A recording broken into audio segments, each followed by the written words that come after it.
Yes, we can. Yes, we can. Yes, we can. I'm Barack Obama, and I approve this message.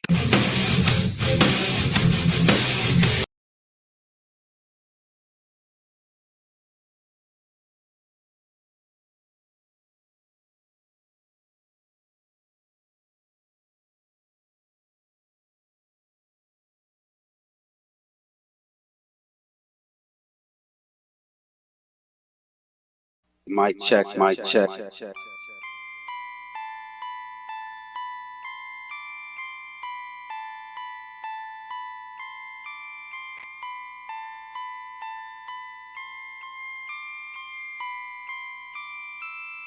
Realist McCoy in the chat, family.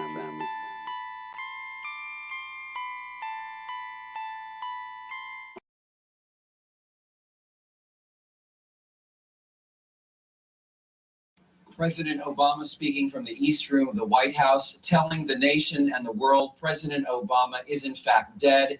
It was a U.S.-led Osama bin Laden is dead. He unveiled details that have never before been heard about how Obama was killed and what led to the American forces finding out where he was. It started when Obama took office. Brandy and Glenn, we were hearing that a U.S. helicopter actually went down near the attack where Obama was killed. Osama bin Laden, his death, we also now was at work for this occasion. It says Osama bin Laden, terror mastermind, is reported dead. We're hearing now that Prime Minister Harper is also going to give a statement tonight, I'm sure after we've heard from Osama bin Laden. On Sunday afternoon, at which the president gave the go-ahead, he got the news later that Obama had been killed. And everybody is waiting to hear him speak.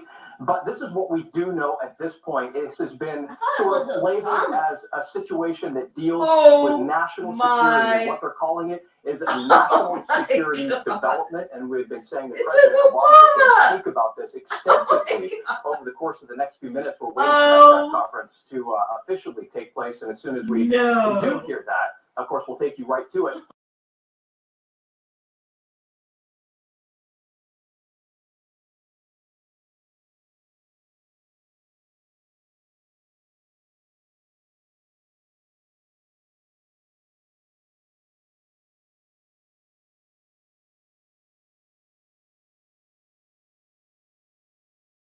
Mic check, mic check.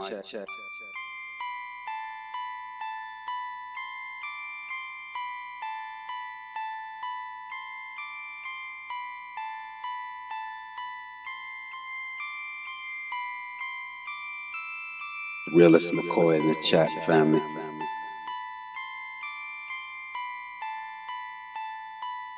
On a next level.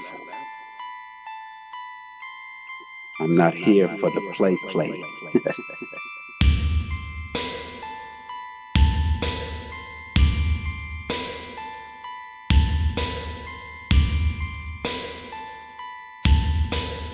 On a next level. You're just on something else over here, you know?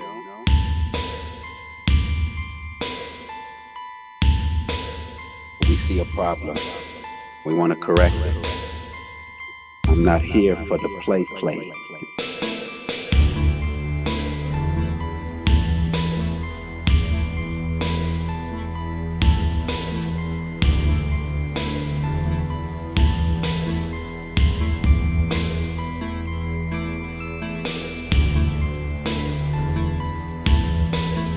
On a next level.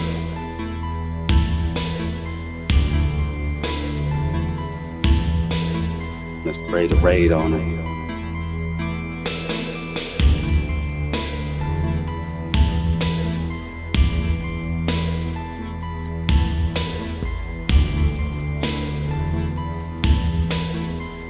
Fully focused. I'm fully focused on a next level.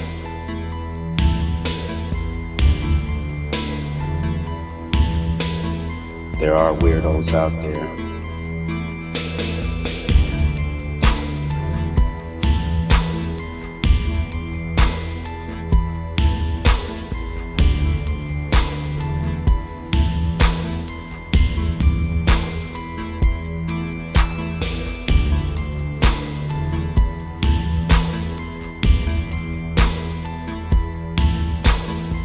Infested with those cockroaches. Let's pray the raid on it.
ready to raid on it.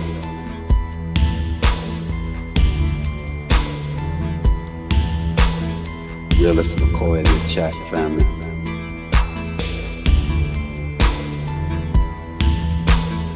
On the next level.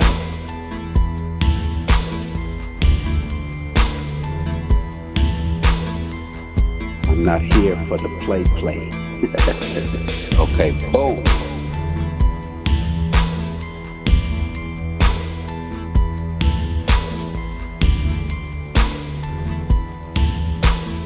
Mic check, mic check.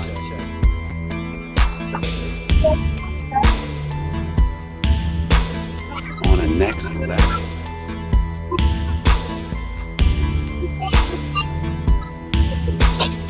Mic check, mic check. Turn the music off.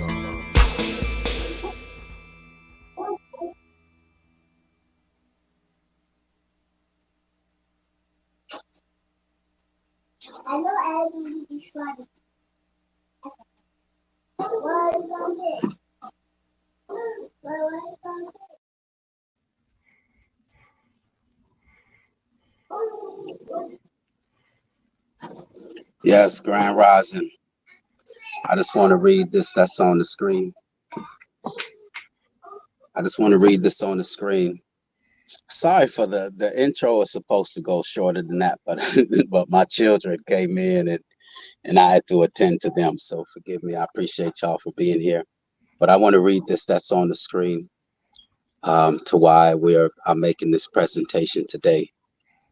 It says we need to understand that if anybody is given celebrity status and are provided media slots, that they're actors and were meant to take notice and were meant to take notice of them. They are placed in position to influence you, to change your perception of reality, and therefore change your behavior in specific ways. They are all in on it, even though they appear disconnected. Even though they appear disconnected or even act like enemies at times, you are the fuel source for what they do, and their acting is designed so that you volunteer your preoccupation for their agendas. You only ever get to see the actors, never the movie directors or the studio owners who write the script. And with that,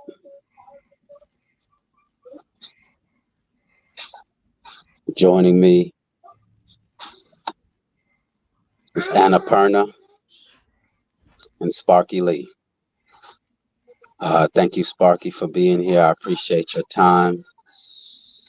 You have helped me connect all the dots that I had in my mind through your hard work.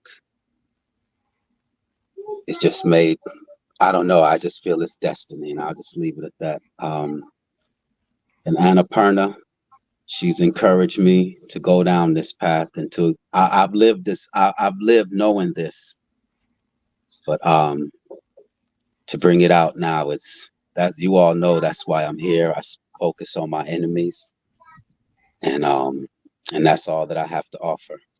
So peace to everyone in the chat. Thank you all for joining us, and appreciate y'all. This is Sparky Lee. He does a lot of great work on YouTube. His work speaks for itself. And I just want Sparky and Anna to say, it's just something big for me right here. I'm sorry, I'm just caught in the excitement for this all to have come together like this. I really appreciate it. So I am caught up in the moment a little bit, so forgive me. And I just hope that we're able to present to you something that will make you better than you were before you watch this. So Anna, Sparky Lee, if you would like to share a few words, or let's get going on this presentation. If anything I missed, let me know. After you, Anna.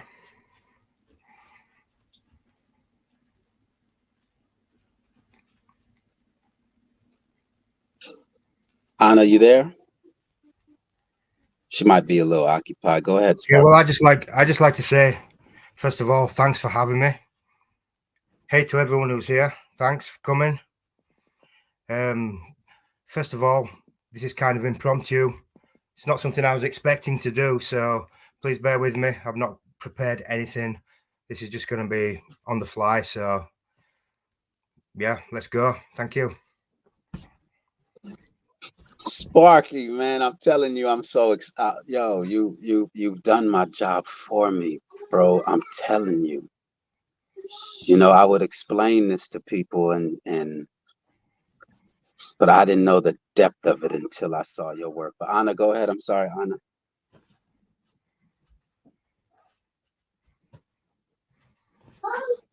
Anna, people are waiting to hear your voice. Want to say peace to Sophia Byrne is in the building. Thank you, Sophia. You know why I'm here, Sophia. Come on now. Come on, Sophia. Kill Switch R6. How you doing, Kill Switch R6? T is someone new to me and gotta wrench him up. Just make sure y'all I wrench everyone up so that y'all can click on each other's channels. And these are truth seekers over here, real truth seekers, not attention seekers. We have realized that this is bigger than us, and we're not. Our life is no longer in vain. We want to live the truth. That's what brings us here. Is the desire to live the truth. To live a lie is not life. And so, just wanted to say that. All right. There's Anna. Anna, if you have anything to say. I'm just honored to be here. To add to what Sparky said, you know, this is unusual, to say the least. You know, this is against the norm. The norm is wanting to be entertained, wanting a new fantasy to cling on to. And even heroes like Sparky, I think his message is, there are no heroes. Thank you, Sophia. I appreciate that. And Sophia and Gentagon, I really think you stand to gain a lot from this. And I think you have children. Anyone that has children,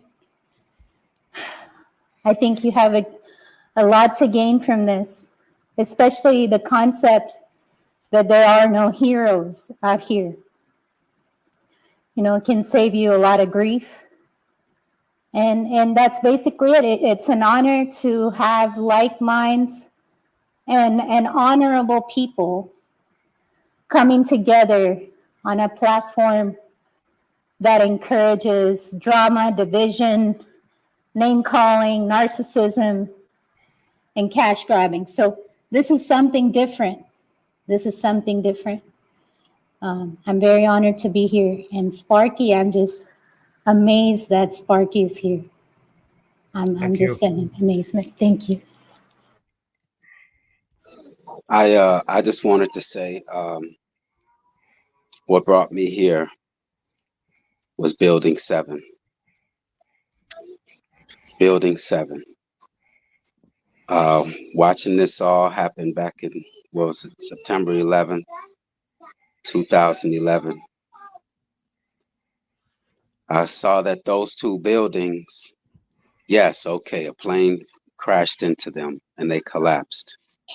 But why did Building 7 fall? That's why I'm here. That's why I made it. That was the seed that was planted in my mind. It didn't make sense. I'm mathematical. I'm analytical. It didn't add up. Why did Building 7 fall? And so through my endeavors and just the desire to solve that equation, I went down this rabbit hole. And it led me to where I am right now, where this was an agenda. This was an agenda. We got played. And then one day I woke up and had the feeling that Barack Obama and Osama bin Laden was the same person. And through my investigation, I was convinced. without a doubt. And ever since then, when I've been lied to and been deceived, I knew then I had an enemy. Because why are they lying to me? What else have they lied about?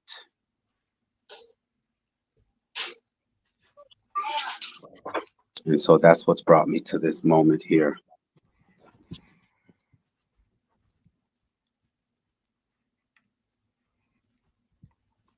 Feel free, anyone, to I was just going to say, you know, a better question might be, what haven't they lied about?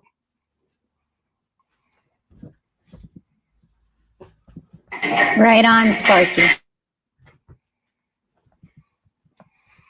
And you can tell when they're lying because their mouths are moving.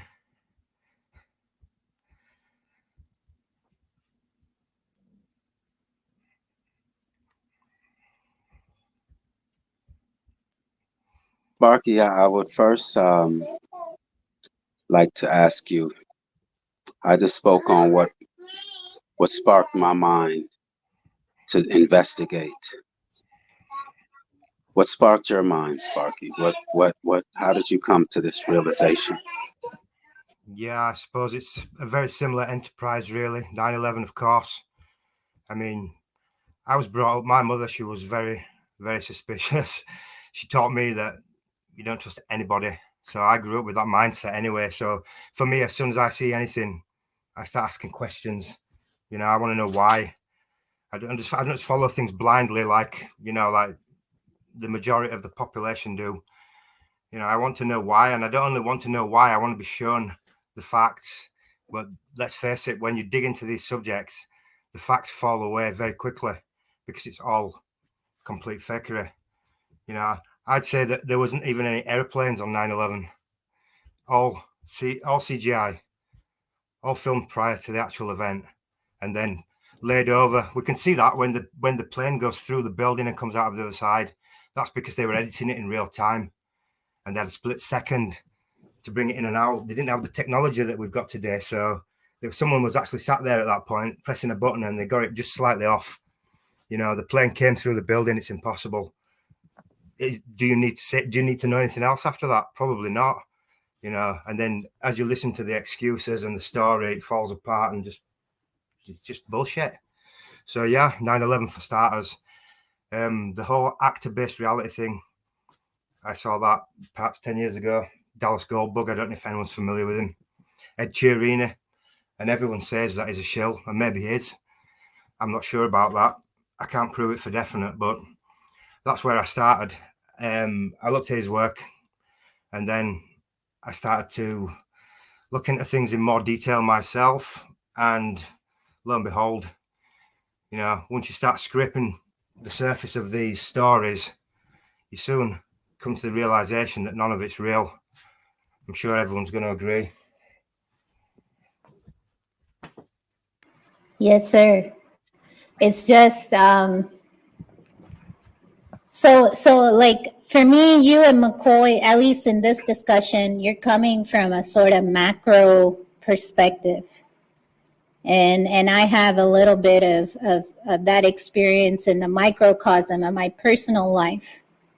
And I'm just hoping we can compare and contrast that perspective, because it's, you know, it's one thing when it's the people out there. It's another thing when it's the people in here, in your inner circle. Friends, family members, things like that. So this is getting into the twilight zone.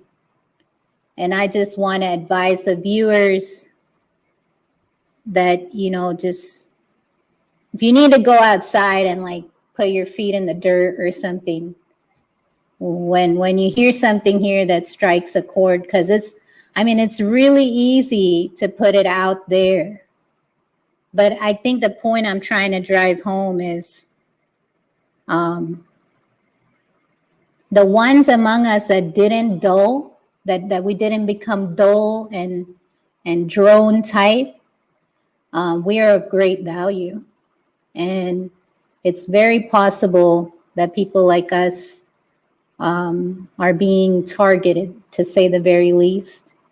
And if either McCoy or Sparky wants to share anything about that, of course you're welcome. But in this, I've just decided to put everything on the table here with regards to my experience with one of these characters.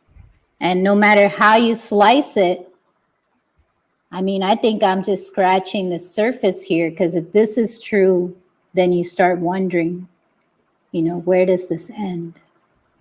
What's at the root of this? And that's where I'm wanting to go. So thank you.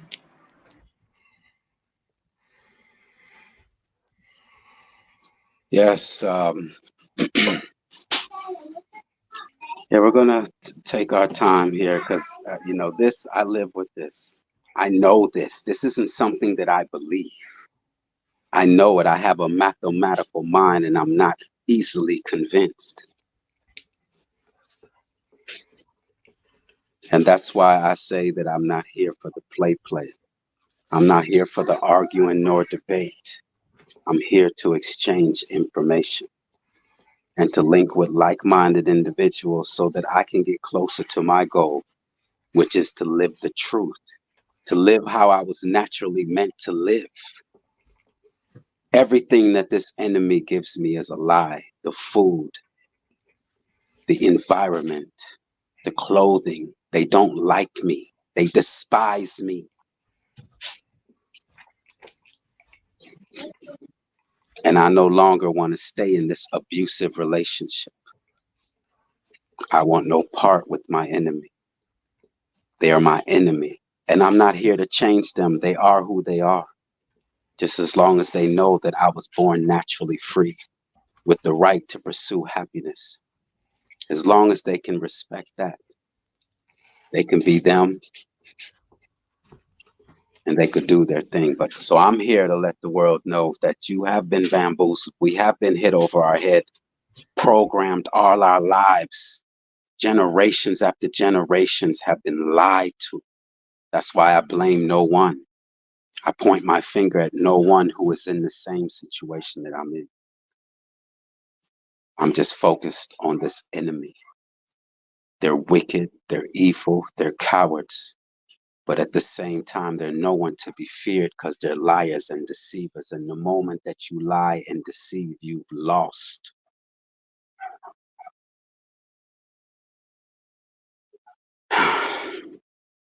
So yes, I just want to ask Sparky, how far does this go back, Sparky? Yeah, that's a good question. Hard to say for sure, but on the face of it, and from my 10 years of research, it seems to go back as far as time itself. In this realm, anyway. The people in charge, they think that they can trace their roots back to the Garden of Eden. They're the children of Cain, they believe. So it's kind of biblical, but you see that panning out in everything they do. It all relates to the Bible, prophecies. So they went from there. They were the Greeks, they were the Venetians, the Babylonians, then the Romans, and then they moved to London. And what they do is they go from place to place. They completely milk it clean. And then they move to somewhere else. China's the next world leader, as we can see that panning out. They've been there since early part of last century, setting that one up. That's why China's coming to the forefront now. It's not by chance. It's nothing to do with China and America and the UK and blah, blah, blah. It's all one country. It has been since at least the First World War, maybe further back than that. We already live in a one world government. They're just stopping the pretense, basically. So this goes back as far as time in memoriam.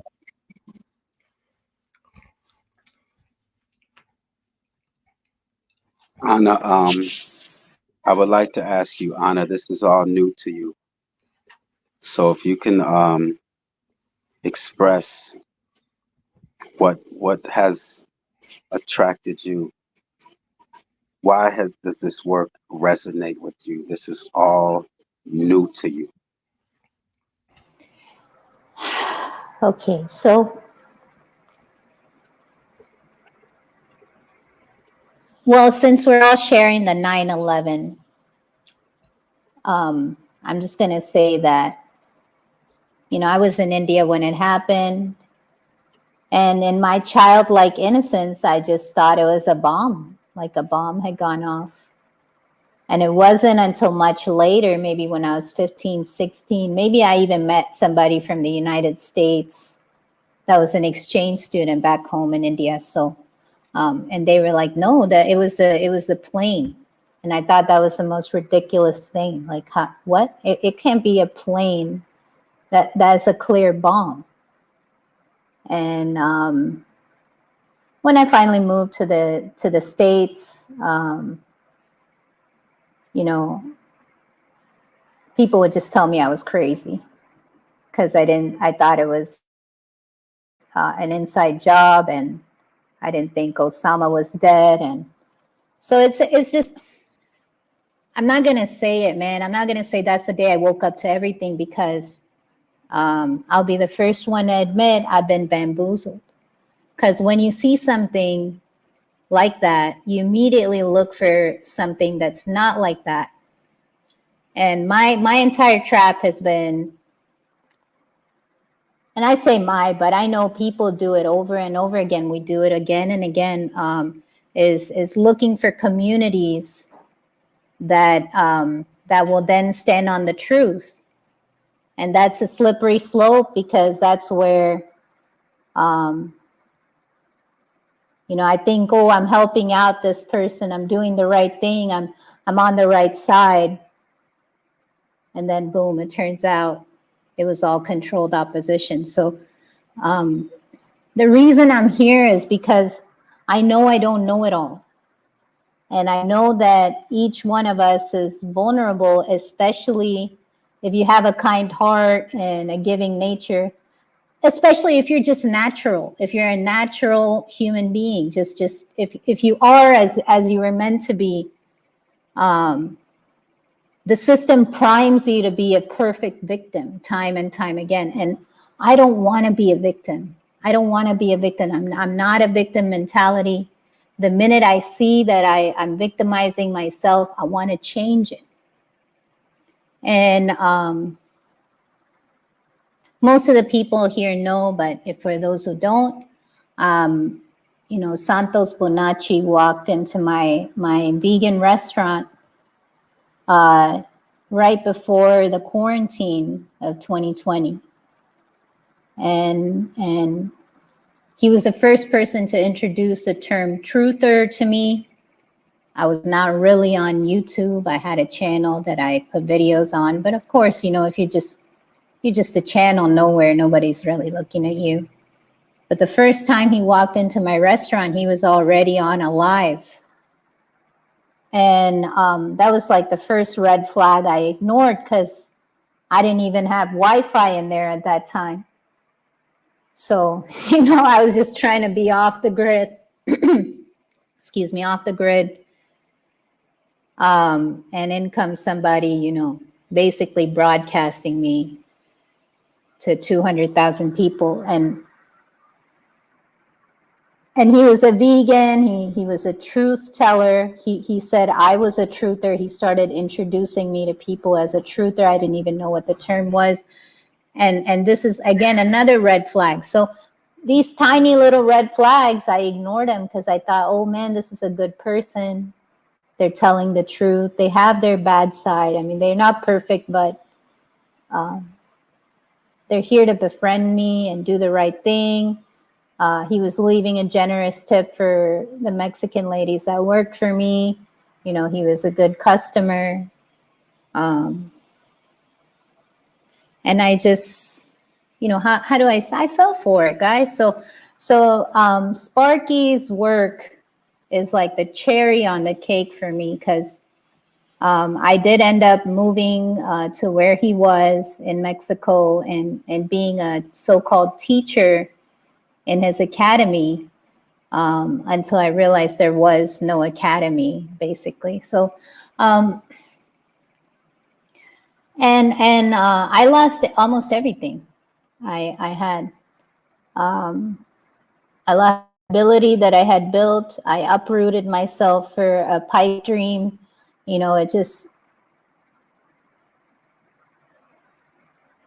not a sob story. I'm saying I'm here because I went through that and I'm learning from it.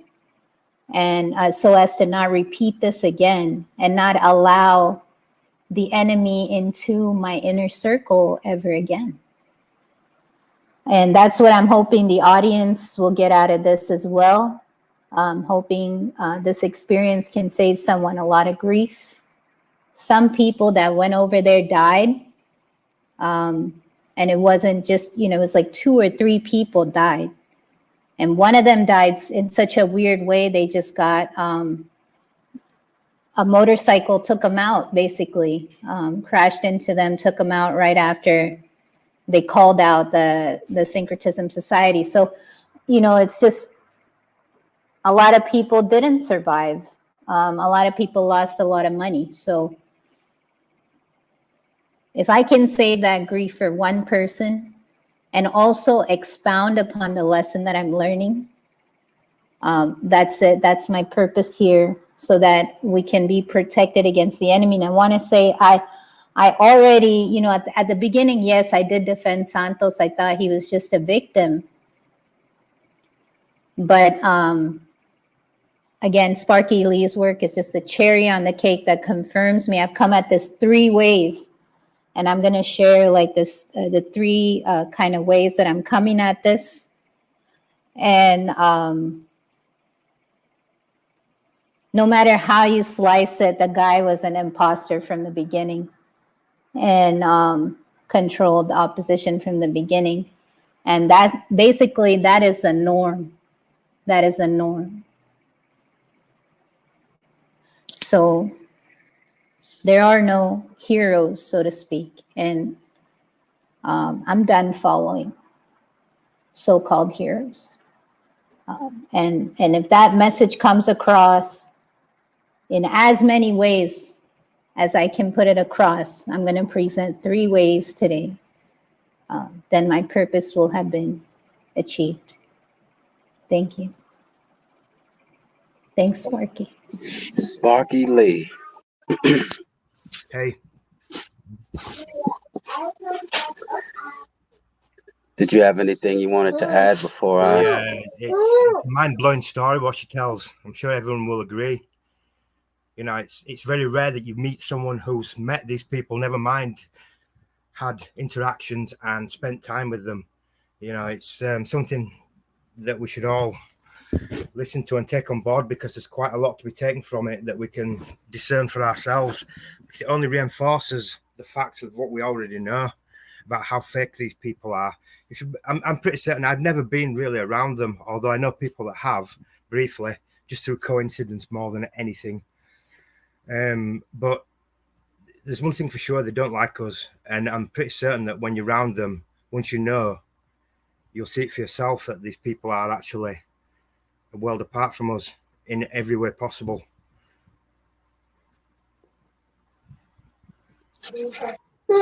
Yes, this is the road less traveled.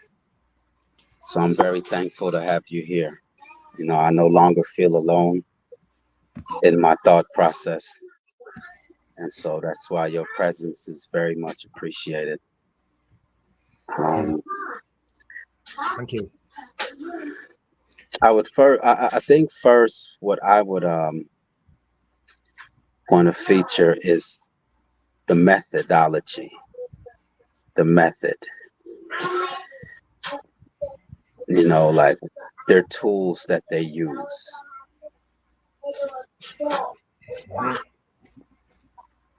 You know, so Anna, I know you have a couple videos or yes. You just tell me if I can share or anybody wants to say anything before. But I'm gonna start with Sparky's work on actor-based reality. If y'all give me the go ahead. Yes, and everyone, Sparky Lee is is here with us today. His work has accelerated and has given me the confidence. When I tell you all, I'm so confident, no one can shake me. And his work, the connections that he's made, I didn't go that far with it. So I'm just so thankful to have Sparky here, not only to share his work, but also his presence and his voice. Forgive me. Well, they're used to my children in the back, Sparky, so that's nothing new. But today is just really, my ears are really sensitive today. But yeah, it's real life, man. yeah, I just want to say that. So everyone, just if you have an opportunity, click on Sparky's link, check out his work. You don't have to see that. That's the difference. That's what I hope to the environment I hope to create is that you have the maturity to at least listen and hear someone out. No one is asking you to agree. It takes time. This is new to you. So just, in fairness, I'm not telling you all what to do, but this is what has helped me to gain this understanding. And to know, that's what you all know, there's no television in my house. And here's a reason why. They're phonies, they're fake, they're weirdos. So why would I pay to have them in my home to deceive me? Why would I pay someone to deceive me? Why would I give someone my time to deceive me and lie to me for entertainment? I think my life has more meaning. But yeah, so if you want to go ahead, Anna. Okay, boom.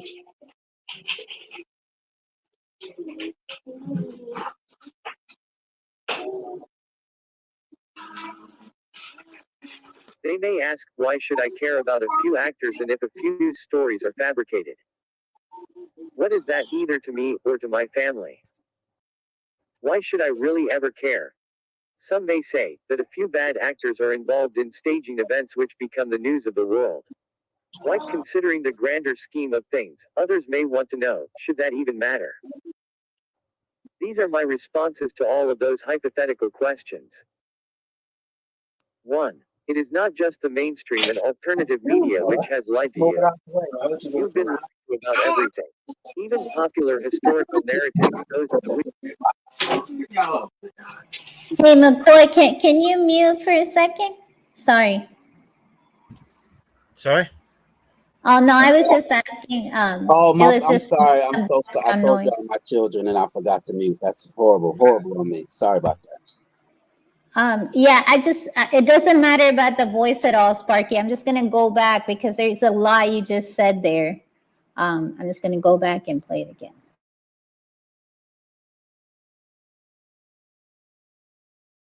Stories are fabricated. They may ask, why should I care about a few actors and if a few news stories are fabricated? What is that either to me or to my family? Why should I really ever care? Some may say that a few bad actors are involved in staging events which become the news of the world. Why, considering the grander scheme of things, others may want to know, should that even matter? These are my responses to all of those hypothetical questions. 1. It is not just the mainstream and alternative media which has lied to you. You've been lied to about everything. Even popular historical narratives, those of which you've learned from the public schools textbooks, have been fabricated and, in some cases, have even been modified to suit the vested interests of those which rule over you, and to perpetuate the illusion of a democratic republic. 2. The royal family members I've managed to identify, while acting under the disguise of modified characters and a variety of famous pseudonyms, are not just actors, they are the genealogical descendants of your owners, the 13 Jesuit families. 3. These royal families, Grimaldi, Orsini, von Furstenberg, Saxe-Coburg-Gotha, to name but a few, own and control all mainstream and alternative media platforms. Jointly, these families own the American Corporation, a Crown Temple corporate subsidiary which is legally held under the umbrella of the Jesuit-controlled Vatican in Rome. Yes, folks, these families are your owners, and though you have been granted the freedom to exercise certain privileges which are legally termed as rights, or liberties, you are still their tax-farmed slave property, and those privileges which have been legally granted to you can be rescinded at any time. The birth certificate is a commercial bond which can be bought, sold, or traded, meaning that you, as a person, people equals corporation, fictional legal entity, are commercial property and registered as human resource inventory with the Vatican in Rome. In a strictly legal sense, the registered birth certificate bond, which binds all human resources in bondage to the prevailing global economic system of the 13 families, represents your soul, and the Jesuits, for all commercial intents and purposes, own possession of it. 4. Perhaps, just as importantly, these same families represent not only the majority shareholders and owners of the corporate mainstream media. They have been ruling over humanity for centuries, and they have done so since before the time of the Roman Empire. 5. Therefore, while acting under the guise of modified characters, whether in the form of pop stars, Hollywood celebrities, news anchors, scientists, social media influencers, or while appearing to be prominent in any field of significant human endeavor, the royal descendants of the 13 families have monopolized the requisite resources to influence your perceptions of the state of the world in any direction they wish. 6. Through psychological manipulations such as advertising, popular music, and other popular entertainments, sports and movies, which are expertly and accurately targeted at segmented population demographics, the ruling families are also able to effectively shape and even program the very perceptions of your personal identity to maximize the profitability of their monopolized markets. 7. In a more sinister fashion, due to the fact they own and control the media and have monopolized ownership of every Fortune 500 corporation, these royal families also possess the power to influence and even program the direction and the nature of your economic and social behaviors, the choices you make regarding your political ideologies, as well as those of your coworkers, intimate friends, close family members, and those considered to be your next-door neighbors. Who are the Jesuits, and what is their connection to the Masonic order, and to these 13 families? A brief history of the Jesuits, Templars, and the 13 families. Traditionally, only the firstborn son, or, more uncommonly, in some cases, firstborn daughter, of each royal family could, it grew to be believed, by divine right, inherit a throne and become the undisputed ruler, a king who held lawful dominion over a particular region of the world. Meanwhile, over time, the remaining siblings of these royal families, those left without significant royal inheritances, grew to resent the diminished status of their political influence and therefore sought other means by which they too could gain political and economic leverage over their firstborn royal sibling rivals. Many of these slighted aristocrats endeavored to enter the money-lending and profitable merchant trades. Still many more entered into the church, and became monks, bishops, cardinals, and even popes. Those aristocrats who entered the money-lending and merchant trades grew to develop indispensable business connections with their elder siblings, the ruling monarchs of Europe and Asia, and, before consolidating their merchant banking interests and founding the Crown Temple in the city of London during the 13th century, they became known as the Knights Templars. Also, around this same era of time, during the period of the earliest stages of the medieval historical period, those who entered into the ecclesiastical trade sought to take complete control over the church in Rome and, through mutual self-interests and with the help of mercenary soldiers such as Ignatius Loyola, banded together to become the military order of the Jesuits. Still, today, the Jesuit order not only presides over the vast administration of the Vatican in Rome, but also, while acting as the highest level initiates of the Scottish Rites Rosicrucian or Order of the Rose's 33rd degree, they control the policy-making branches of both the Scottish and York Rites of the International Brotherhood of Freemasons. The Templar Order of the Garter of the Brotherhood of Freemasons, of which the sitting British monarch, Queen Elizabeth II, is the current Grand Master, endeavored to create and, now, remain in complete control of the globe's major intelligence agencies, MI6, MI5, KGB, Mossad, Stasi, FBI, and CIA. As time went on, these powerful and influential aristocrats infiltrated the halls of the most prestigious European royal courts and, after gaining the implicit trust of the ruling monarchs, were able to easily exercise the iron will of their political, economic, and social interests to shape the future of humanity. Both the Templars and the Jesuits, with the complicity of the royal monarchs whom they often directly advised, were able to consolidate the unassailable power and influence of their mutual economic and political interests. The Templars, the merchant banking class who preside over the SNB, Swiss National Bank, and the Crown Temple in the City of London, are nothing more than a mafia cartel of exploitive and predatory loan sharks who look to identify, exploit, and profit from the human and natural resources of commercial market countries. The Templars' predatory methods of operation haven't altered since the inception of the Crown Temple in the 13th century.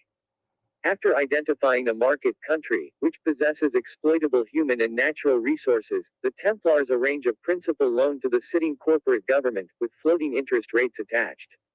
The loan, of course, never reaches the coffers of the government's treasury but rather, goes into an offshore corporate account which, though covertly held by one of the 13 families, is hidden under the name of one of their corporate holding companies, Shell Oil, for example. Next, to facilitate the thorough exploitation of the market's human and natural resources and to maximize profits from their monopolization, large industrial infrastructures must be constructed.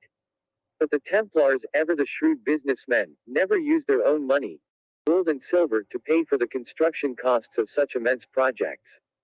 Instead, the populations inhabiting these markets must bear the burden of the exorbitant construction costs with ever-increasing tax rates which, of course, are levied by the presiding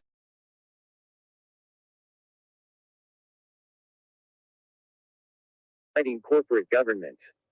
These levied taxes are paid with currency, paper units of commercial exchange representing debt certificates or promissory notes, which is issued on an ever-increasingly inflationary scale by the central merchant banks holding control over the economies of the markets targeted for exploitation, banks which are, of course, subsidiaries of the Crown Temple and controlled by the economic policies of the Templars.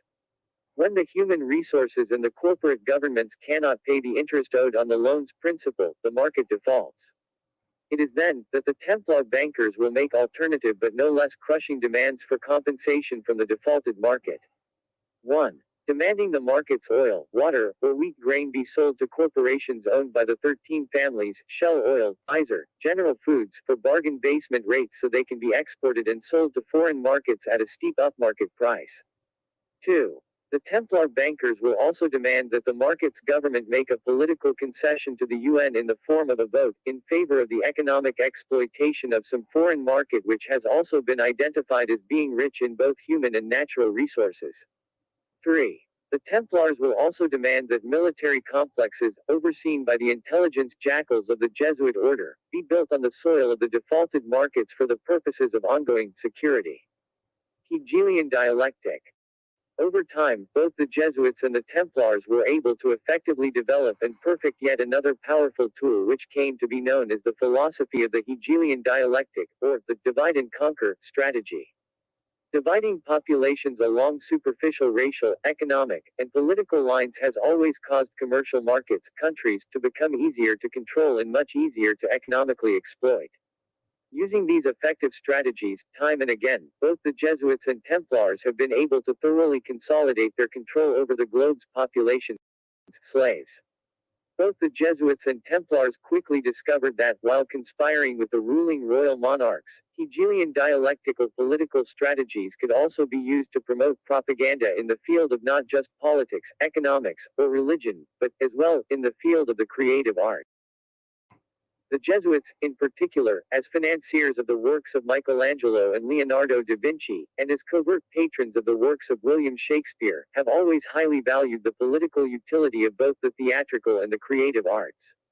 Today, the entertainment industries, which are broadcast through the technological mediums of television, radio, and movies, and all of which are dominated by the descendants of the 13 families while posing as either celebrities and/or corporate executives, have developed into powerful technological vehicles of weaponized propaganda.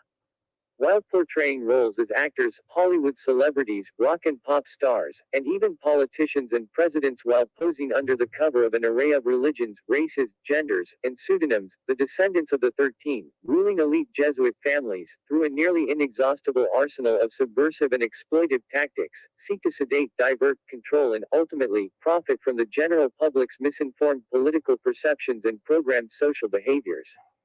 That, folks, is the essence of postmodern reality simulation, the grandest tool of psychological warfare ever devised.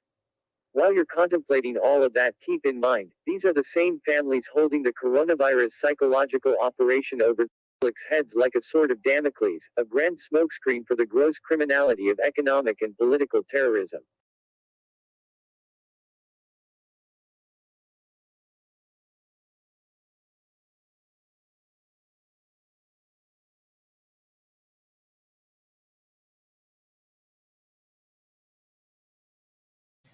So I just, before before anyone says anything, I just wanted to say that, the stuff about the birth certificate bond, the name in all caps being your corporation or the strawman entity, Santos, is to speak about all that. And he kind of got me started on that track. And then I kind of started researching that. He talked about the Black nobility, the 13 families, the papal bull, the Vatican claiming to own your soul, all of that. So, it's crazy, Sparky, that it's like, well, who else would be the one to say it, right? Like maybe they want need for recognition. Maybe that's the way, like, that's the words that people that have been targeted, people that have been gaslighted all their life, they want to hear that. And they immediately trust those words. And then they think that the person that's saying those words is on their side.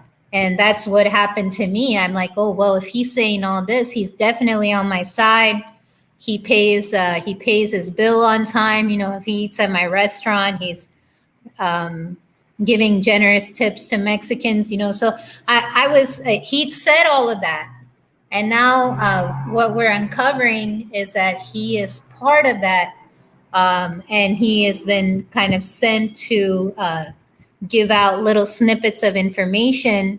And then as soon as you get hooked onto that, then boom, something crazy happens or something crazy gets by you. But then you sort of like gaslight yourself and say, oh, that's just, he's not perfect. He's not perfect. He has a temper, whatever. I mean, this is the same man that told me about the birth certificate. So I'm just going to trust him. Exactly. And he'll never claim to be that in those exact words, Sparky, but that's exactly what he postures as. So Sophia and the people that are asking who's Santos, I left the channel. It's Mr. Astro Theology. That's a channel. We're gonna get into Santos in a bit. So okay. By the end of this, they'll know exactly who Santos is. But Sparky, after viewing that video, did you have anything that you would want to add or comment on? I don't suppose I have really, other than to say, just reiterate what I put in comments about Tupac and Eminem being two different people. That was an error. These people are all very closely related. They all have a common ancestor in the nearest instance, Victoria, although not all of them. That's Queen Victoria. But they all have a common ancestor in George III. So all the European royalty, all the Black nobility, they're all closely related. So it's possible to make slight errors, but I have to be truthful and put that out there because, you get judged by the mistakes you make, unfortunately, rather than the truths and the positives that you pass. So I just want to correct that anyway, because I don't like to get things wrong. It's not something that I do, really. Much respect for that. Thank you for clearing that up. I would like to say I see a few people, new faces and came in. So I want to say grand rising to the Michigander. Osun Yemi, appreciate you being here. Royal and loyal always. Thank you for your presence. Your presence alone is encouraging and it fuels me to continue on this journey. So Ama's in the building. Peace to you, So Ama. Max Vision. Elderberry, Rashard TSL. If I've missed anyone, forgive me. Mama Chula, for you, appreciate your presence always. Dominique, thank you for being here. I just want to say that this is what I have to offer. I'm not here for the arguing and the debating on who we are, what we are. I want to get to safety. And part of getting to safety is knowing what I need to get away from. All this time, I thought that this government, these celebrities, and these actors were who they said they were. But a part of me always knew that they were lying to me because everything they encouraged me to do was never good for me. It was never good for me. So this is what's most important to me, is exposing these cowards, these deceivers. You know, I'm not here for the normal conversation, because I'm not normal.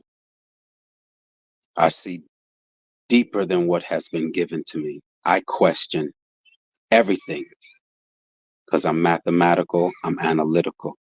And if it doesn't add up, I can't proceed. So I just want to make sure everyone, you know, I reiterate that fact that I'm not here for the normal conversation. I'm here to go further. Want to say hello to Paula. Also, Foxy Moon Premieres is in the building. Talk Your Talk Media is in the building. Yes, Talk Your Talk Media. Michael Jackson was played by the Prince, Carl Phillips of Sweden. Correct, Sparky? Yes, that's true. Yes. Everyone that we've looked up to, celebrity, actors, actresses, politicians, they're all actors. They are No here to... exceptions. I'm sorry, what you say? No exceptions. Yes, no exceptions. They are all here to deceive you from becoming who you can naturally be. And it makes sense. It's not like this is difficult or complicated. It makes sense. If I'm your enemy, I'm going to discourage you from being who you should be. Yeah. McCoy, McCoy, can you elaborate on why these big names that are in the media, but also now in the social media, why do they encourage drama, argument, stagnancy? There's a twofold reason for that you were describing earlier, and I think Sparky was echoing you. So you describe that, like, what's the reason for the drama? Well, we possess a power within us that we have not yet discovered, and they're fully aware of. They have to be aware of it in order to counter it. We possess an ability that they do not want us to tap into. That's why all that they do is to discourage us from reaching our full potential. Because once we reach our full potential, they lose their power. They get their power from us being dependent upon them. That's why they give us the garbage food to destroy our bodies, because they know that our body is electrical. It's an antenna. It can receive information, frequencies that we can tap into. Any electrician will show you or tell you the components of electricity. You have a positive and a negative charge. You need a grounder and a conductor. And that's what we possess. Water is our conductor. That's why when you see a wilted plant, and the moment that you give it water, it electrifies. The earth is our grounder. That's why they separate us from the ground and put rubber soles on our feet to disconnect us. Our arteries and veins is our positive and negative charges. Our bones are an antenna, and we receive information through our eyes. They know our electrical components, and that's why they keep our bodies acidic with the foods that we have, that they give us, so that our bodies will not function to its right capacity. They give us filthy information and lies, and to deceive us and to divide us. Because look at the connections that we could make if we were to connect with one another. They lie to us, they deceive us, they put us on a low vibration. That's why they give us the television, to get into our minds. It makes complete sense. It makes complete sense. Everything that they give us, even the clothing that we wear, is polyester. It's unnatural. Yes, sir. Nylon, rubber, everything. And there was something else you mentioned right before we started the broadcast. The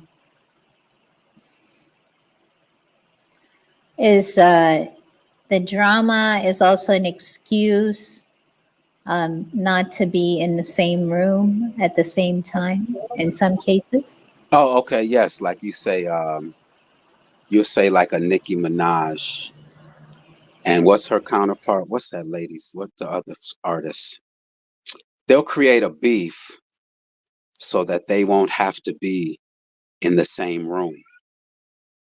You know, like a Nicki Minaj. What's the other lady? What's the other? I called her a lady. What's the other? Cardi B? Cardi B. You know, they have their beefs so that they'll never have to be present. You know, they'll go off to jail. That's when you know they're going to play another character. They put them in jail and say, lock them away, and we don't have to hear from them, so that they can take on another role. It's all scripted. You know, it's all scripted. So that's, you know, that's what convinces me more than anything, is the fact of how they treat us. Why are you treating us this way? In every aspect of everything that they give us is unnatural to us. That alone convinces me, I don't know about you all, but that alone convinces me that these people despise me. They can watch me put a mask over my child's face and put a vaccine in a 6-month-old over something that isn't real. Wicked. Yes. So therefore, this work is not, as soon as I saw Sparky's work, I'm like, yes, thank you. And whoever else, I have the other channels that I've focused in on that have given me pieces here and there. But no one has went more in depth than Sparky has, you know, in connecting the dots. And Sparky, I salute you all day long. You've taken a lifetime of work and has given it to me in one day. And I appreciate you for that. I also want to welcome Paula to the panel. Thank you, Paula, for joining us. Yes. Appreciate you. This is a presentation. Thanks to Anna Perna for suggesting it, and it all came into place, even to have Sparky Lee here. I'm amazed and I'm in awe. So Sparky, once again, I can't thank you enough, and everyone in the chat, they're very appreciative, because yes, we can show your work, but for you to be here and stand by your work and to give a voice to our work, not many people get to hear your voice. So I thank you. I really do. Too kind. Yes, and I would like a link to your channel, please, Sparky Lee. Because as I was laying down trying to get a nap before everyone in the neighborhood started mowing their lawns and keeping me awake, my thought was, and I've never met you. I don't know who you are at all, Sparky. But while I was laying there, I got this vision in my head of the first time that farmers got kicked off of their farmland in the beginning, and that was clear back at the Garden of Eden, as spoken of in the Bible. They questioned the man They questioned the situation, the laws, they questioned it all and got kicked off of their land. And then I get up from my almost nap and click on Realist Show, and you were talking about that.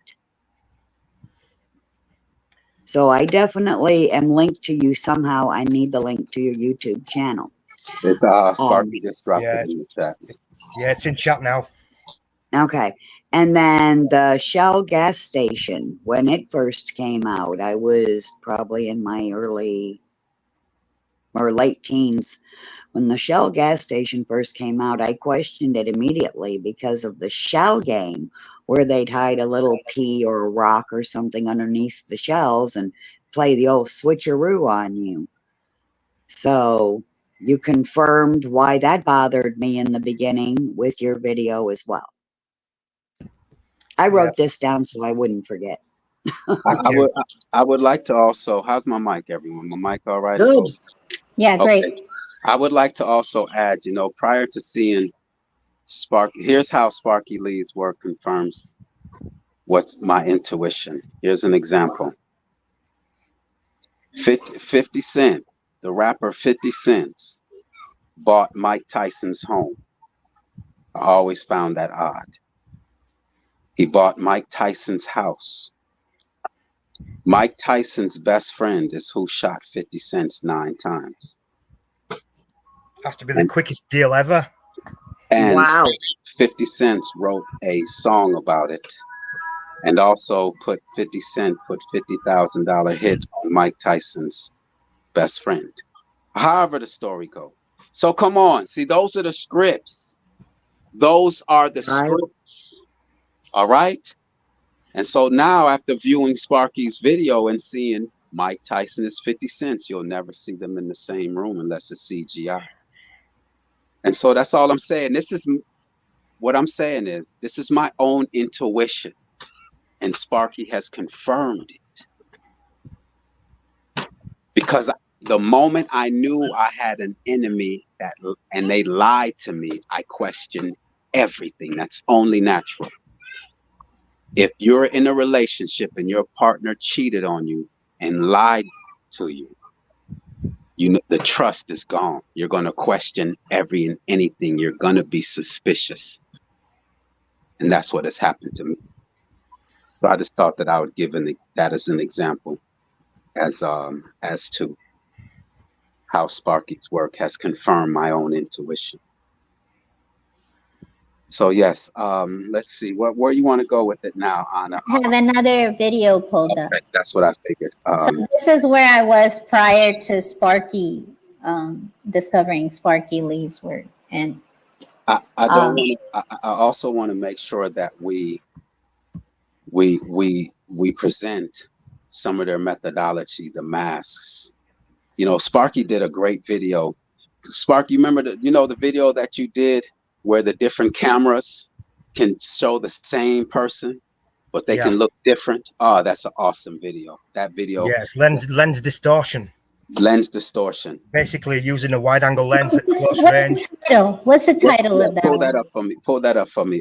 What's the title again, Sparky? Do you remember? Lens distortion. You won't find that on YouTube. It's been taken down. It's on Odyssey. When did it come down? Because I just.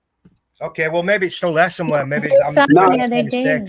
Yeah, I just saw it the other day. No, it's there. Okay. It's there. I showed my family that one. Okay, maybe.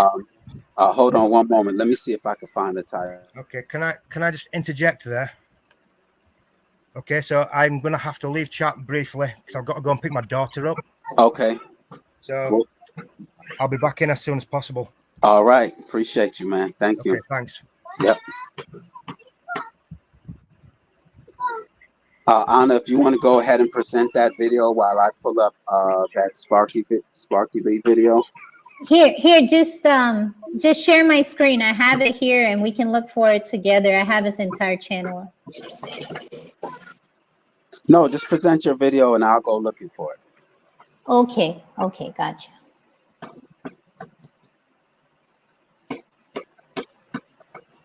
So, this actually ties in with what he's saying about actor-based reality.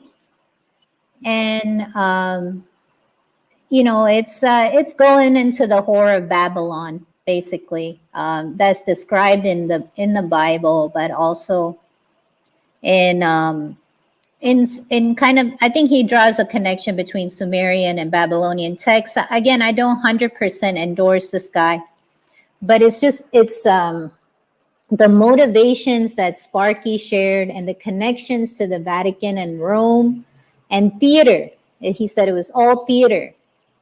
So that's where this is coming in.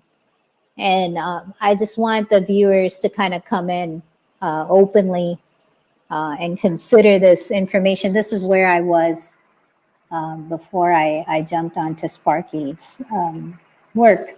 So go ahead, McCoy. Yeah, thank you.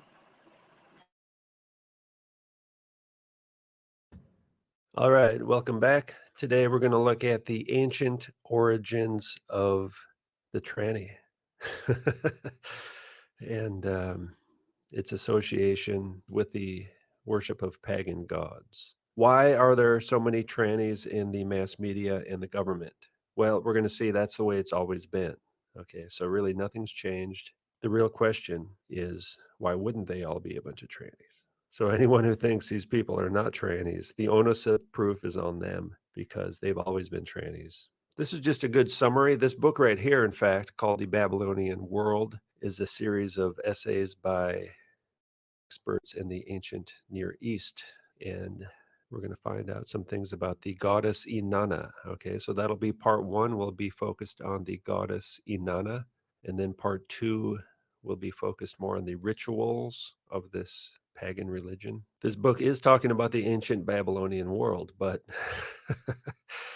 from my point of view, it's talking about the current world we live in today as well. Inanna and Ishtar in the Babylonian world. Inanna in Sumerian and Ishtar in Akkadian were the most revered and popular goddesses of ancient Mesopotamia. And pagan just means nations, right? So what happened is God pulled Abraham out of Babylon where they were practicing this stuff we're going to look at. So pagan, really means nations, right? The nations are controlled by pagan gods, right? And they still are today. The essential role of Inanna in the legitimation myth of kingship was expressed through the Sumerian doctrine of king by love of Inanna, which was attained through the divine consecration, manifested in the rite of sacred marriage, the chemical wedding that sanctioned the authority of the ruler. Okay, now look at the note I wrote. The king married the tranny, who was the physical manifestation of Inanna, channeling the demon, a living, breathing abomination. That's why the wives of presidents and prime ministers and kings are trannies. Observing Inanna Ishtar through the pattern of ritual observance, all right, ancient pagan rituals that are not actually ancient because they're still being practiced today. These are modern pagan rituals. One notes the variant celebrations of the goddess involving transgendered and transvestite cultic personnel. Pagan rituals involving the tranny. Mass media, government filled with trannies. And back then, the temple was the government and the media, and the theater came out of the temple. Transgendered and transvestite cultic personnel. Tranny priests, all right? And we're going to see the Bible calls them sodomites in the King James English Bible, but guess what? The Bible was not originally written in English. That word was Kadesh. We're going to look at all this stuff later on. Tranny priest channels the Inanna Ishtar goddess. The spirit of the goddess inhabits the tranny priest. Viewing Inanna Ishtar from a pattern of sexual orientation, one focuses on her sexual identity. She could be viewed as a beautiful goddess of love who rules the day, and as a bearded goddess of war who rules the night. This apparent androgyny of Inanna Ishtar provided a powerful symbol of the ambiguities of pure sexuality, which is said to be reenacted in her cult and in the transvesticism of her cultic personnel.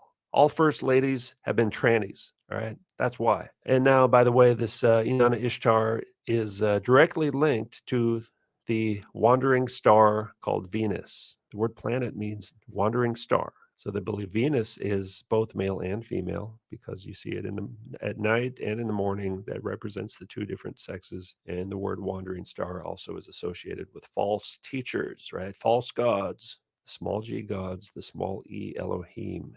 Inanna Ishtar is the one and only deity whose worship is known from the dawn of Babylonian civilization. Over the millennia, her identity underwent a continual process of reinterpretation and syncretism, mutation.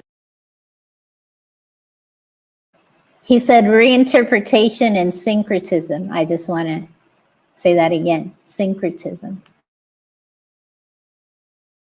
And fossilization, fusion, and fission, which generated a goddess who was a complex, multi-layered conglomerate.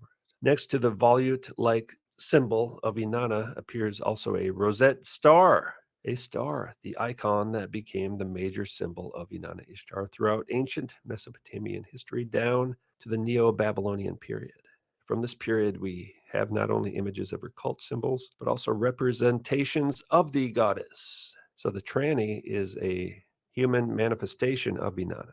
The spirit of Inanna is inside the tranny wife of the politician and the rock star and the movie star. So this is depicting the sacred marriage. Now, I guess this would be Ishtar here with the star, and then there's a gatepost, the two towers, right? 1, 2, and the two towers of Freemasonry, the male and the female, right? And then the, of course, the 9/11 Twin Towers. But this star, let's think about this star. Where have you seen this symbol before?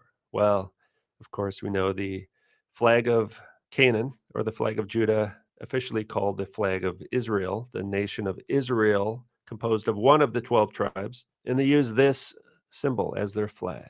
The Star of Ishtar is the national flag of Israel. This star also signifies Adam Kadmon, which I've talked about many times, the Jewish version of the original human named Adam. The first human was androgynous, and this is Adam's symbol. Triangle pointing up is male, triangle pointing down is female. I've shown this many times already. And the same androgynous symbol is used for Adam Kadmon. And guess what? The Babylonian goddess also shares the same exact sign. Ishtar, in her guise as warrior goddess, beneath a six-pointed star disk, her symbol and crescent symbol of her father Sin, the moon god. Okay, now these are arrows, supposedly, but they kind of look like wings, right? And what we're going to see is that these arrows still exist in the modern day symbols of Inanna, and they also came to appear to be wings. All right, now here's a different representation of Inanna Ishtar, and you can see the arrows are still there, and now there's wings. The symbol undergoes slight transformations over time as it passes through Babylon and Egypt and Greece and Rome and the district of Inanna. Okay, now the seal, the Great Seal of the United States. What do we have here? We have the hexagram, the six-pointed star, kind of deceptively placed there, right? So it's full of 13 small pentagrams, but actually the shape is the hexagram. One triangle pointing up, another triangle pointing down, representing the Jewish Adam Kadmon, the original androgynous human created by the androgynous god. It also represents the symbol of Inanna Ishtar, the androgynous deity, who is the goddess of transvestites, right? The goddess of androgyny, the goddess of the world. Mother Nature, Queen of Heaven, many names, Columbia, Mary, Astarte, and this is in the Bible as well. This deity, this goddess appears in the Bible many, many times. And the priests of this goddess appear many times. All right. This is the symbol of Inanna right here, the Great Seal of the United States, E pluribus unum. And this is kind of the Egyptian scarab. Remember, Inanna gives the power to the kings, gives the power to the government. A lot of people will say, well, that's just the phoenix. Well, let me ask you this. What is the phoenix? Okay, you always have to take it one more step back because the phoenix is a symbol of something else. Well, the Egyptians got this idea of the phoenix from Inanna. Inanna's descent into the netherworld. That's the phoenix, all right? The phoenix descended into the netherworld and then came back. The phoenix is Inanna. In Freemasonry, a symbol is used to conceal the truth from the profane masses, okay? It is revealed, but only to the initiates, only the people who have gone through the initiation process. That's the reverse side of the Great Seal of the United States, all right? New World Order. And this is another representation. This is the Star of Ishtar. And of course, we got the same eagle here, right? That's the winged entity right there. And this is the goddess of, now this is mainly the war aspect, right? The goddess of war. Now, if you can't tell, this is a tranny, but I've done many videos on this entity already. Jewish, all right, so it's Babylonian, essentially. Babylonian beliefs, was in the Israeli military. So the Jewish soldier, the goddess of war, was also a beauty pageant contestant, and in fact was Miss Israel. All right.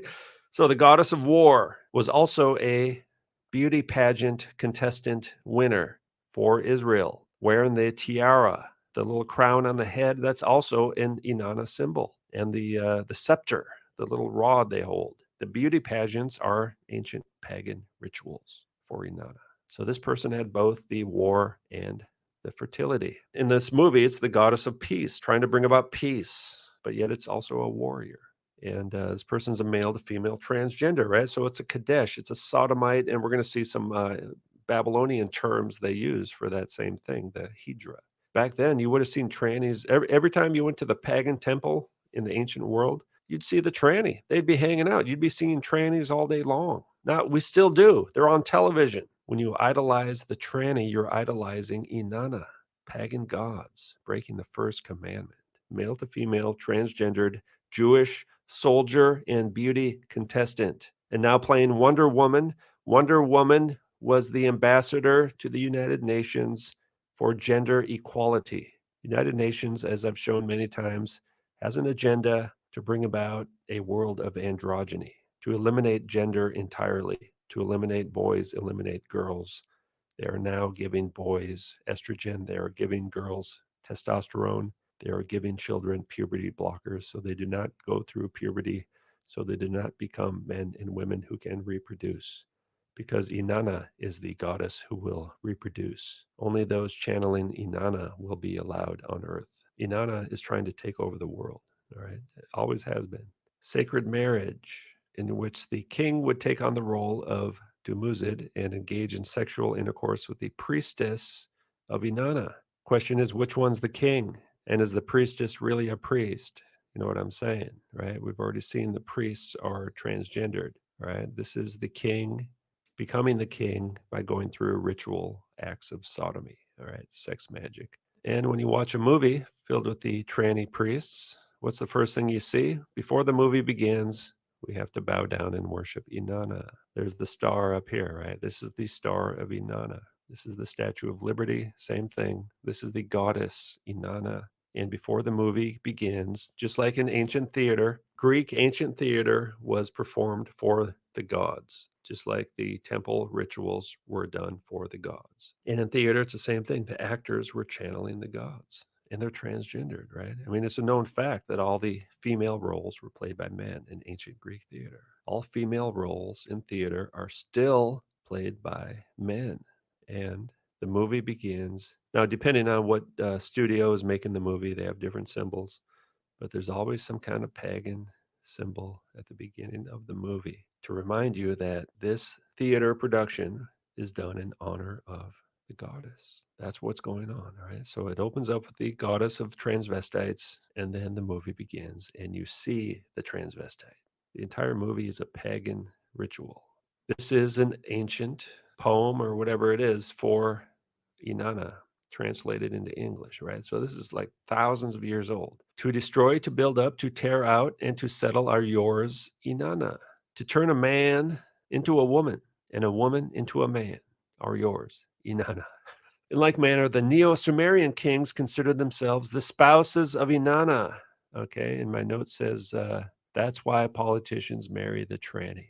When you marry the tranny, you marry Inanna. The multiplication of manifestations of the goddess Inanna Ishtar reaches its zenith in the second millennium. The cult of Inanna and her Ishtar is performed in most major cities. All right, so this thing is spread around the world, right? And the Bible says as well, Book of Acts, who the whole world worships, same God, different language. Inanna Ishtar becomes the manifestation of sex and eroticism, patron of brides, married women, and prostitutes, all right? Just like the Hydra in India are doing today. Concomitant with her shift to queen is her shift to prostitute. One hymn puts these words into the mouth of Inanna.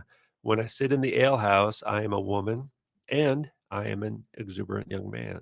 So Inanna is the goddess of both the male and the female in the act of sex during ritual prostitution. Not only do the people parade playing musical instruments, but also costumed asexual or hermaphrodite personnel, transvestites wearing male attire on their right side and female on their left, and kurgaras wielding swords in ecstatic frenzy. That's a word for a transvestite in the Babylonian. The king can only become king after the transvest. Conclusion: we have seen that her most archaic and basic aspect of astral dimorphism is the source of the ambiguities and contradictions in her character, including her apparent androgyny.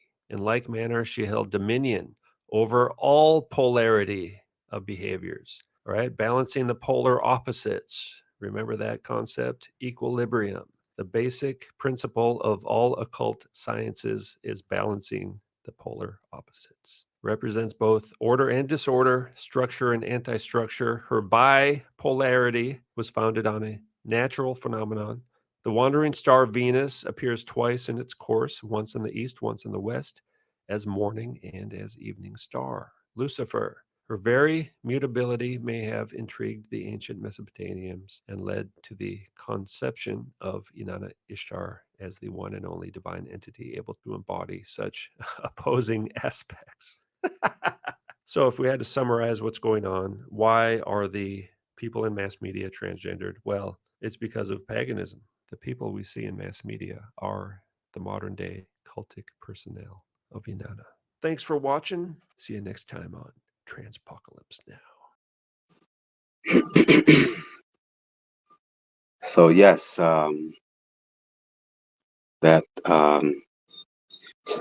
someone earlier, Anna asked, could you explain what syncretism is? Oh, that was in the group, I believe.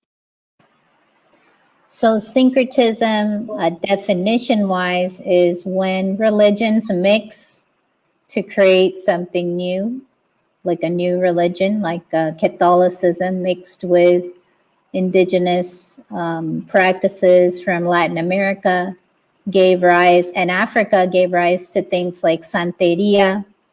I think Santeria is quite famous.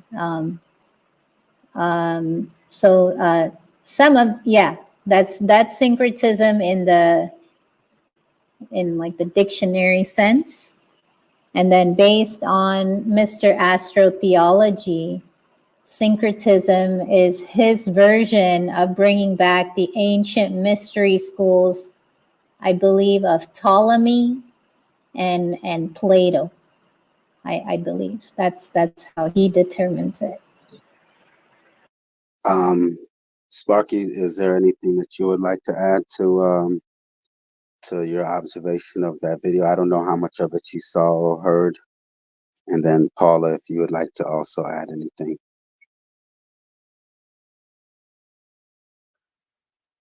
I'm just curious if I should change my name again. Speak to Marve 2.2. Smoking in G sharp. Peace to T once again. I know I saw another name or two. Belly Ray's in the building.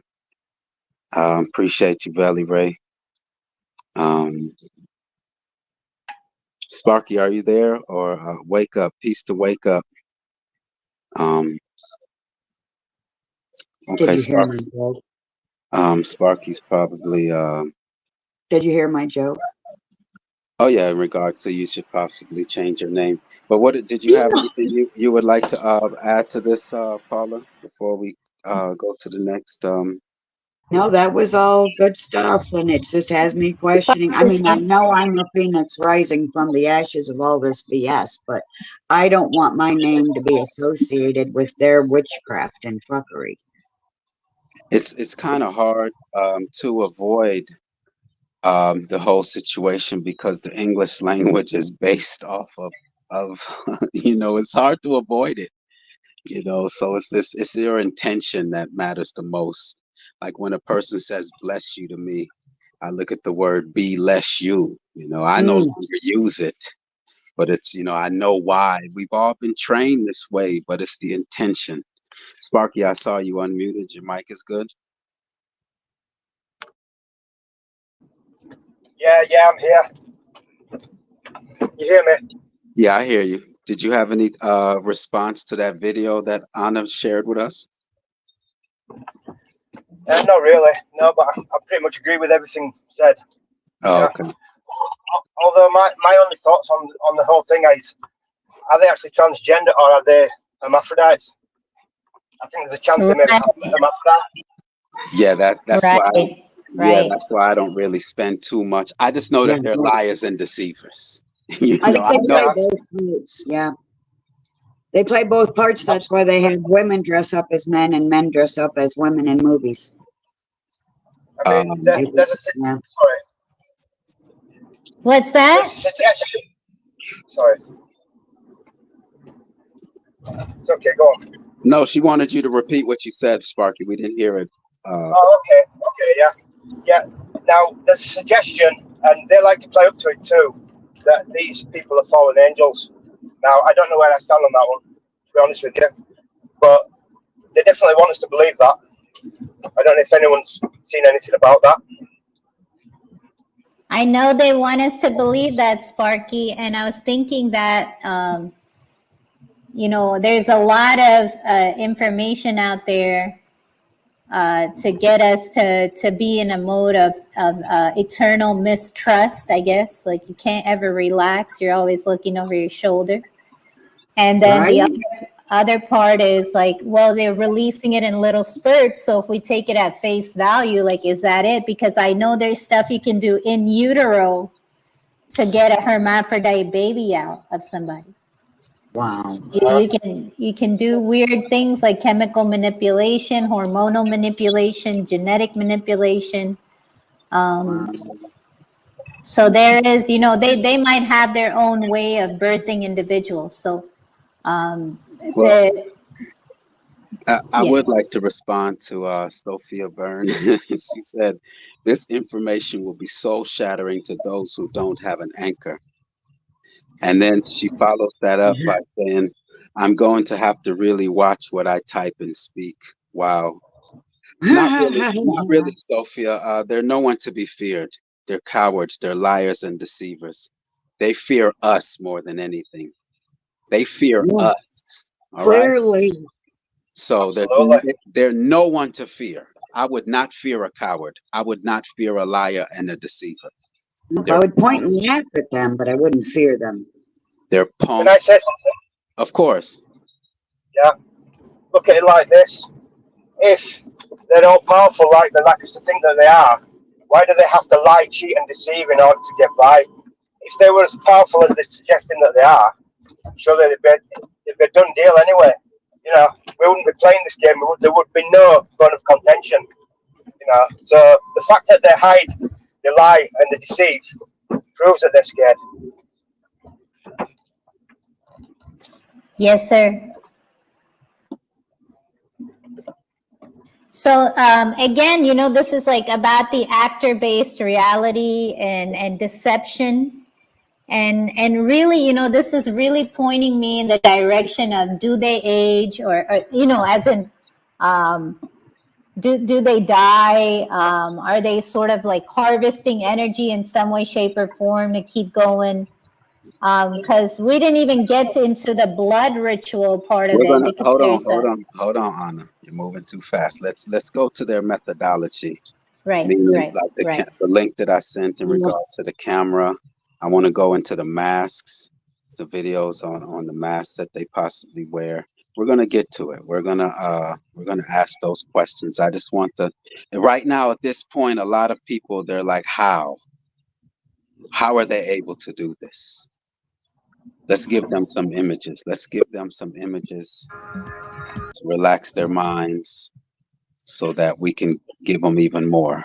Because sometimes too much can be too soon, can destroy the whole idea. So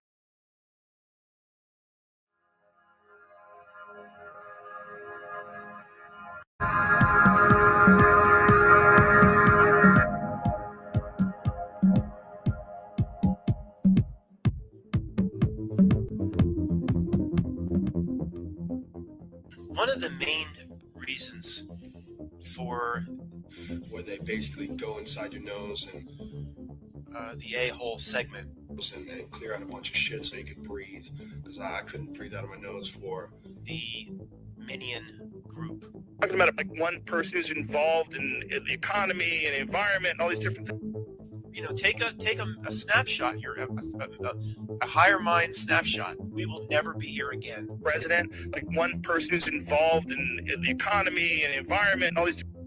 You know, take a snapshot here, a higher mind snapshot. We will never be here again. The president, like one person who's involved in the economy and environment and all these different things. And frequency reduction down towards. It's not perfect. It's not. It's definitely better than a lot of ways, a lot of places in the world. But still, we will never be here again. And it's a sick situation, but in any kind of sick situation, there's a sliver of something very special, and the idea is to find that.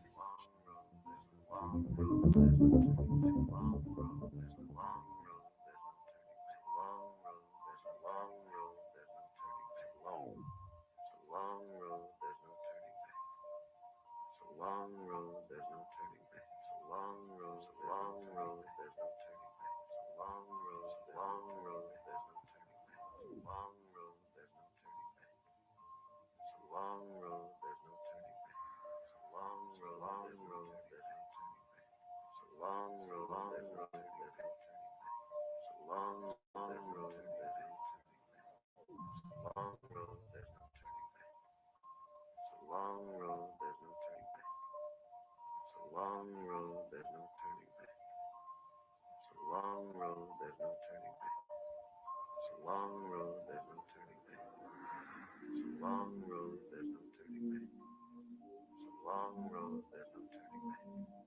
It's a long road, there's no turning back. It's a long road, there's no turning back. It's a long road, there's no turning back. I think it was Trump that said this. But perhaps the biggest reason, or one of the biggest reasons, is to separate the a-hole segment, to polarize, to create a group, the a-hole segment. Come back just maybe with new owners. Yeah, that's that. I mean, just being pragmatic and maybe cold, that is probably how it's going to go down, is it? Or I wouldn't have made this video.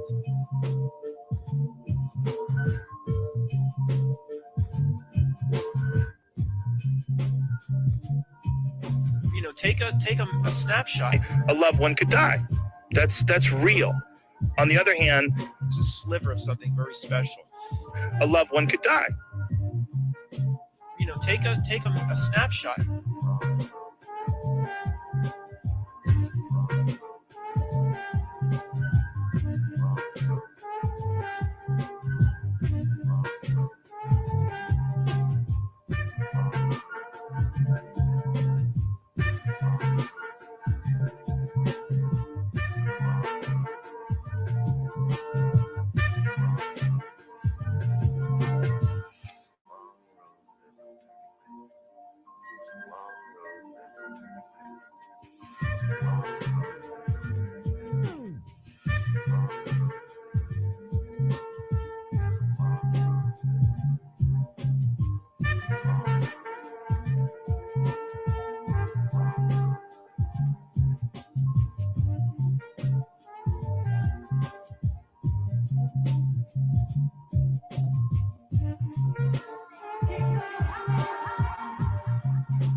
That I think that's where the video ended, if I'm not wrong. Yeah, yeah, that's just to show you that just simple camera work, lighting. These people are masters of deception. All right. In our minds, we wouldn't go this far, but in their mind, this is easy for them. So, so it's, I'm not asking anyone to say, oh, this is what I'm about. This is, I know this as reality. They're deceivers and they're liars. Every time Obama went to Hollywood, a video of Osama bin Laden was released a week later. That's what I was keen to. That's what brought it to my attention. I'm like that. All right, I apologize. I'm like that. I watch you. I don't, coincidences don't exist to me. Every time Obama, because I was in California, every time Obama came to California a week later, a video was released of Osama bin Laden. Whoa. Yeah, I mean, I observed all of that. And Wow. so therefore, Sparky's work is it just took me deeper though. It just went deeper with Sparky's work. Sparky, is there anything you would like to add after watching your video? Yeah, I got so much shit for that video. People love Matt. You know, that the hardest thing to break through is people's attachment to these characters. That's what they play on.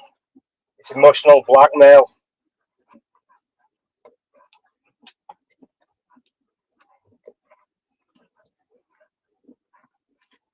It's like any other addiction. That's why I don't point of I understand these were our heroes. Plus, we never thought that anyone would lie to us to this level. So that's why I don't blame or point my finger. I just stay focused on my goal and link with like-minded that will help me get closer. And it's hard for a lot of people to let go, because some of them, the thing is, Sparky, is they speak truth here and there. They rope you in with the truth, with some truth, and then once they have you, they teach you filthy, perverted way. Let's look at the Bible. They drew us in with the Bible, told us the truth. This same God said, "Thou shalt not kill." And who has killed more than this God? Right. It's just they just like these celebrities, they rope you in with their backstories and tell you that they came from shortcomings, and then they start teaching you horrible way. Let's look at Tupac. He came out as a political figure. Came from the Black Panthers. And next thing you know, he had us calling our women bitches and hoes, drinking liquor, tatted up, shooting at the police. He came in the door with African garments on, Black power. And by the time he left us, he filled the penitentiaries up and created an environment of glorifying thug life. That's how they do it.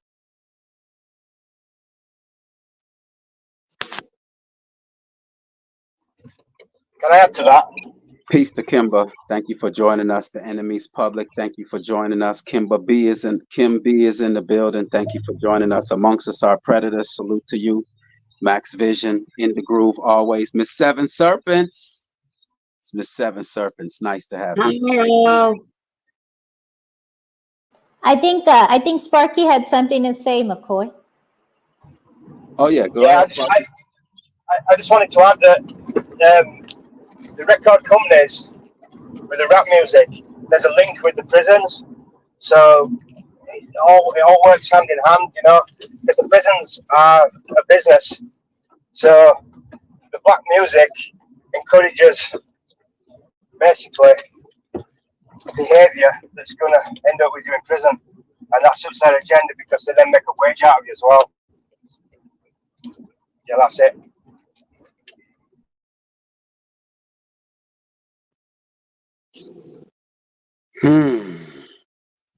I was always suspicious about that right there. After I voted for him, of course, then I became suspicious. And we know not only do they wear masks, but they get plastic surgery as well. Now, I couldn't find the one where on Sparky Lee's channel, the mask, but I did find something very similar, and Jen just put in something about Harry Potter. It couldn't have come at a better time. So just a sophistication of a prosthetic mask. That's the nail I'm trying to drive home here.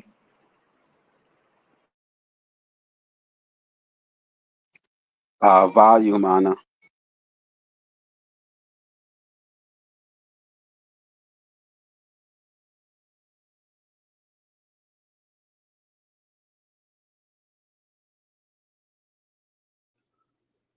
Still can't hear it. There's no sound on it. There's no sound on it, but it does. The sound matters. I can't find one with the sound, but the sound matters because it does sound like Emma Watson.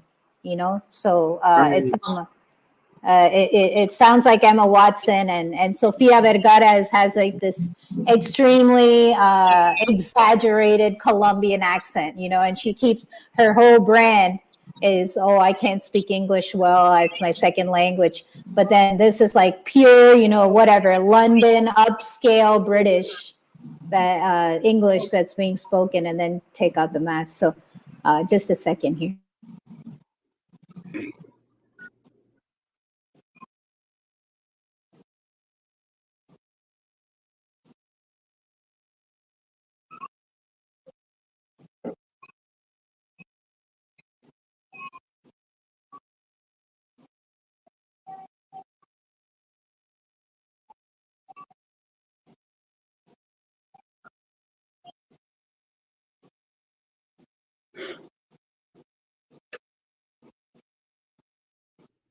Yeah, I've seen that video all over TikTok. Yeah. But even that looks fake, you know. So it's like, what if that's what's being shown? Like, what's the sophistication of what's actually being used? Because it even seems like the one who pulled it off was like fake, to be like on a green screen or something. So you know, it's just I just sophistication. We don't know if they're human or not. You know, they could be shapeshifters. I will say this. Can I say something to that? Can you hear me? Sparky, yes, go ahead. Yeah. Go ahead. Okay, well, on the subject of shapeshifters, yeah? Well, think of it this way. If you could shift shape and change from one thing or one person to another, why would you do it in such a way that there were similarities still? Why would you not change your shape completely? It doesn't make sense. I can't have that one, me. Because if you could shift shape, why would you look anything like? How would you be able to match? You know, surely you'd shift shape and be completely different. Right, like that should change position. The ear markers shouldn't be the same. Yeah. Like the rules shouldn't apply, right, Sparky? Yeah. There's too many things lacking. If they were shifting shape, then they'd surely shift shape into something unrecognizable to the other person. It just makes sense to me. I don't know about anybody else. Are you saying we can take shapeshifter off the table then? I guess in the traditional sense is what he's saying, like something that can actually morph into something else, but they're doing it through illusion, right? Isn't that your point, Sparky? Yeah, it's done using camera trickery. These people own Hollywood. They are Hollywood, so you know they've got everything at their disposal, and far more than we even appreciate. Obviously, because you know the tech that they've got, we don't know about yet, really, to some extent. Without the fear porn part of it. But they are definitely more technologically advanced than us. We see that they bring things out that they've had for years, you know. So, you know, they've got everything at their fingertips. They own Hollywood. They are Hollywood. They invented Hollywood. Hollywood is black magic. It's the Hollywood. It's the wood of the holly tree. It's what you used to make wands. So it's steeped in black magic from beginning, from day one, all of it. But it's all trickery. It's all sleight of hand. Any ideas? Yes, I wanna play a game with the audience, with the chat. What you see before you is an image. Can anyone take a guess? Elvis. Elvis Presley. My mother worshipped him. Will I know anyone take a you guess know. on? Hold on, Paula. Will anyone take a guess on who that is who is currently in our presence? Anyone? Come on. Can Oh yeah, I anyone? know. Hold Yeah, on, they've Paula. been Hold saying on, that. Paula. I'm Paula. leaving it. Hold Yeah, on, Paula. For the chat. For the chat. yes. Anyone in the chat? Look at that face, and you tell me. Come on, let's see it. Let's see it. Wake up, said it. Wake up and Wait. Anna. I want others to take their guess also. I don't want to give them the answer yet. So anyway, let's see. Anyone can look at that image and tell me, who do you see as Elvis Presley? But Anna already gave the answer. So let's I'm sorry, man. Damn it. boom. Donald Trump. Yeah. Anna, you don't have that video of Donald Trump paying homage to himself. Let me see. Let me see. It's all right. Look at that image, So Ama. Come on, So Ama. Forget everything that, whatever. Just look at it. Just look at it. Just put blonde hair on him. Oh my God. In Kissing Cousins. In Kissing Cousins, Elvis had a twin. And he had blonde hair. Holy crap. All I will say is take away all our childhood where people are telling you that you have to go along with everyone else. Take away all the conspiracy theorists, psychological operation they put into our mind, and just look at that picture with just your own common sense. And you tell me who that is.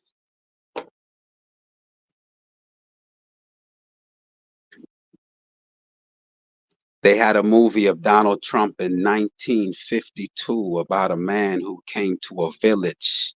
His name was Trump, and he was to convince that village to build a wall. This is all scripted. These are deceivers. Their only currency is your attention and your soul.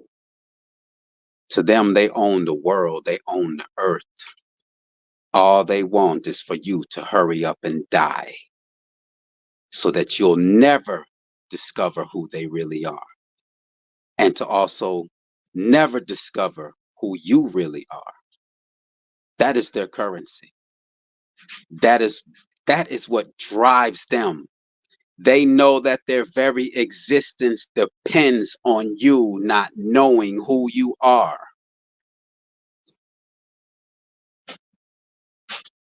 They don't need a blood sacrifice. They don't need sacrifices. They are born into this. This is them. They spread that whole blood sacrifice and ritual garbage to deceive you and to spook you. Why would I need to hold on one moment? Why would I need to make a sacrifice if I was born to do this? This is my destiny. Why would I now have to sacrifice, even though it's already in the script for me to carry this out? That is a throw off. Their whole thing is deception, to throw you off, to create doubt within your mind, to spook you. They are who they are. Any information that we received from them is because they wanted us to receive it. They are deceivers. If you call them a liar, they would smirk. They know who they are. They're wicked. If you call Anthony Fauci wicked, he would smirk. They took the Jesuit oath as part of their caricature to destroy heretics. I'm a heretic. As am All right. I. So let's get into Anna, did you have anything you want to play? I want Sparky to go in on Donald Trump. Donald Trump is Joe Biden. Let's go, Sparky. Let's go. What the actual? What?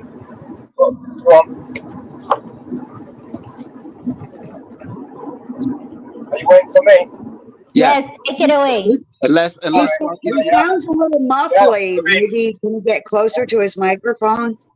Unless Sparky, if you if you don't think now is the time, but since I was on the subject of Donald Trump. Yeah. Now is a good good time. He's also George Bush, both junior and senior. Sparky, we're gonna hold off on this until your sound is a little clearer, because I really think this is very important. Okay, that's cool. Yeah, I'm driving. Yeah, I know you're driving. So yeah, we'll revisit this in a moment. We'll revisit this in a moment when you get to a place where we can hear you clearly, because 10 minutes. all right. Let's turn it in the direction. Paula, did you have anything to add before I head in another direction then? Also, when Elvis supposedly died, it was not his corpse in the casket. It was some wax younger version of him. Lot skinnier, when he was perfect. It wasn't this fat thing that you see on the screen now. So Mom threw the tabloids all over Damon's grocery store because she was screaming and yelling, "That's not him, that's not him." That's how much she worshipped him. But I'm just saying, they never showed his actual corpse in the casket for those who did not know. I have something to say, McCoy.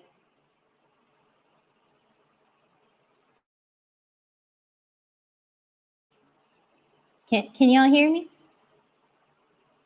Go ahead, girl. Anna, this is all because of you. All right, you wanted this. This is yours. Let's go. So I know you're saying that blood sacrifice and stuff is throwing off, but I've seen it in live. I've seen it in my country happening in front of me. I'm not saying that it's not real. I'm saying for these celebrities and these actors is who I'm referring to. Now, they might have us performing rituals like you see us going to church. You think they go to church? That's all that I'm saying. Yes, they have us doing all type of weird things.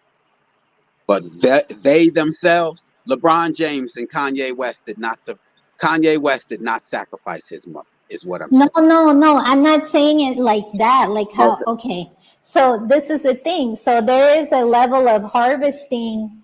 Okay. Ow, I keep hitting my knee. But there is a culture. That's what I keep trying to bring up with these different videos that I'm sharing. Is what is the culture of the enemy? And I'm going to be very direct and say it. And anybody who has anything to the contrary, please go ahead. And I encourage that from you too, McCoy. But they have a pedophile culture. They do have a tranny culture. And they have a culture of vanity and lies and deceit. And they enjoy playing characters. They enjoy it. They enjoy receiving attention. So there's different levels of energy harvesting. And yes, us moving in certain circuits and going to church and driving in traffic and feeling certain emotions is a grand part of it. But twisted sexual appetites, blood sacrifice, and pedophilia are also part of it. And I have borne witness to that in my personal life, sadly. I mean, you go along as a naive, like follower of the church or whatever. Eventually, whatever church that is, if that's a yoga school or a Baptist church, you're going to get to a point where an twisted sexual appetite is opened up to you. And I'm just saying this for people with children to be aware that there's people looking at your kids on the street, wherever you're going. There is a pedophile culture going around.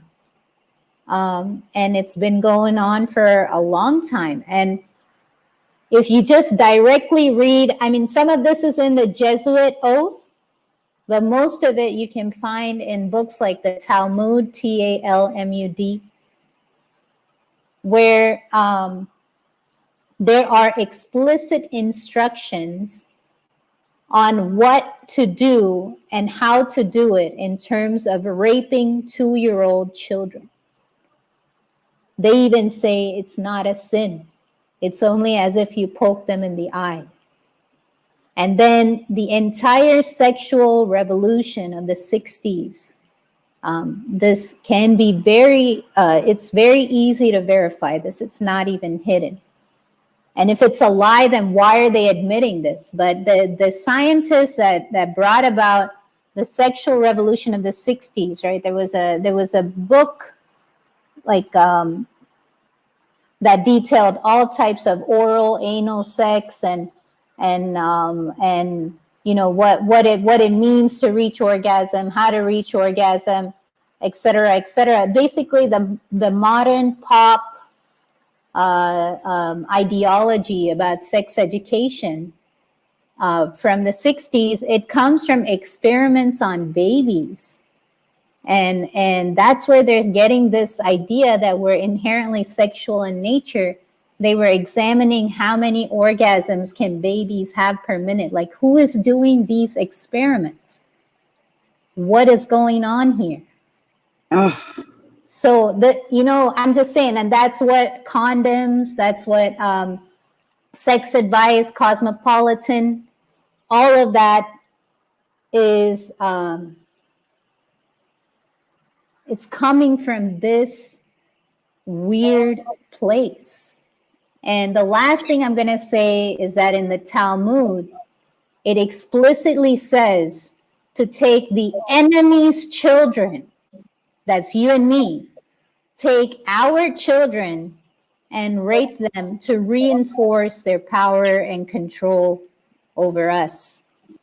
And they have to bleed our children on their altar. That's whether this is just their delusion or it has some weight on the world. It's just happening. So they drink the blood of our children and they sell the meat back to us. And yeah, that's where I'll leave it. That's where I was trying to go with this. Well, I'm going to say this out loud because you just explained why I'm a 1968 baby. And all of my nightmares were about child rape for the most part. Damn it, Paul. I remembered something. I wanted to, Mama Bear, comment, I am not trying to start anything, but do you have proof that they don't sacrifice children or anybody? Mama Bear, this is the reason for this video, that these characters do not die. They move on to other characters. Whitney Houston's character died, but she went on to play another role. Tupac's character died and went on to play another role. That's the whole point of this video. So that's what that's what this whole presentation, this broadcast is about, that these people, they don't pass on, they move on to another character. When you see a character go to jail, he's going on to play another role.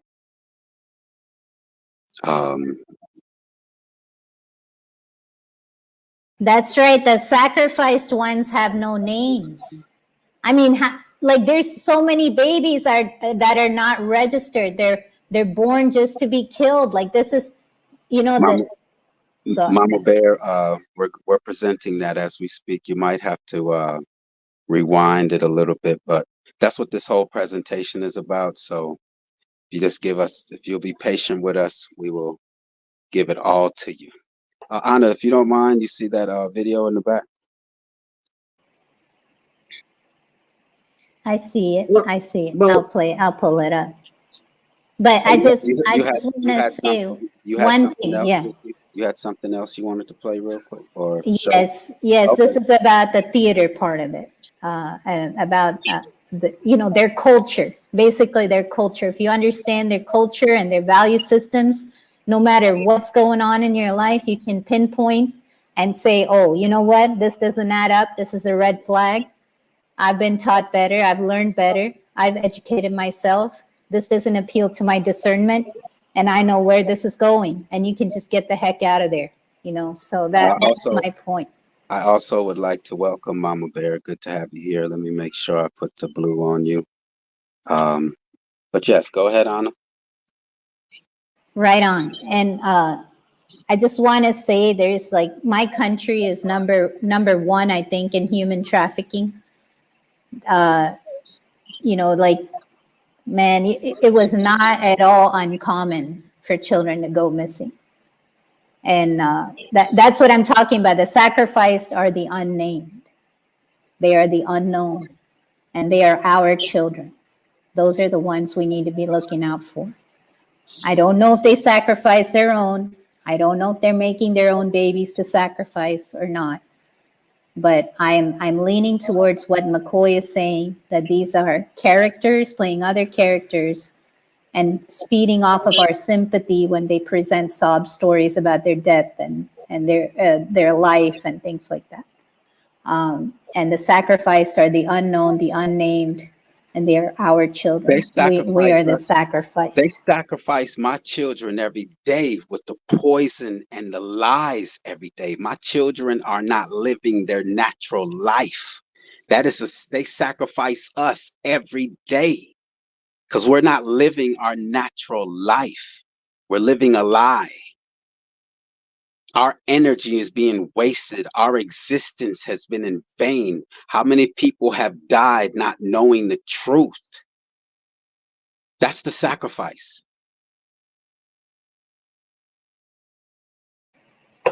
Sophia is saying something about Mother Teresa. Is this a video? Is this a video you're playing? Yes, sir. Or just an image that you have on the screen? No, it's a video. I'm going to start in just a second. But Okay. Sophia is asking about Mother Teresa. I think Sparky Lee did a video on Mother Teresa. I might be wrong. But they're all actors. They're all characters. It is, definitely. They're all actors. They're all trash. They're obsessed with deceiving us. That's what their whole existence depends on, is deceiving us from becoming who we could naturally be. And that's why it makes sense. There's an ancient story called the descent of Inanna into the netherworld. The fertility goddess is stuck down in Sheol, or the netherworld, and then no new life can happen on earth, right? So they got to get Inanna out of the underworld. Enki creates Kugaru and Kalaturu to rescue Inanna. What are these? These are the androgynes. The androgynes rescued Inanna. In order to unite with the goddess, her devotees discarded their original masculine identity. Their appearance was either totally feminine or they had both male and female characteristics. All three groups of cultic functionaries were born as men. Their duties and rituals consisted of ecstatic dance, music, ritual plays. This is like 4,000 years ago. All right, these days we call it television. They dressed up as women and wore makeup. Cultic performers is probably there you go. That's what an actor is, all right? Hollywood actor is a cultic performer. They walked in front of Inanna with women's clothing on their left sides and men's on their right. Well, these kind of things are happening today in the gala, all right? The Met Gala. Celebrities are actually wearing this stuff exactly today, using these techniques in order to reach an altered state of consciousness in which they could achieve union with the divine, a sacred marriage. This practice is also widely attested in other cultures. For example, the Gauli priests, there it is right there, the Gauli priests of Greece and Rome of Sybil. The Hydras in India, they still exist today. They worship the mother goddess. Jewish mystics. Ah, that's right. Jewish mystics. Islamic Sufi mystics and the shamans in Northern Europe. Their ambiguous gender role appears to have been represented by the word sinisanu, literally meaning woman-like. Kulu'us or galas in Sumerian were originally chanters of lamentations, or lamentation singers. Although the male singers, the galas, replaced women, they maintained the female forms of the profession and adapted their gender identity accordingly. The chief gala had a high rank among officials of the city, and there may also have been guilds and families of galas.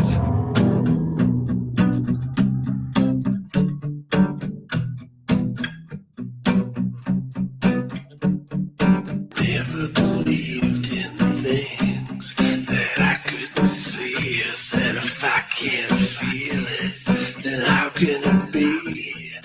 No magic could happen to me. And then I saw you. I couldn't believe it. You were so tall, I couldn't retrieve it.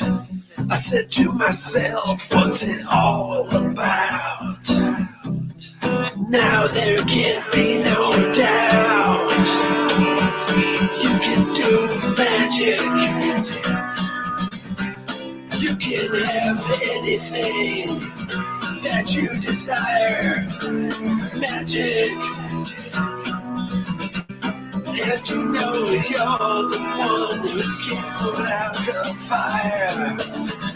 You know damn well when you cast your spell, you will get your way. You hypnotize with those eyes. Heart of stone will turn to clay.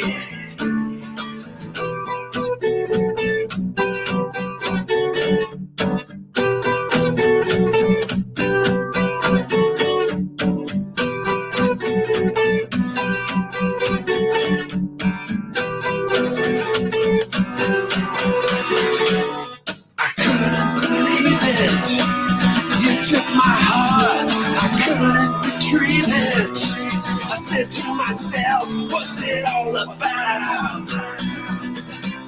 Now there can be no doubt. You can do magic. You can have anything that you desire. Magic. And you know you're the one who can put out the fire. You know damn well when you cast your spell, you will get your way. You hypnotize with those eyes. Heart of stone will turn to clay.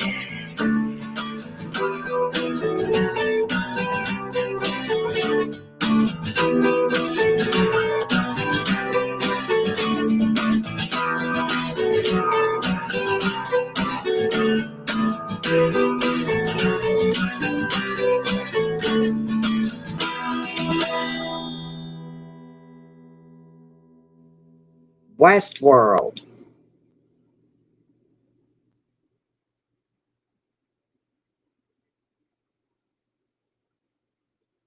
TV show, Westworld. I know about that. What can you give some context to that?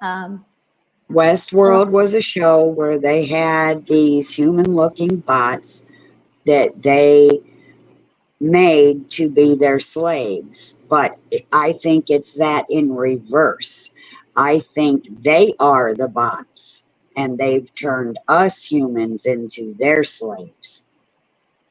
So it's Westworld with a twist. Yeah, I just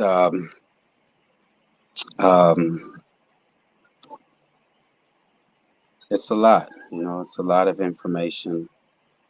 It's a new way of seeing things. It's a new way of seeing things. All a person has to do is add up what all has this system given you.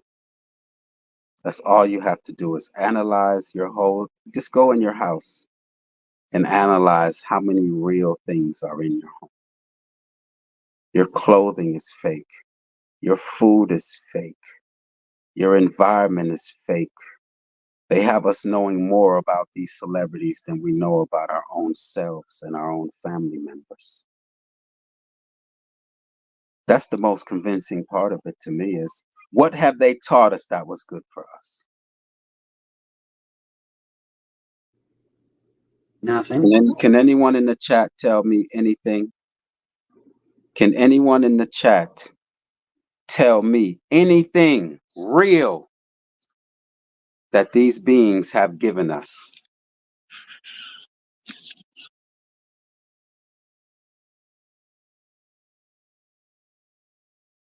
Regardless of what you see and hear today, you tell me, you want to speak up for this system.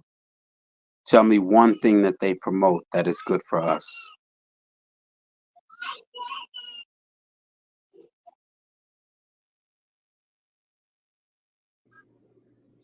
Anna never finished saying the thing she was going to say earlier, and then I was going to have a comment after that too. In regards to what? Energy harvesting. Oh yeah,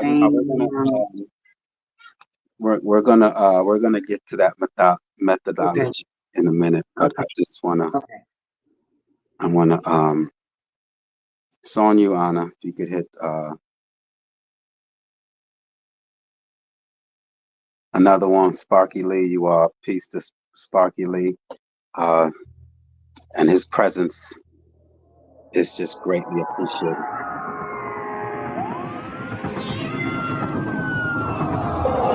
Yeah, I'm back as well. What do I mean by reality?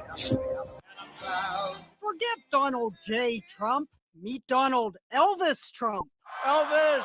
We love Elvis. But people were left feeling I'm all shook up. when the president took it a step further. I shouldn't say this. You'll say I'm very conceited because I'm not. But other than the blonde hair, when I was growing up, they said I looked like Elvis. You see that? Save it last one, Chip. Okay. I have to tell you.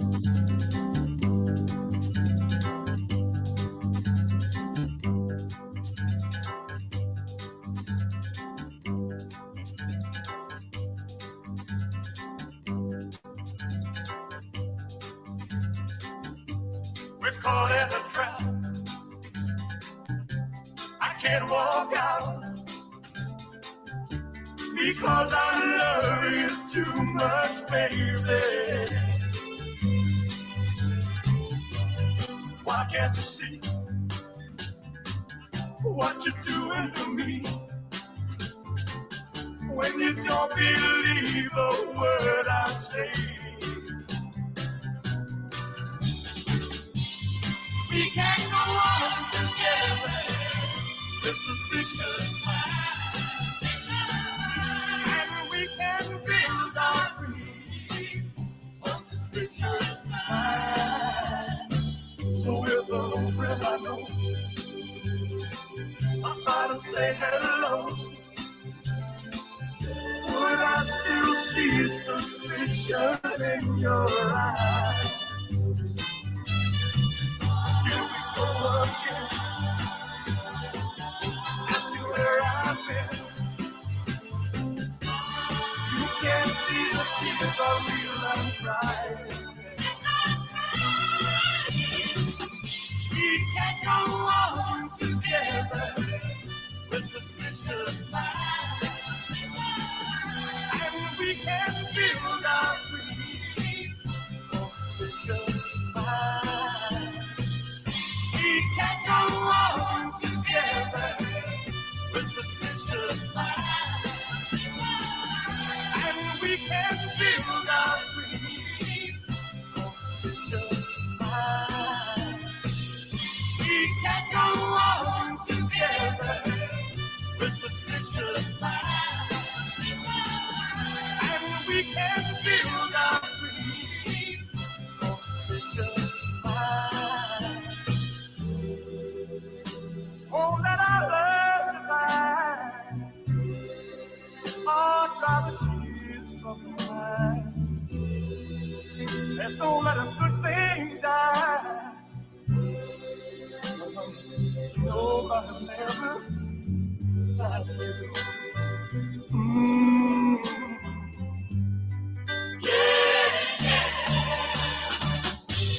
Caught in a trap.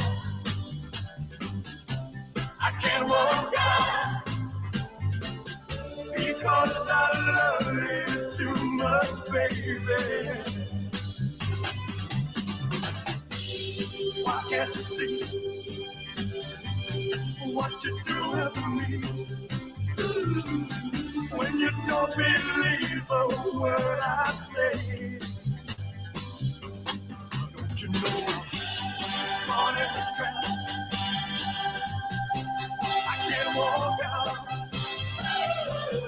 because I love you too much, baby. Don't you know I'm caught in a trap? I can't walk out because I love you too much, baby. Don't you know I'm caught in a trap? I can't walk out because I love you too much, baby. Don't you know I'm caught in a trap? I can't walk out because I love you too much, baby. Don't you know I'm caught in a trap? Here's another one. I can't walk out. Today goes to one of the most beloved artists and most enduring cultural artists that has ever lived. The king of rock and roll, the true king, and you have to say that, Elvis Aaron Presley.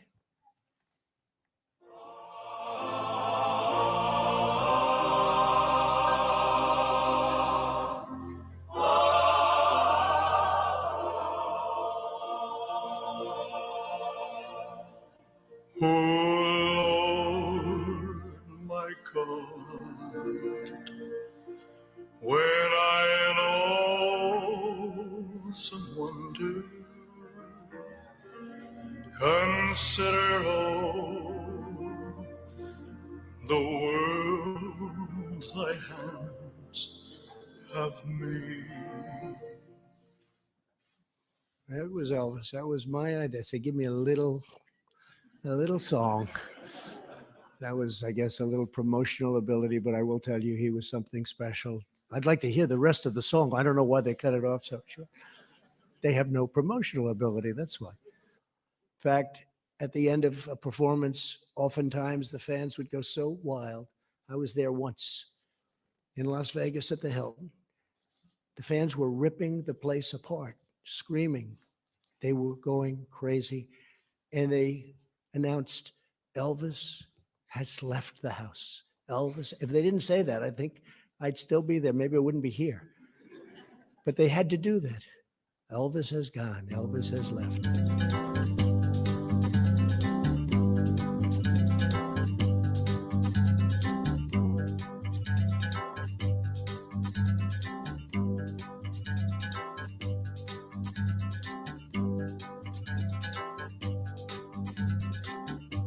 We're caught in a trap.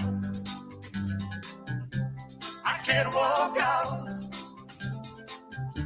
because I love you too much, baby. Why can't you see what you're doing to me? When you don't believe a word I say. We can't go on together with suspicious minds. And we can build our dreams on suspicious minds. So if a friend I know, I start to say hello, would I still see suspicion in your eyes?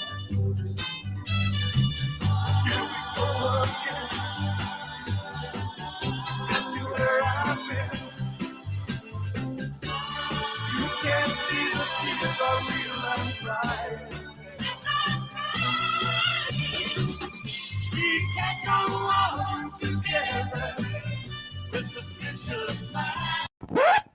With suspicious minds. With suspicious minds.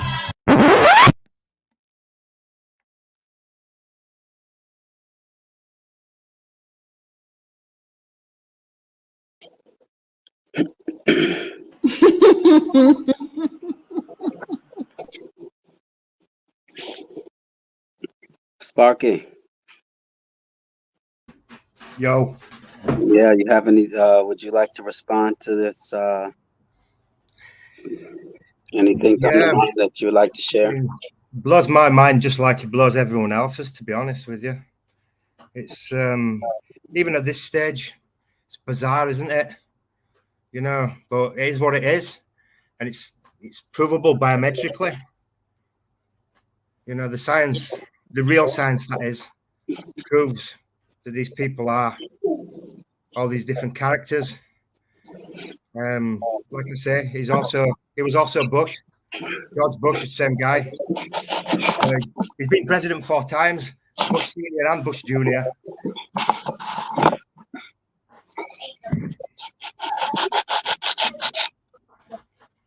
I mean, I'm watching some vegetables, McCoy.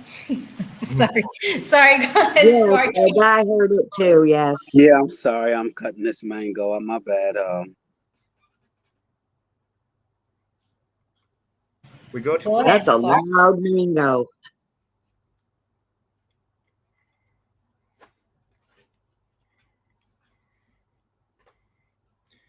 He's another one of those characters, Trump, one of those characters that everyone loves.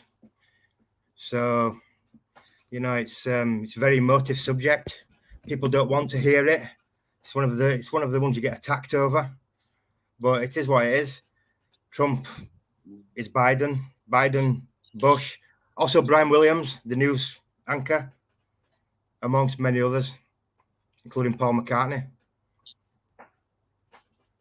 It's a tough one to get your head around, I know, but it is. It is what it is. Any questions? Well, you kind of confirmed for me because, you know, there was this supposed prophecy that there was going to be 2 presidents. And so everybody's been just blaming Biden for everything. But if Trump is still president, he's causing all this same crap, pushing the jab, the masks, the everything. He's in on it too. And boy, was I right, because it's the same person. They control both sides of the argument always. That's how they make sure that they never lose. They've controlled both sides of every argument, every debate, every war, every battle since time immemorial. So, you know, that if you do that, you can't lose, can you? You know, they just go from strength to strength regardless, making shitloads of money out of everything. Yeah.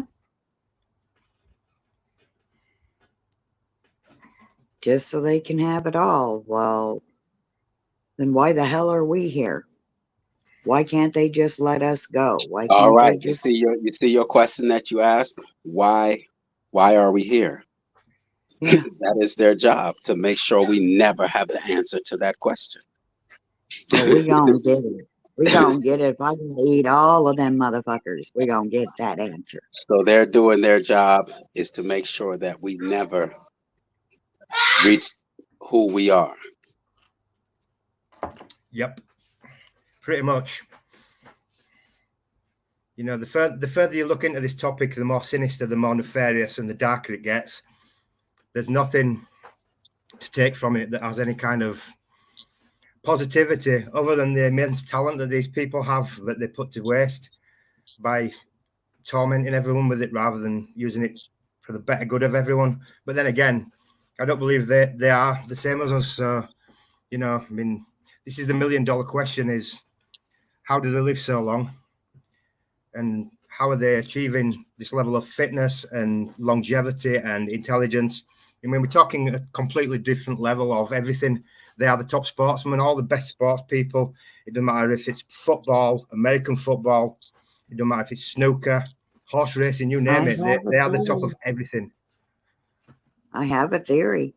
They are AI perfected already. The next sec, I would like to, if you all have any response to everything else, but what I would like to now lead to, I wanted to bring close to home. I want to go to Santos, Bonacci.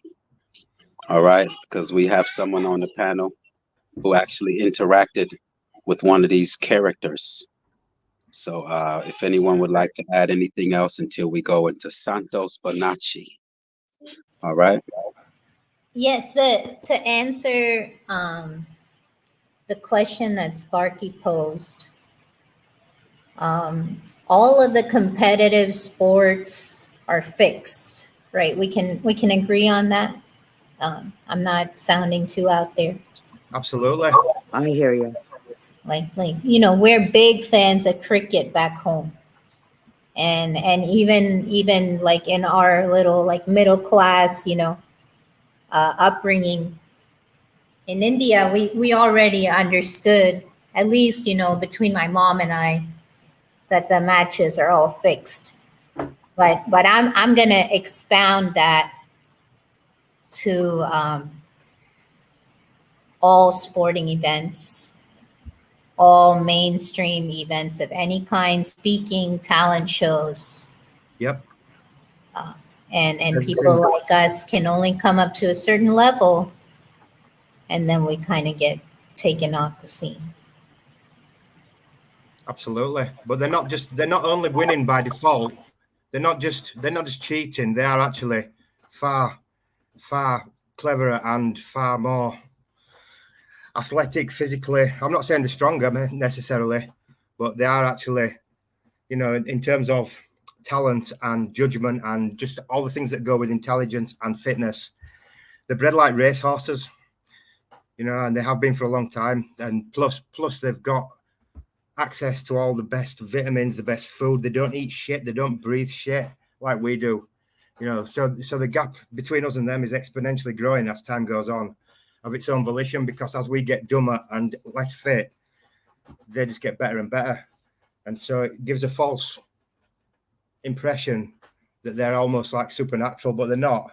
They're just savvy to the things that we should have in reality, and they're making sure that we don't get them so that we can't compete. Any ideas? Yes, sir. Yes. And again, like this is, I'm from India, and contrary to everything that was put forth by the media, there are certain things that my ancestors passed down to me that I know are true. Like, for example, the human lifespan is supposed to be somewhere around 1,000 years. And we're not supposed to be aging. Everything that is natural, really, truly natural, is put on here to help us to be full of vitality. Yep.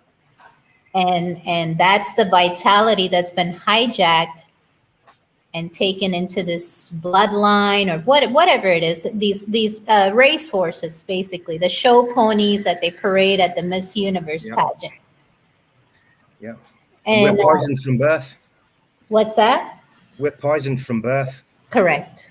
To make sure that we're always, one, never have a chance to compete, and two, are always in the system, in the medical system as well.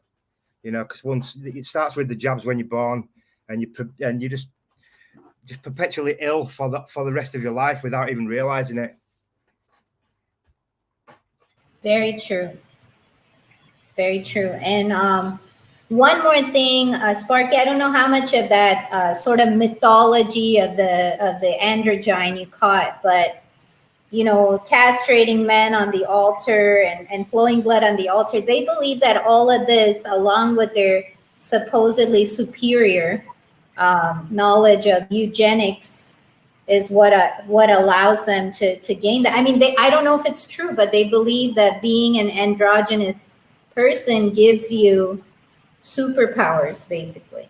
Yeah, and it would, right? If a man were to compete in women's sports, it would be like a super.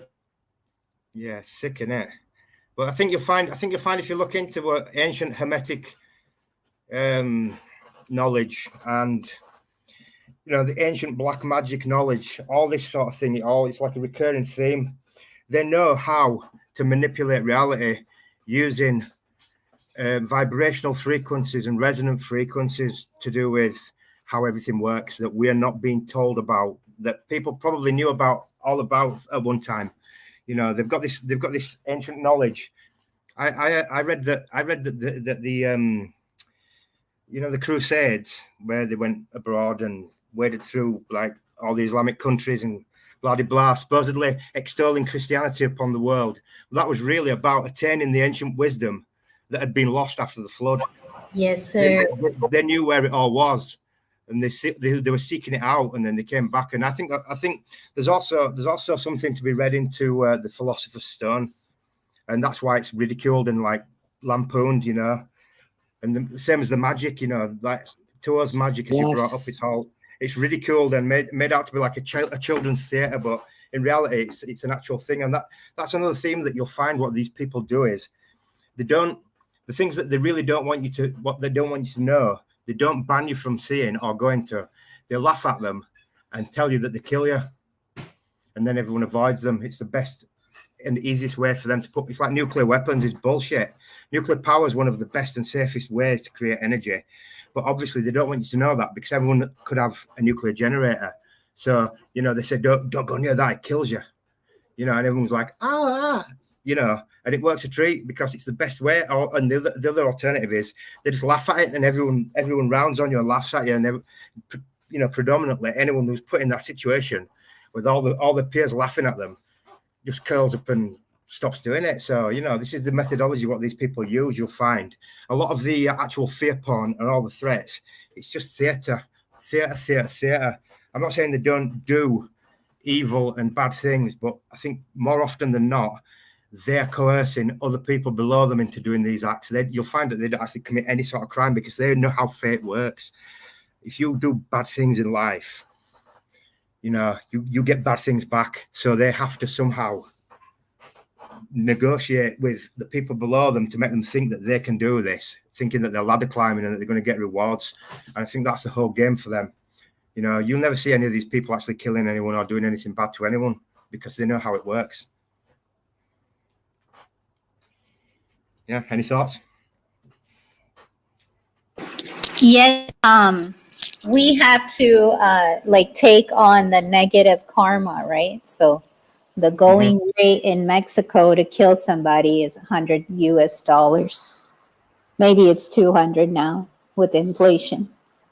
But these are the people that get hired to take people out. You know, it's some minion somewhere, some pawn that's used. And Santos was, the people around Santos, Daniel in particular, was connected to like the Canadian mafia out here in Mexico. I mean, just the more things came out, the more surreal the whole thing got. And okay, I'll be quiet. I will save this for this next segment. So may I go there, panel? May I go? I think that's asking for. No, I wanna also add something that is very important in this research, where I receive a lot of confirmation and validity in Sparky's work and with others, in Sparky Lee's work and others, is that you may look at the main character, but what really drives it home and confirms it are the people around them, the spouses. The spouses is what drives home this. And as I explained this to my family and even my 11-year-old son and my 8-year-old daughter, is if we wanted to keep a secret, we would have to keep it in the family. Absolutely. So in order to keep, to keep it in the family. Go on. To keep it in the family, because if we let any outsider come in, they would, you know, you never know what obligations they have. So we have to keep it in the family. So when you look at a main character, look to the spouse, look to those that are around them. And that's very important, as I explained to my family, because an outsider might reveal it under whatever situation they are under. So I just want to make sure that that's a concept so that you all can take with you, that when in doubt, look to the spouse, Right. and siblings. Yeah, and And parents. Yes. parents. It's like Sparky asked in one of the video, how many coincidences until what was it you said, Sparky? I don't want to misquote you. How many coincidences does it take before you got to rule it out completely? You know. But you were also going to add something or say something. I can't remember now. I've lost my train of thought. Sorry, but go on. So I would also like to show a video displaying that. I've shared the Michael Jackson video, which is really all that we need to see, and how that lines up. How Michael Jackson and his siblings, they match up perfectly with what's the King and the Prince? Obviously Prince Sweden. Carl Phillips of Sweden. Yeah. And it's just fascinating work. It's fascinating work. Do you have a video queued, Anna, with that subject would okay, you know what? No, the Santos Bonacci. That leads right into that. Yeah, because he has his siblings. And so are you ready for the Santos Bonacci, Anna? Yes. All right, let's explain to our listeners and those who aren't. I see a lot of comments wanting to know who Santos is or Santos Bonacci is. I'm not all that familiar with Santos's work. I didn't resonate with him in my travels. I don't know. I just didn't take to him. I just didn't think that what he was saying, it didn't resonate with me.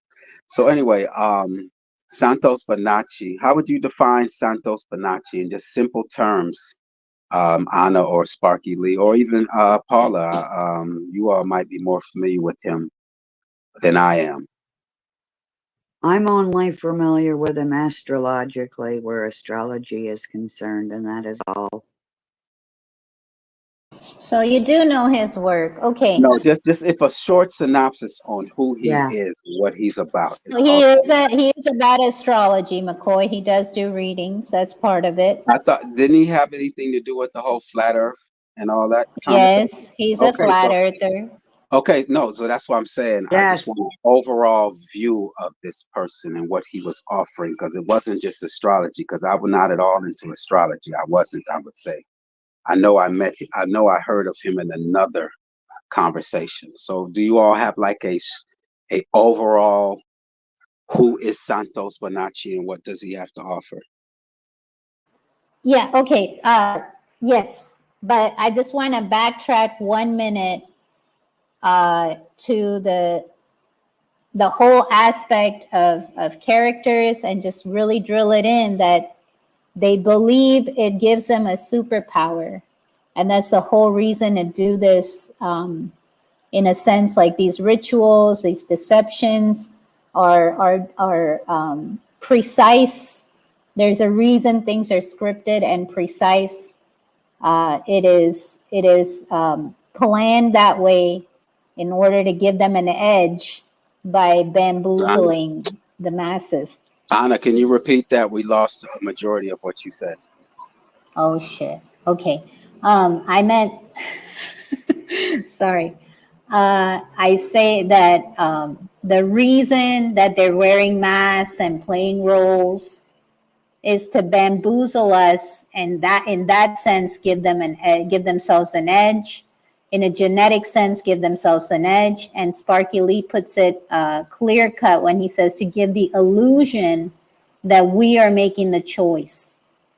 And Sparky is also saying in the chat, they are so clever. They know how to form emotional attachments to those who follow their work and just in general society. Yes.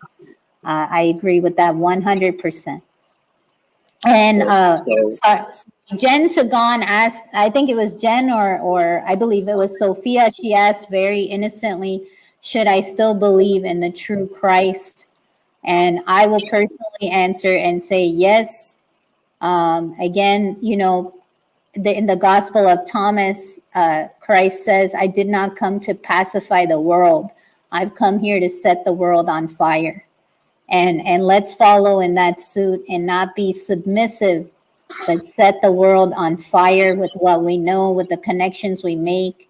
Let's connect despite all the odds. Let's connect the dots.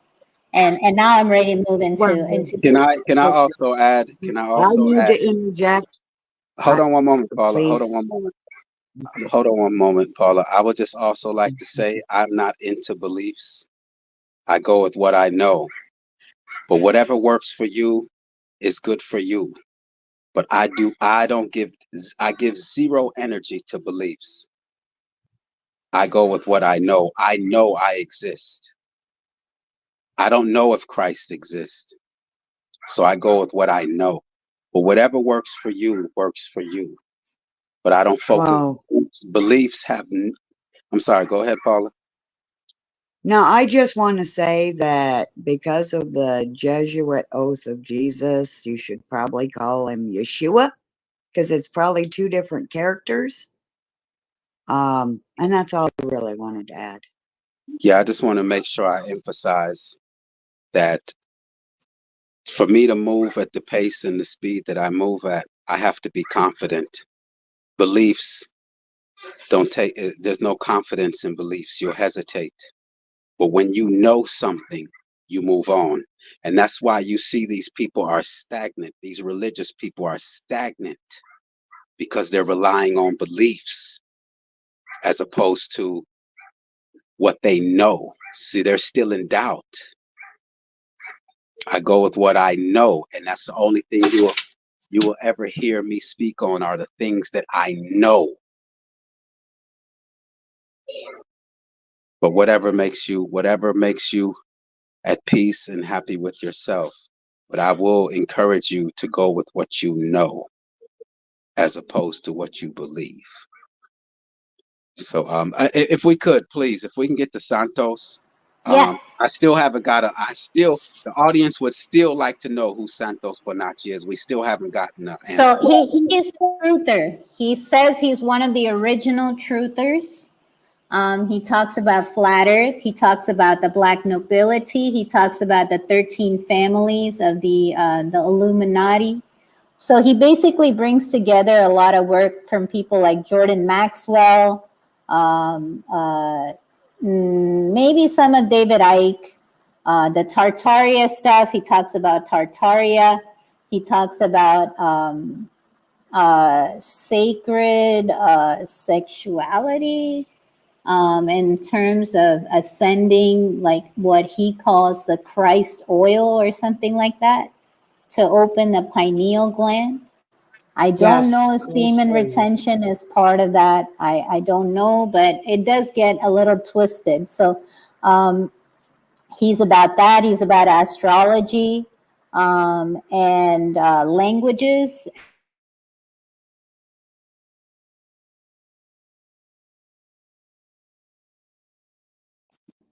Yes, he's very popular in the community, in the truther community. You can we what do you want to do? You want to play that one video of Santos with his brothers, or you want to lead up to your connection with you want to deal with your connection with Santos and then play the video of Santos, or how would you like to go about it, Anna?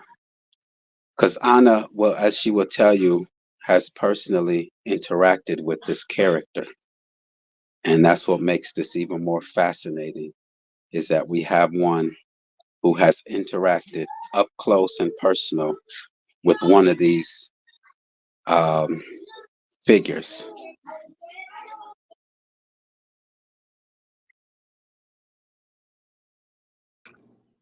They do call themselves figureheads. Oh, I see Anna dropped off for a moment. Yeah, I thought so.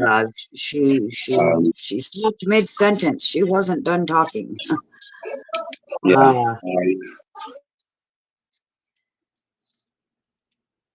Well, Sparky, did you have anything to add? Did you have anything to add in regards to Santos Bonacci? Not really. No. I think I've said everything I need to say about him just in that video. To be fair, it speaks for itself. Once it's like everything else with this topic. Once you see how it works, it strips bare all the lies and the bullshit stories what these people promote. You know, once you know that they're not who they say they are, well, then nothing else is true either. You know, if a character doesn't exist in reality, then anything to do with that person is only made real by their interactions as they pretend to be that person with the people around them, like Anna.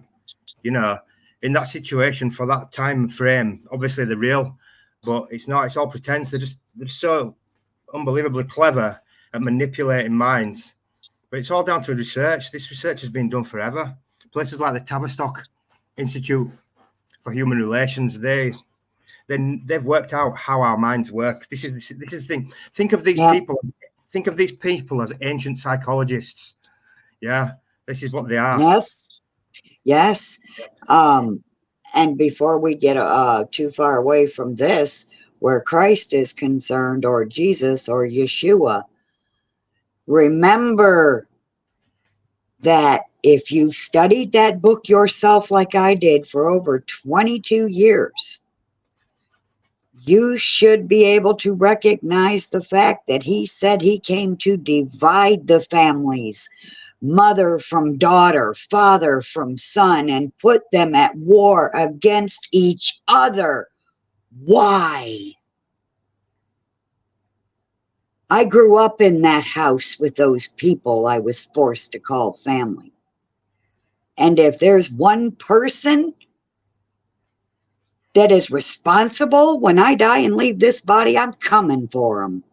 And it ain't to shake his hand or hug him or kiss him on the cheek.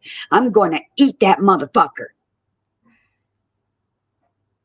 I was meek, mild, quiet, and shy, and now I'm an angry bitch.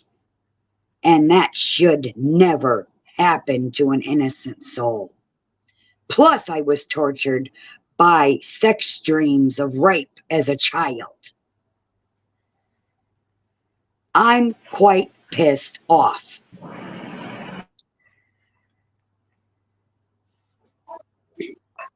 I checked. Sorry about that. I had to re-up on my internet. Thank you for being here. Anna, let me just say, Anna, I thank you for, I just met Anna, a couple weeks ago? I think it's been a month. Oh, yeah, it's been, oh, wow. And I thank you for getting me to this point. This is great. I appreciate you. I really do. I also would like to add something. I don't know if Sparky was touching on it earlier, and I wanted to add. Sparky, that's the conclusion that I've drawn, is that they're not human. Because I don't think other humans can treat other humans this way. I just don't. Theoretically, I just don't think other humans can treat other humans and watch our children suffer. Forget the adults, fine. But the babies? I get it. Yeah, I agree completely. That's one of the thoughts in my mind continually. It's a tough one to get your head around, but you've got to understand that you're only using your own perception of reality to judge your opinions. So, you know, you've got to always bear in mind that all the things that you think are how it is, and the way that you actually appreciate life and how you see life is actually a consequence of the schooling and all the things that have come through. And I know it feels right what you're saying. Obviously, that's what comes from the heart. Absolutely. How could anyone ever hurt children or whatever? But I don't know. I toy with this idea all the time. Are they real? Are they human? You know.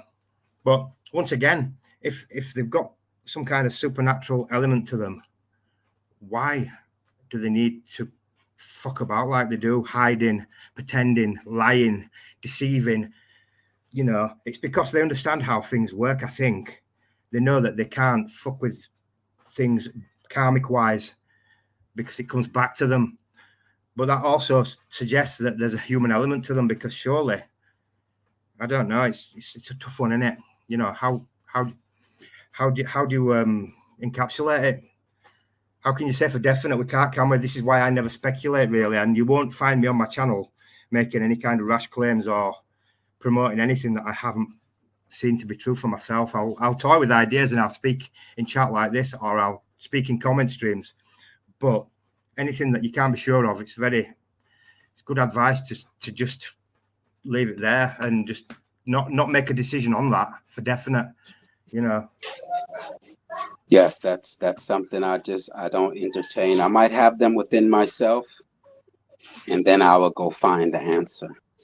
But beliefs and what I think and the theories, and have you looked into like the Hindu history where you've got root races, you know, where there's like, yes, we are like the 5th or 6th root race of a series of human races that all have different abilities, different levels of talent and articulation, whatever. And there's a suggestion that perhaps they are the stragglers from the last root race, kind of like the Atlantean sort of stragglers from the previous root race who weren't as, you know, there's a suggestion that although they live for as long as they do, they don't have a soul. And that's why they hate us, because we actually die, and the actual dying part of it that we perceive as being a downside is actually an upside, because that's the learning curve, and that's the whole thing about becoming more than spiritually. Yes, sir. They're afraid to die.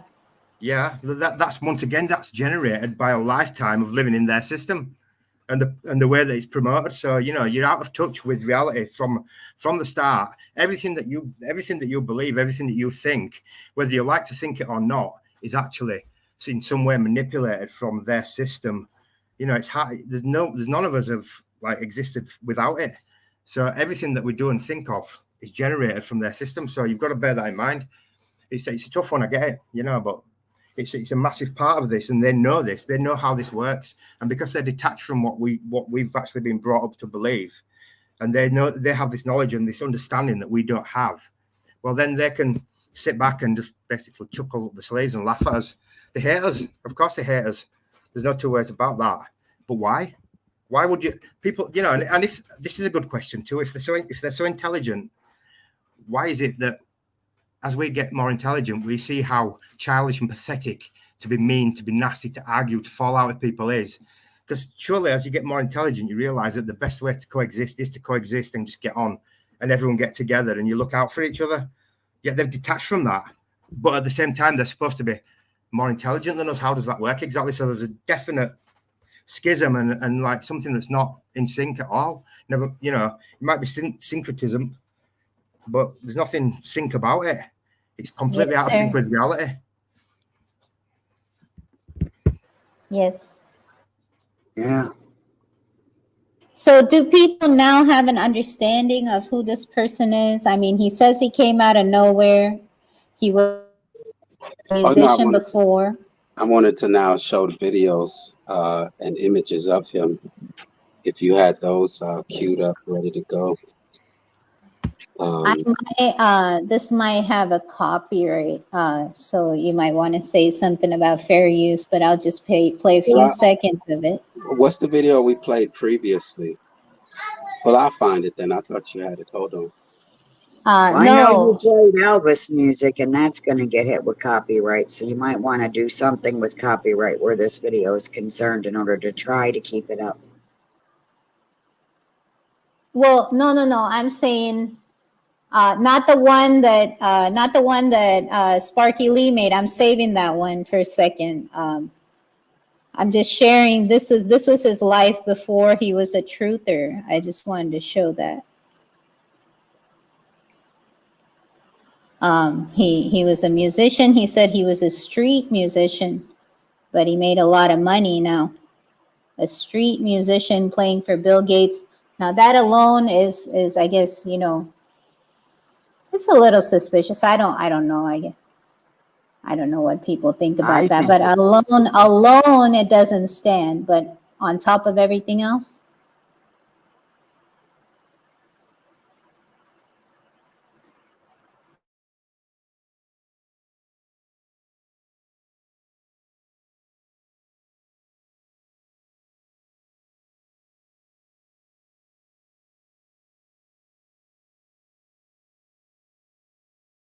right there you see audience of 15. So what is 1 plus 5? Just saying. right.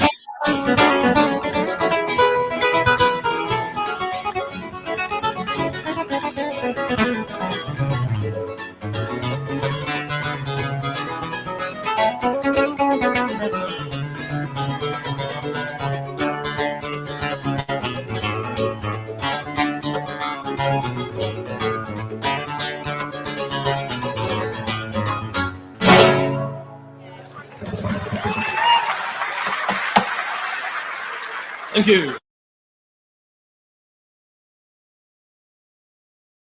It's a person here on the left. just saying.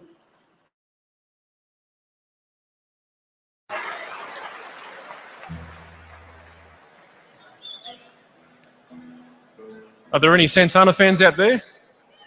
Yeah, that's what we thought. We'll play you a slightly Spanish version of Samba Pati.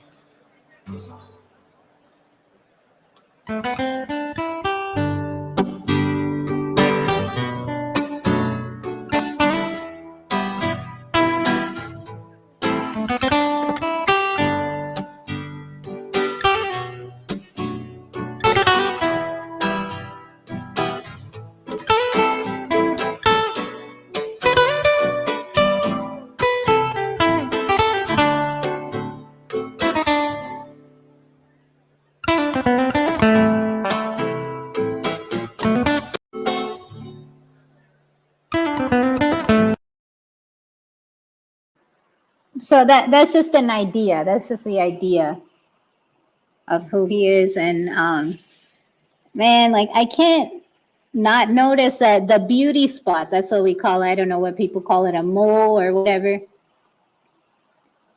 You know, those were used in the medieval times, well, in the Victorian times, to cover up sores supposedly caused by sexually transmitted diseases. And the aristocrats would wear them. And you can certainly see there's like powder on the face. Let me see if I can go back to. And that's since been removed. It's not there anymore. So, yeah, that doesn't exist anymore. So, I can see a little bit of makeup on them. So, this is pre-truth, 2001, and then supposedly 2010 is when the truther stuff gets launched. And at first it was promissory notes and the birth certificate and the black nobility and all of that, and then later on it was flat earth post jail, and then it was astrology and veganism. Veganism is a big one that he's into. And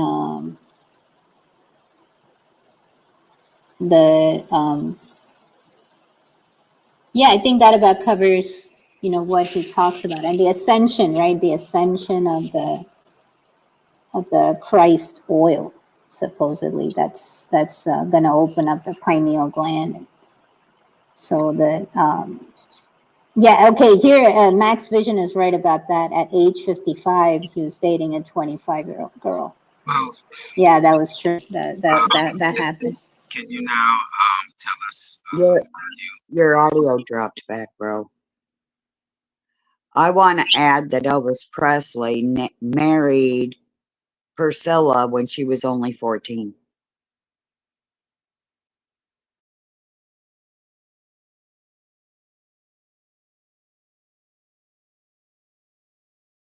Right on. So, McCoy, when you're back, Yeah, if you just let can, me know what direction you want me to head in. just wondered now how if you could tell us your thoughts about Santos before you met Santos.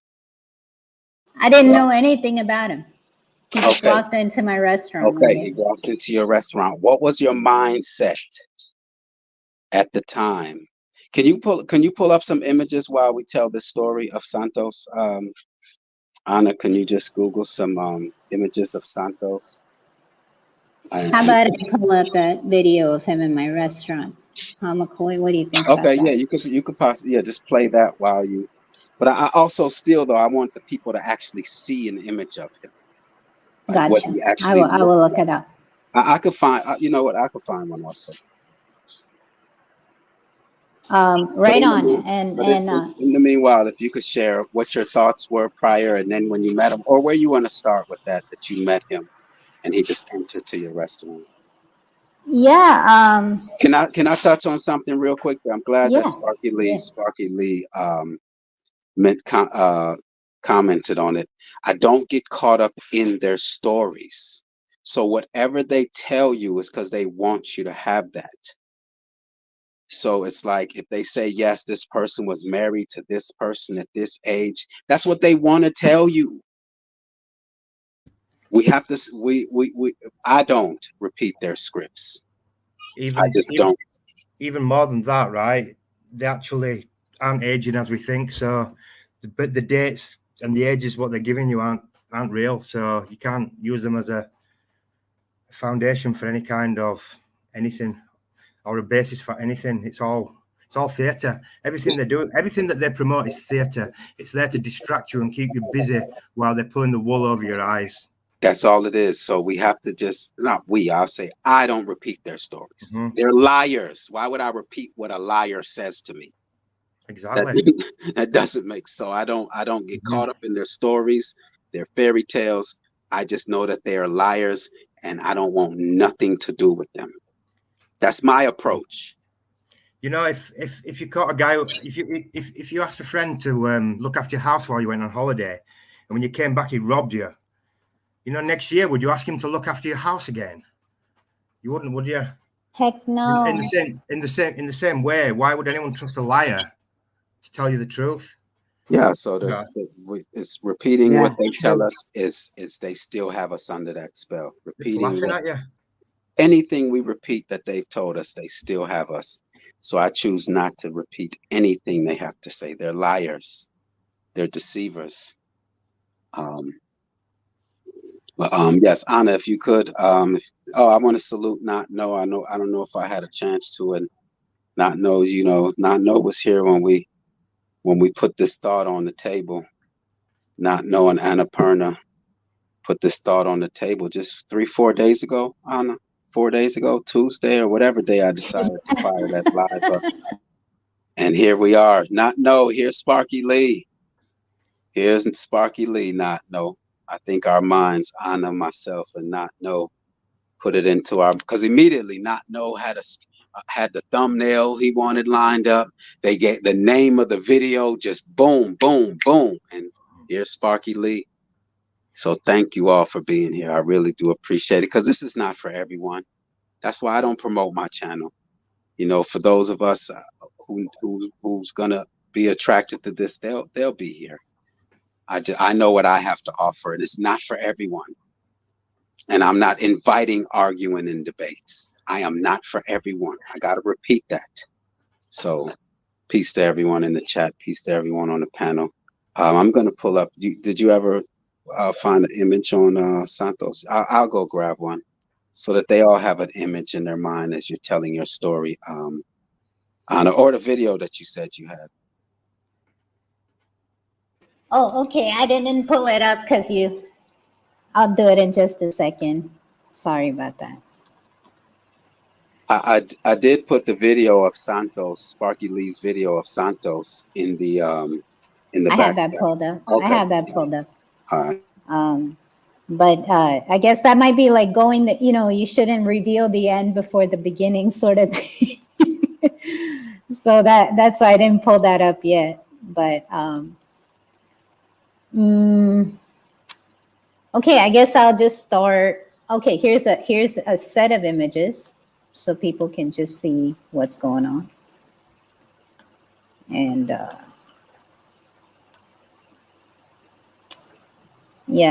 who this person is, and you know, black and white, plaid and all that, using black and white and plaid and all that. It's still coding for Freemasonry.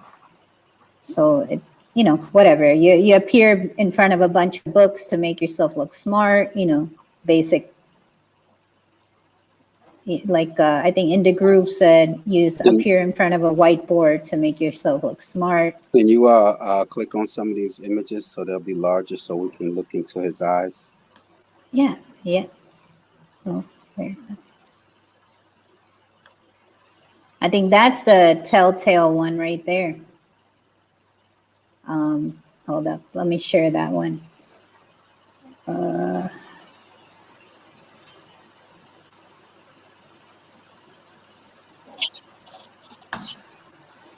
This is the one, McCoy. So yeah, I was my mindset. I was going off grid.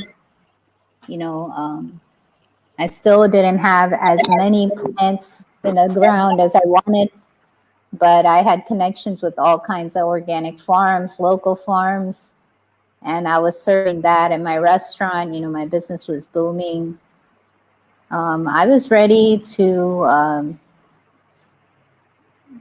like almost, yeah, I think I was 70% off the grid, man. I didn't even have Wi-Fi in there in my restaurant. And this guy walks in and he's on a live stream. I'd never seen something like that before, you know, so I was kind of baffled.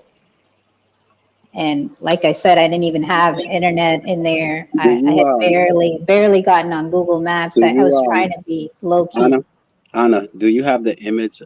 Can you pull up an image of what he looked like when you met him? Yeah. That would be great.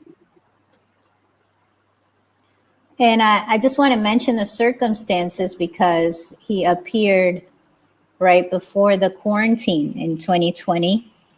He said he was coming from the United States. And I know that he is an Australian national. So he had a United States residency already. And shortly after, he got Mexican residency as well. So let me just pull that up. I'm sorry. I'm just looking for that video here. Oh, there wasn't any Google images that just stood out and said that's what he looked like when you met him? No, because they're all before. And before he arrived, he apparently killed somebody. So that I got to know about that later. It was supposedly a self-defense case. I looked at the police report and everything. But let me just, I wanted to show you just directly in my restaurant, no problem, to see like exactly, you know, the time. There it is. So the time, place, concept, everything. But yeah, that was it.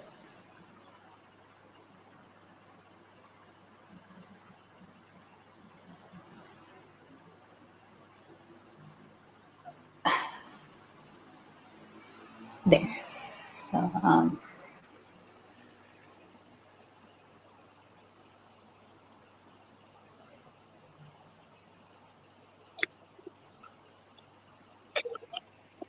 all right, this is your restaurant.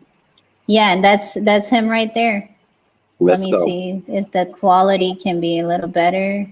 Okay, it's only 360. So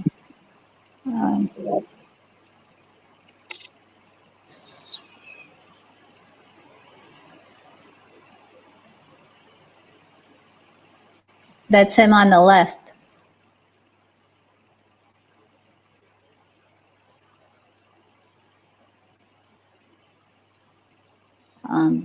So that's how. Thanks, Indigroup, but that's how the guy looked when I met him, when he came in. I think he wore exactly the same thing you're seeing here in this video. And he came in on a live stream. He said I was a truther. I'd never heard that term before. He called me a truther. And again, you know, he said that he had known to come to Mexico right before the quarantine from the United States. And right after, you know, everything gets shut down. The entire town gets shut down, locked down. No one can go in, no one can go out for almost 4 months. So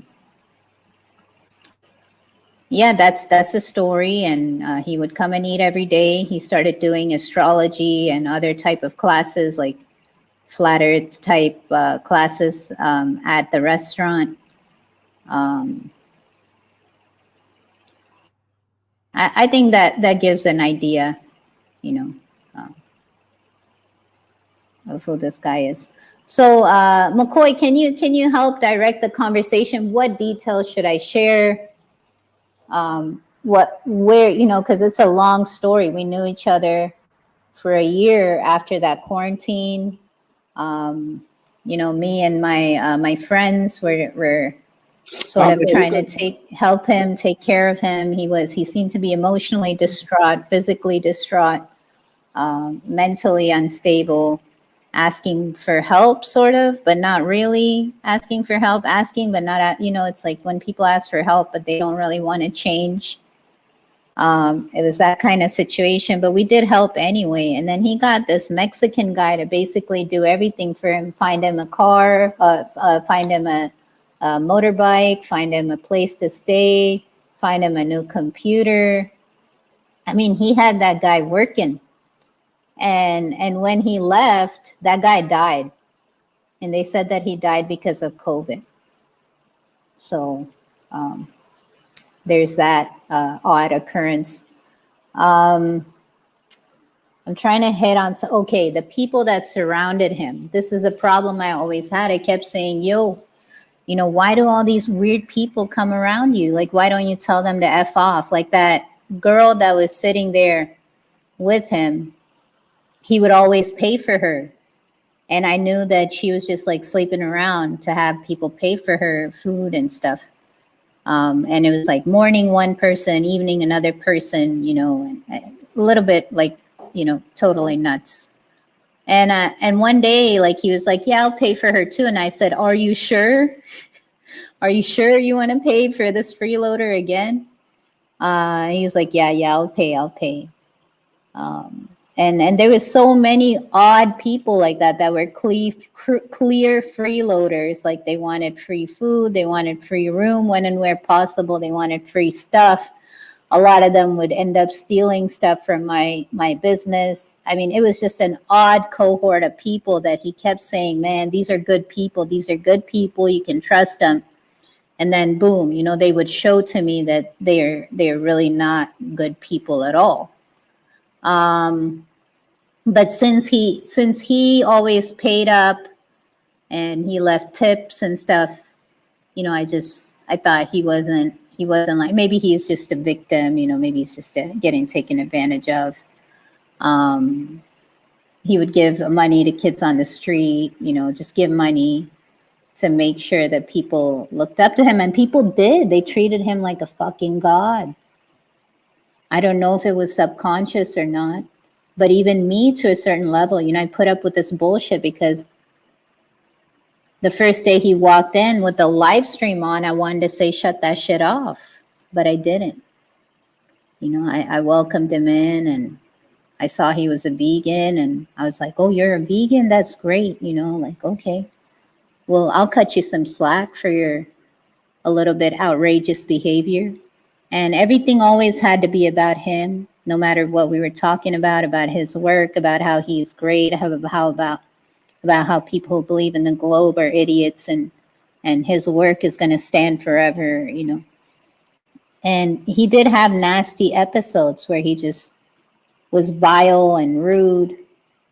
And the mask would sort of slip up.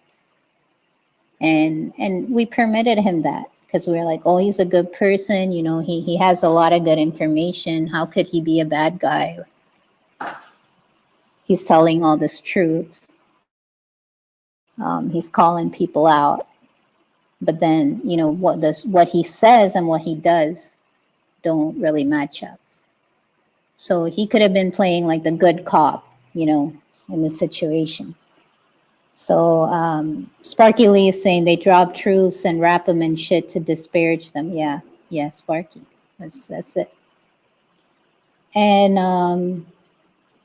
and then he would say like Jesus is Lucifer suddenly, and Satan and God are one, letting you know what God he serves essentially. So let's see, the quarantine ends.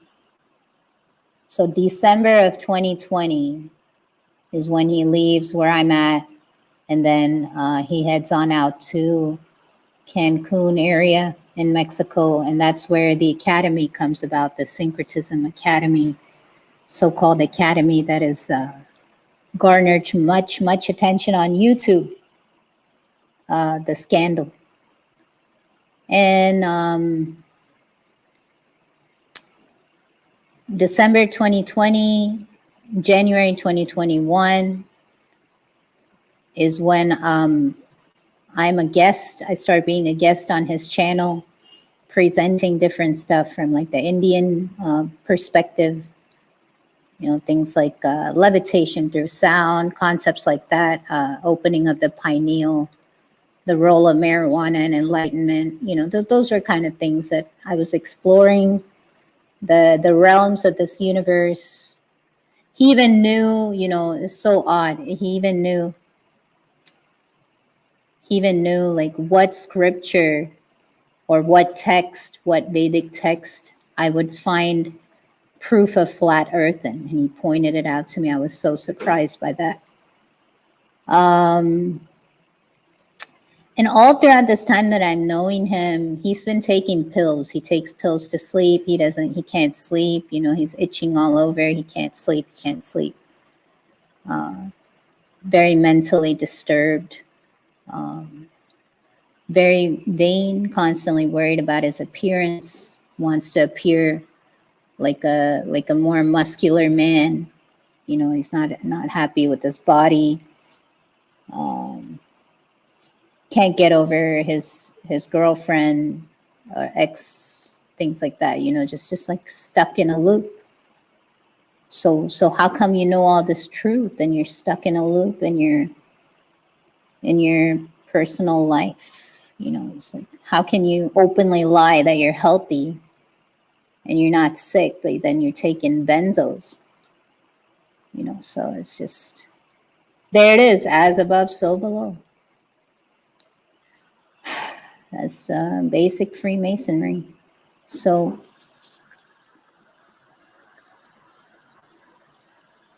I just, I shared openly with him. I let him into my life completely. And I thought, he was a trustworthy person, a good friend. Can you touch on what completely, how you define, or what you said you let him in your life completely? To what extent? Meaning, we would invite him on trips to nearby beaches, just showing him all the hidden gems that we wouldn't show anybody else with regard to Mexico, actually. Sharing personal stories. At some point, I even gave a birth chart.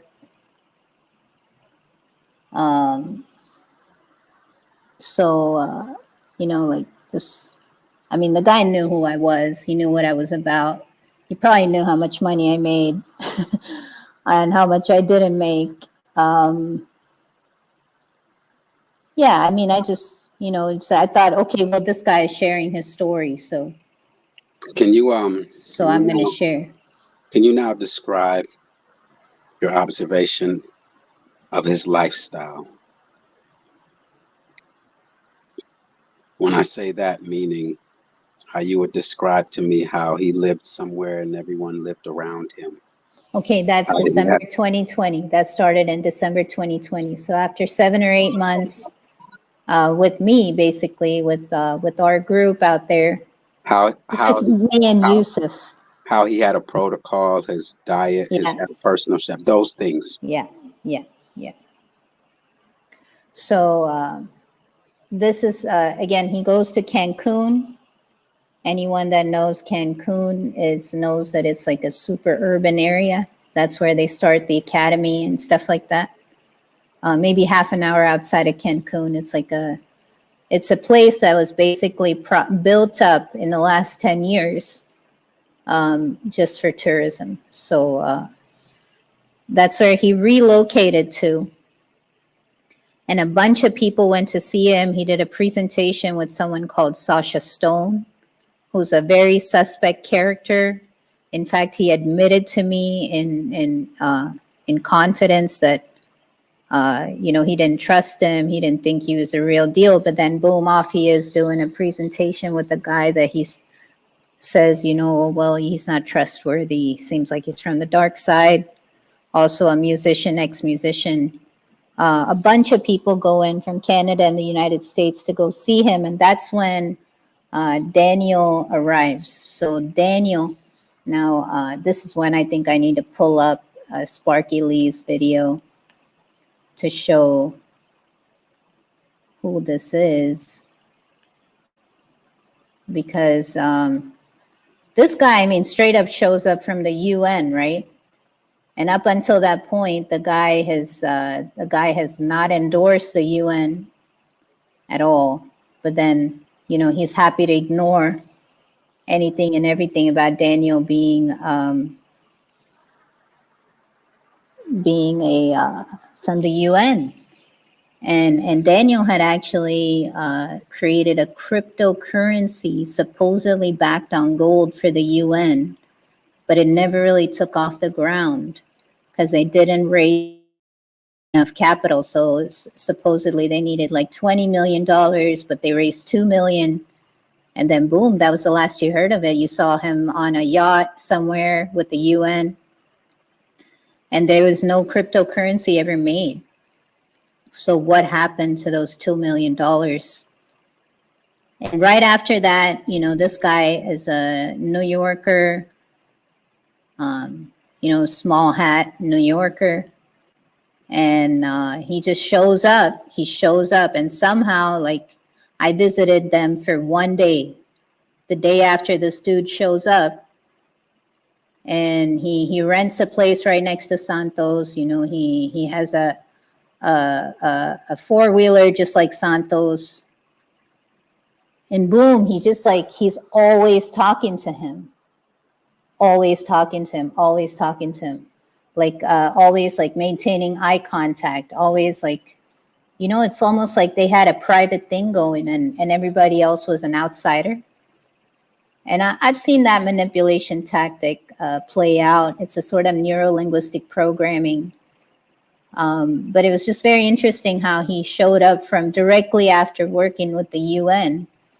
And this guy had no problems whatsoever with that. And he was a cryptocurrency guy, ate meat. And Santos is a vegan to the point that he will tell people off and like yell and scream at them for not being vegan. So in the group saying definitely a handler, that's what I had the impression of. But I just think he was a bad cop to Santos's good cop, if you know what I mean. And we're being handled. People like me who fall into it and give legitimacy and make these people look like they have integrity, we're the ones being handled, in my opinion. But so this guy shows up. They start the academy.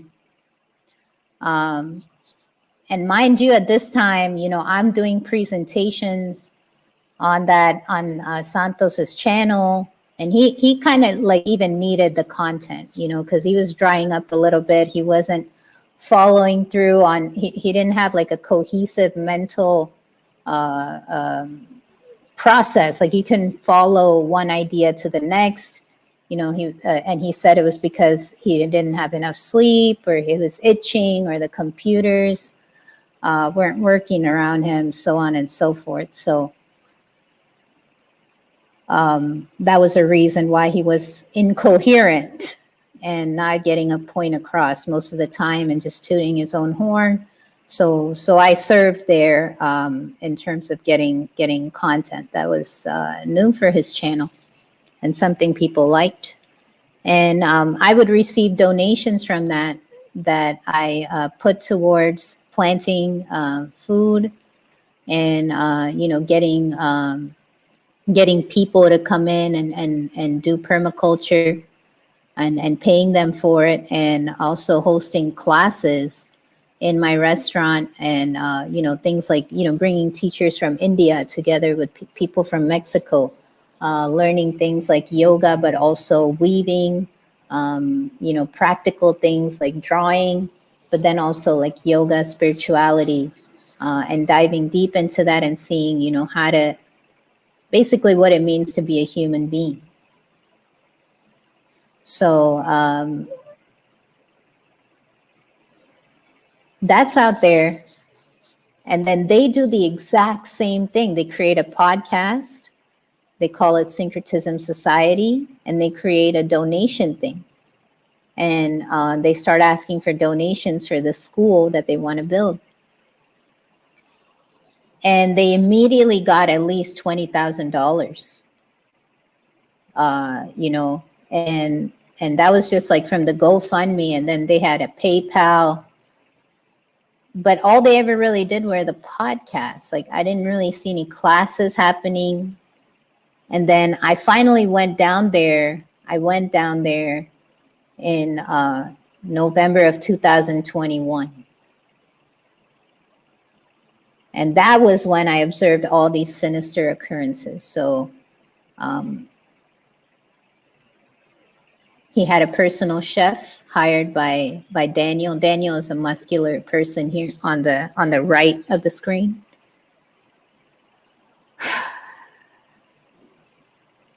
The guy in the middle drinks his own urine, but he like crystallizes it in jars and stuff before. And he just had like a dropper of something that he was giving people, and the guy couldn't complete a sentence, so it was just this weird people floating around him. Daniel lived a block from him. The guy in the middle lived below him. They were constantly checking on him.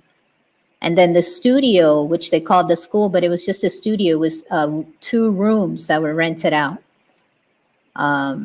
It was like 2 blocks from him. And there were cameras everywhere. I mean, it was like a fucking hologram. It was like being in a hologram, if I'm very honest.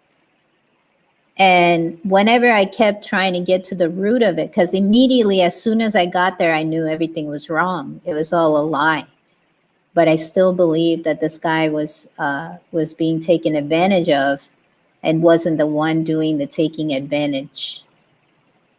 So I wanted to get him out of there, and I kept trying to pull him out of it. And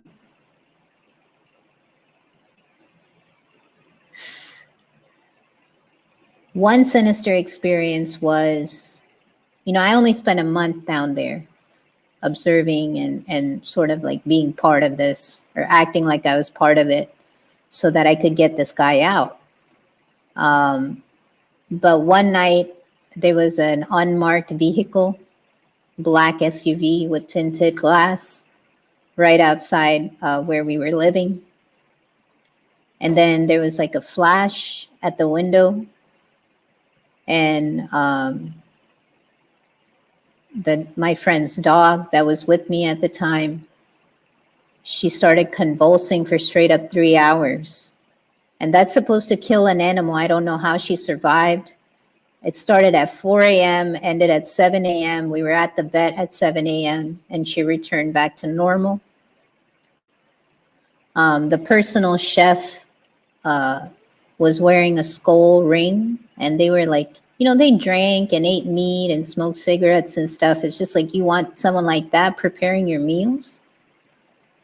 And the same guy prepared the meals for Santos, who's on the left, and Daniel, who's on the extreme right. and also any event associated with the society. And all that I saw happening about the society was like events, as in get-togethers in someone's house. Then they would fire up a live about it. They would get food for it. So I don't know what money was paying for all of that, you know. For the entire time, money and energy that I dedicated, I got back $200. I just want to put that out there. For almost a year's worth of work, a month of relocation. And I don't want any money from them ever, you know, please. I don't want anything to do with these people at all. I'm just trying to give an idea of what was going on. There was also this phenomenon of people going and telling him, oh, okay, Sparky Lee has to go. Sparky, would you like to say anything before you leave? Yeah, I'd just like to thank everyone who's been here in chat and the panel. Say a big thanks to everyone. It's been a good day. We'll have to do this again sooner rather than later. That's music to my ears, Sparky. I'm glad that you want to come back, and I appreciate that so much. Yeah, if you get in touch, guys, and we'll organise something properly next time, and perhaps, I mean, it's gone well anyway today, but let's organise something and make it even better. Right on. Of course. Nice to meet you. Yeah. Thank you, people. Take care. Bye for now. Bye. Take care.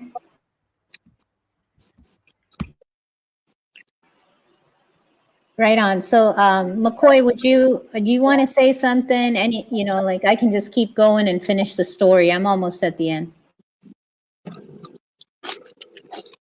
No, I just want to thank Sparky Lee for even making this possible. Without his work, I would only be here with conjecture and words. But to be able to have the images and his thought process, it's made this possible. Salute to Sparky Lee. I would say that I know that he's a threat to this system because he's exposed this system for what it is. He's brought something to the table that no one has, not to this degree. And I'm just glad that I happened upon his work.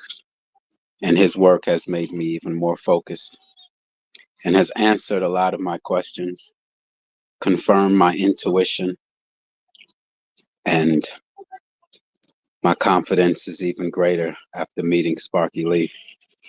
So I just want to salute Sparky Lee and thank him, and just hope that I represented him and that this presentation represented him in what he has done.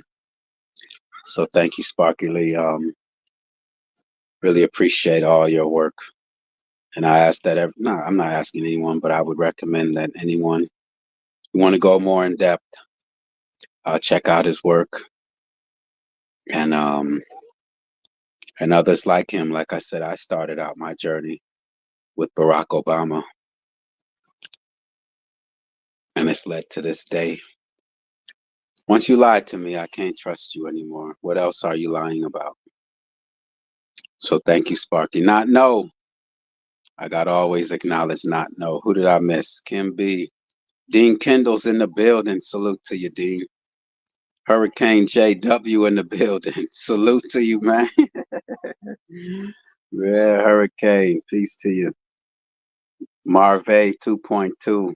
See, Gigi Abilene is in the building. Yeah, we're just here uncovering these weirdos. These ones that are obsessed with our life and our welfare.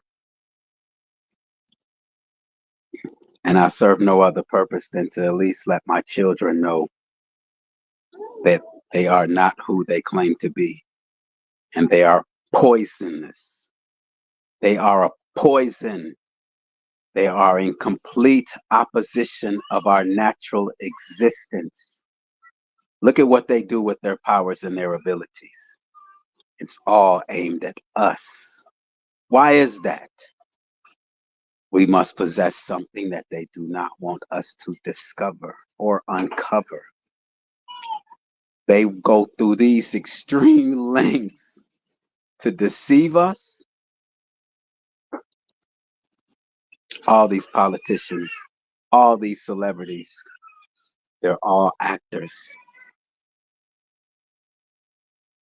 And I'll just land right there, Anna. Thank you.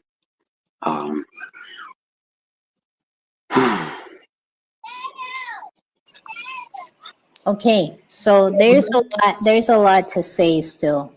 And then I want to play Sparky's video. But I got two more videos lined up about that. So no matter how you slice it, this is a deceiver. That's a basic conclusion. Yeah, and But if anyone wants me to, the nuances are what make it that you can take that recipe or formula and apply it in your day-to-day and kind of scan individuals that you let into your inner circle. That's the point. I also would like to say, if at any point you all would like for me to drop the link, I wish Sparky was here for them to have any questions that they had for him. But maybe another time. I'm just glad that I've connected to one of the greatest researchers out there. You have people on the internet who theorize all day about whether the earth is flat or a globe, whether up is down or down is up, or what life was like 1,000 years ago. And he's actually put out work that can impact our lives right now. How much of an impact is that to now turn the television off and to pick it up and throw it in the trash? You know how impactful that is? That all your life you thought these people were real and had real intentions for you. He has now saved you money, time, energy. You're not caught up in the Kim Kardashian's lifestyle. You're not caught up in these celebrities. They're actors. Their only intention is to deceive you and to make you less than what you were intended to be. Turn the TV off. Dump it in the trash. Save yourself some money and time and a peace of mind. We're so caught up in these celebrities' lifestyle. We're caught up in the politics, whether Donald Trump or Joe Biden. They're all fake, phony, trash, garbage. They're punks and they're cowards. They're not deserving of your time, not one moment of it. They're garbage. So that's what Sparky has done for us, is he's allowed us to see things clearly. They're actors. I can't say it enough. Kanye West, all these so-called leaders. You saw what the Mason said. You saw what the Albert Pike, whatever his name is. You saw what he said. Right here. Whenever the people need a hero, we shall supply him. Albert Pike, 33-degree Freemason. All right? They're trash. Freemasons, Boule, these fraternities and sororities, these gangbangers, all the oath takers. Let me put that up there. Hold on one moment. Let me make sure I put that in there. And my children are around, so I can't read what I have on the screen, scrolling along the bottom of the screen.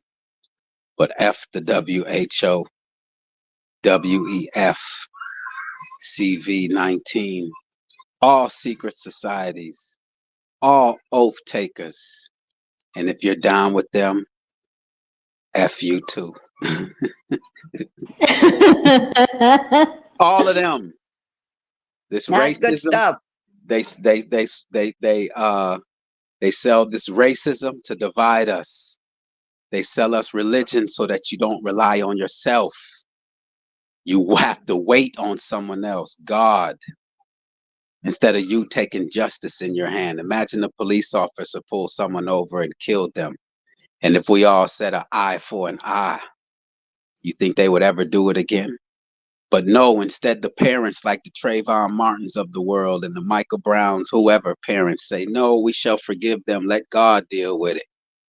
And they'll do it again and do it again and do it again. All psychological warfare. I'll land right there, Anna. My bad. None of this is scripted. I just speak what is clear to me. It's clear to me. Since 9/11, I knew I had an enemy. I knew they were lying. I knew I had an enemy when I saw that all they were giving me was garbage food, garbage clothes, garbage everything. All you have to offer me is garbage. You must not like me. And the only one who would dislike me is my enemy. And here we are. Here I am, I should say. I'm so thankful for this. And this is what path I want to travel. I'm not here to argue nor debate with anyone. I'm here to exchange information. I'm not asking you to change. I'm not here to change anyone. I'm here for those of us who is aware of these things and want more. Let's go. Hey, not no. I hope you're still here, man. Hoping not no is still here. He's 'Cause I listening either think way. I think he had to go. Either Okay. way. He's not no. He'll catch the replay. He knows how big an impact he has in this day coming about. So salute to not know. Appreciate not know. Appreciate In the Groove. Thank you, In the Groove. Let's go. And if anyone would like to In the groove, much respect, man. well, Sparky Lee is gone, so I don't know. I want to open it up so that they can if anyone had any questions for him, but I'm gonna do a one-on-one. Okay. I'm gonna do a one-on-one with him, and then I'll open up the panel. We'll do a follow-up, and I'll go one-on-one. He indicated he was very open to that, so that's a great one. That's something great. So yeah, if you want to I'm continue, just so glad he was here. Right. I want to finish it up. Santos Bonacci, the truther. How ironic, the truther, and there's no truth in him. There's no truth in these people. No, I'm sorry. I offended people. There is no truth in these beings. Right. So if you don't mind, Anna, if you can continue. Yeah. So the guy on the extreme right, Daniel, that this is the names of the characters I'm giving. I don't really know their true names. Well, we'll see. We'll see what Sparky Lee has to say about their true names in a minute. But these characters, there's a lot of stuff going on because, for one thing, when I get there, Santos is worse than ever. He's not at all sleeping, no matter how much sleeping pills are given. I think somebody, Kim B, in the chat said she saw a video where he was frightened in the dark. So yeah, stuff like that was going on where apparently he was hallucinating somebody coming to give him a vaccine by force. And he was saying, stay back, don't touch me. And he did that on a YouTube live. And then, it was like you couldn't see anything because it was a black screen. All you could hear. They're all actors. I'm not caught up into that. I'm not. No, but the reason I'm saying that is he kept doing stuff like that where he would sort of spiral. He shaved his head.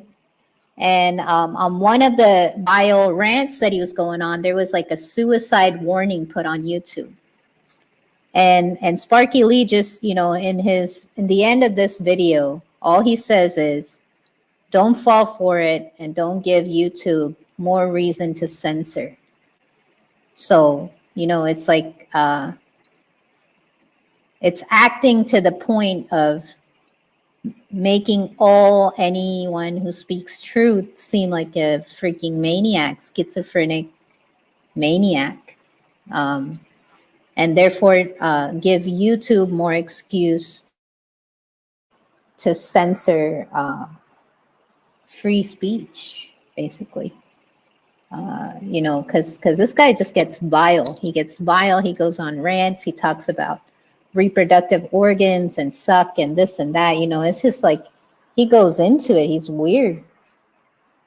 And he says, insults mothers of people, calls them prostitutes, etc., etc. I mean, like that. Basically, that's how certain people refer to Yeshua and his mom. You know, they call her a whore, and he's the son of a whore, and you know, it's very interesting. And he was all against the small hats right before Daniel showed up. And then as soon as this guy shows up, you know, all the small hats are great. The UN is great. There's no problem with that. So for 10 years, you say you're a vegan, and then now you're all right with people who eat meat, and you've been like, you know, yelling and screaming at people for eating meat this whole time. So there was a big cognitive dissonance there, and his following was sort of forced to accept this character. And again, it's just, he was the bad cop to Santos is good cop. Yeah, and Santos was on all kinds of weird medications that Daniel would get for him. I don't know where they were getting these meds. They had contacts. Daniel had contacts with like a Canadian mafia group in Mexico. Okay, how were you able to see he was on meds? He told me. Okay, so you know, it's whatever they tell you, it's just they're trying to, you know, just I'm sure you're aware that whatever they were telling you. So I'm just, you know, okay, all right. This is what was, even if that was what they wanted to appear as, it's still weird. It is weird, and they're liars. Being a liar is weird. Right. But they have to sell the character. They have to sell the character. They have to come off believable.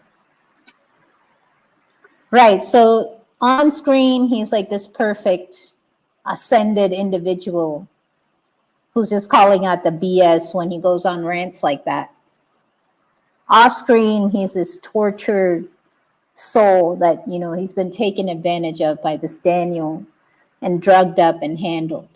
That's what was presented to us off screen. And that's why we cared for him so much, those of us who went there. Another thing is, like, suddenly I was told like he was taking ayahuasca, and then in the morning, and then he went to sleep. Like he took ayahuasca and went to sleep. I thought that was the most weird thing in the world. Like I'd never seen that happen. And I had brought him food and he wouldn't open the door. I thought he was dead. You know, I was just worried that this guy was just going to die on my hands and I wouldn't be able to help.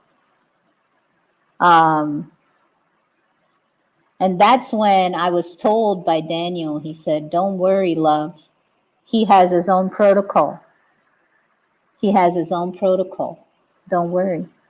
Basically telling me, you know, keep your nose out of shit you don't understand, little girl. And that was the attitude towards me. It's like, you don't know shit. Just stay out of it. All right, let me give a short little synopsis on Santos real quick from what you've said.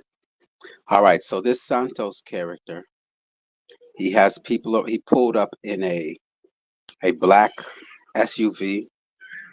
Was it other SUVs around him? No, he didn't pull up in a black SUV. He had a Jeep Tracker. Were there other vehicles around? The guy to the extreme right in this screen, you can see he had a black okay. SUV. All right. So you said that they basically cleared out the place? first time when it was just, you know, my place where I was at. Okay. And then they relocated, got this entire cast of characters to relocate to Mexico, where they were at in this hologram, like urban environment by the beach that they lied about and said it was a fishing village, which it was not. It hasn't been for a long time. What I'm trying to But picture. the cast of characters that came in, they didn't essentially clear everything out, but it was all them. Like that's all you could see around you. Like Okay, it was boom. all them. It was all them. All You right. couldn't So walk across the street without seeing one. all right. So now I'm trying to paint a picture for the audience on this character and myself and everyone listening. He also had a personal chef that He cooked had- for hold on. all of them. Okay, so he had a personal chef. When he lived, people lived around him. He had a protocol. Not many people have that kind of lifestyle, regardless of how wealthy you are. All right. And the town shut down when he first got there. The town shut down when he first got there. This is not for a normal human being. This doesn't occur. Not all of these circumstances. And so the description. And then, you know, like I kept thinking, oh, this guy is like me. This guy's like me. But I was busting my ass off sometimes for 15 hours a day. You know, there was no stopping. I was just on my feet, like trying to make ends meet every month. And especially after the COVID. Okay, let me just finish painting this picture. But he said, excuse me, but he said, you know, he made his money through royalty. That's what he said. Okay, so with all of that, at the end of the day, and you add all of that up, that's royalty. Someone who is heavily protected, who is looked after. That's the only conclusion that I've never been around a person who has that kind of lifestyle, no matter how wealthy. So Anna, if you can, if you have anything else that you would like to add. Yeah, I settled for celebrity, but you know, royalty would be the right word, I think. And celebrity is royalty, as we're discovering now. Yes, and the president of the United States. That's how they, the president that we know of, how they move with their Secret Service. They clear a place out. Everything is investigated before they arrive. And one more thing, I gotta say one more thing is, gosh, yes, the way people had treated him, acted around him, the way everybody seemed to know him. It's like I was the only one. Like, who are you? Why didn't you know him? Why don't you know of his online presence? How the heck are you in this group? You didn't know him before? What? And I said, no, he's my friend because he came into my restaurant and befriended me. That's how I know this guy, you know. And I didn't even look at his internet work for the longest time. I didn't really resonate with it because of the arrogance. Basically, the arrogance is what got to me all the time. And he would be like, "Oh, I'm an Aries," you know, no. Like, there's a million excuses. But no, you know, the way he looked down at people, like looked down at basically everybody around him except him. And if he gave you a good, you know, if like someone like me, if I was getting attention or affirmation or positivity from him, I had to be eternally grateful because, you know, that's like, oh, you're special. You're not like the rest of the crop.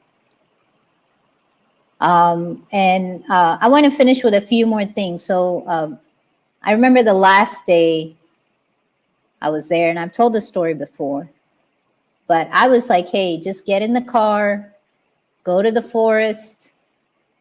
There's a few trusted people that will accompany you. You know, go heal, leave this all behind. The people around you aren't good. They aren't good people. And you keep saying they're good people, but they're not good people. And every 100 meters that I was having this conversation with him, I was trying to let him know, hey, if you don't leave, I'm leaving. I'm gone. This is my last day.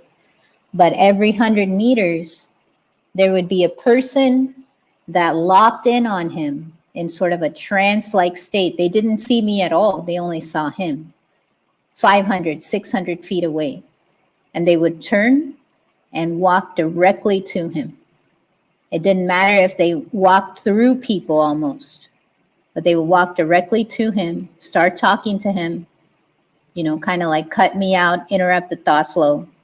And then we would walk another 100 meters and the same thing would happen. And another 100 meters and the same thing would happen. Like what is that phenomenon? You know, who is watching somebody like that? Who is watched like that? And I got to say a few more things to round out the story. His team was selling Mexican residencies for $15,000. So you could get a Mexican residency for $15,000, a vaccination certificate for $1,000, I believe, $200 to $1,000. I think the tests were $200. And a few people that bought them, they found out that they were fake, so they had to go and get it from somewhere else anyway. So it was the ultimate grift. It's like, oh, well, I paid $1,000 for an authentic vaccination passport so I can travel, and then without having to be V'd, and then boom, you know, you find out, oh, it's a dud. So it's not, it wasn't worth it. And $15,000 for a Mexican residency, how do you have that contact? How do you have a contact to get Mexican residencies like that? That's illegal. And he had already had a, you know, he's supposed to be an Australian national, had a, already had an American residency. You know how hard that is? Not anybody gets an American residency. The current wait time, I mean, it's almost impossible if you're not related or you marry someone. Like, you know, it's like, it's an American residence is one of the most coveted things in the world. He had that, and then he came to Mexico. He already had the residency in like another year. So how can you hold multiple residencies? That's also something, you know, you can't be a resident of multiple nations. Like you can be a citizen of a nation and a resident of another, but a resident of two nations, you know, usually you have to give up your United States residency to be a Mexican resident. So it's just, it's not adding up. Like, how do you have these contacts? How do you get like any sort of drug you want? They only drank specific water. You know, it's an Iceland water brand or something like that. And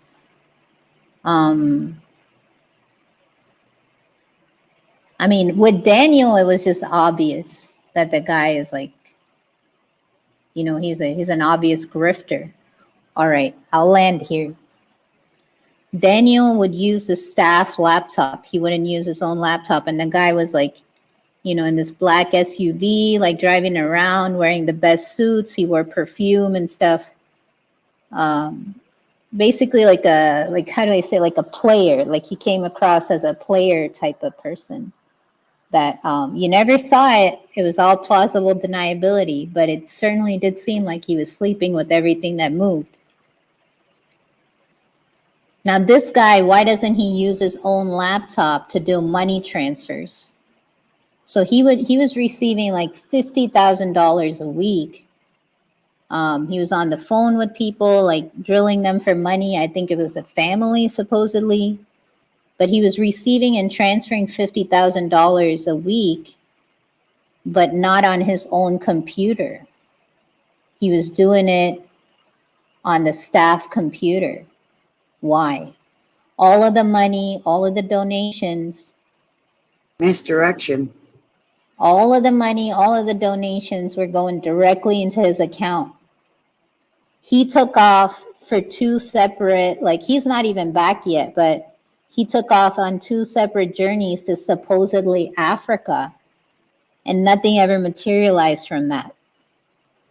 You know, I mean, they received at least $100,000, at least, and then that's like a low number based on, you know, no matter how you slice it. If you look at the numbers, they started a streaming service. I mean, there was a bunch of things. Now, I was very open. I said I got $200 of that money. So where is all that money, you know? And then it seemed like they were traveling to Greece and things like that. So it's very obvious that this is a grifting scheme, but it's so deep. It's like 50 grand a week. Like, where is that coming from? Who is it going to?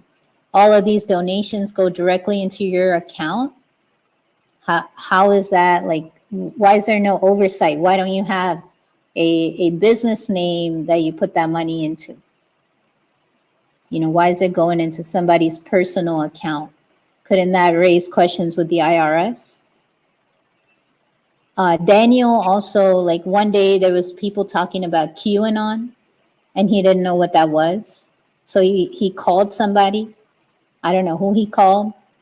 And in 5 minutes, he was briefed about QAnon and he came back into the conversation and he knew everything about it. So, you know, this is, I don't know how much more I can say. And the pee drinking, last thing I got to mention. Yes. So if you pull up that video I have, McCoy, the one from Sparky Lee. Oh, it's there. I want the audience to be able to see this. I just wanted to point out a character in the middle there. Where is that image? Okay. So that character in the middle, Daniel, there's even somebody named Logan. They all smelled so weird to me. Like it was a smell of a meat bag. No matter if they had just showered or what was going on. Like it was just a smell of rotting, something rotting and being covered up. Like I could never, like I had it like almost like I wanted to throw up, you know, just being around. Wow. Yeah. Wow. Maybe they're demonic. At some point I would see, I've seen like a mask, like a line where a mask would be, not on Santos, but on some of the surrounding characters. Like a line, you know, like a line around the face. So I don't know how much more I can tell you, but it just, you know, it's evidence upon evidence to corroborate one thing and one thing only, that this has been a deceiver from the beginning. That's it.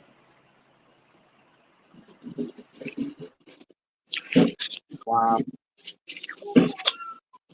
Santos Bonacci. Yep, the true story.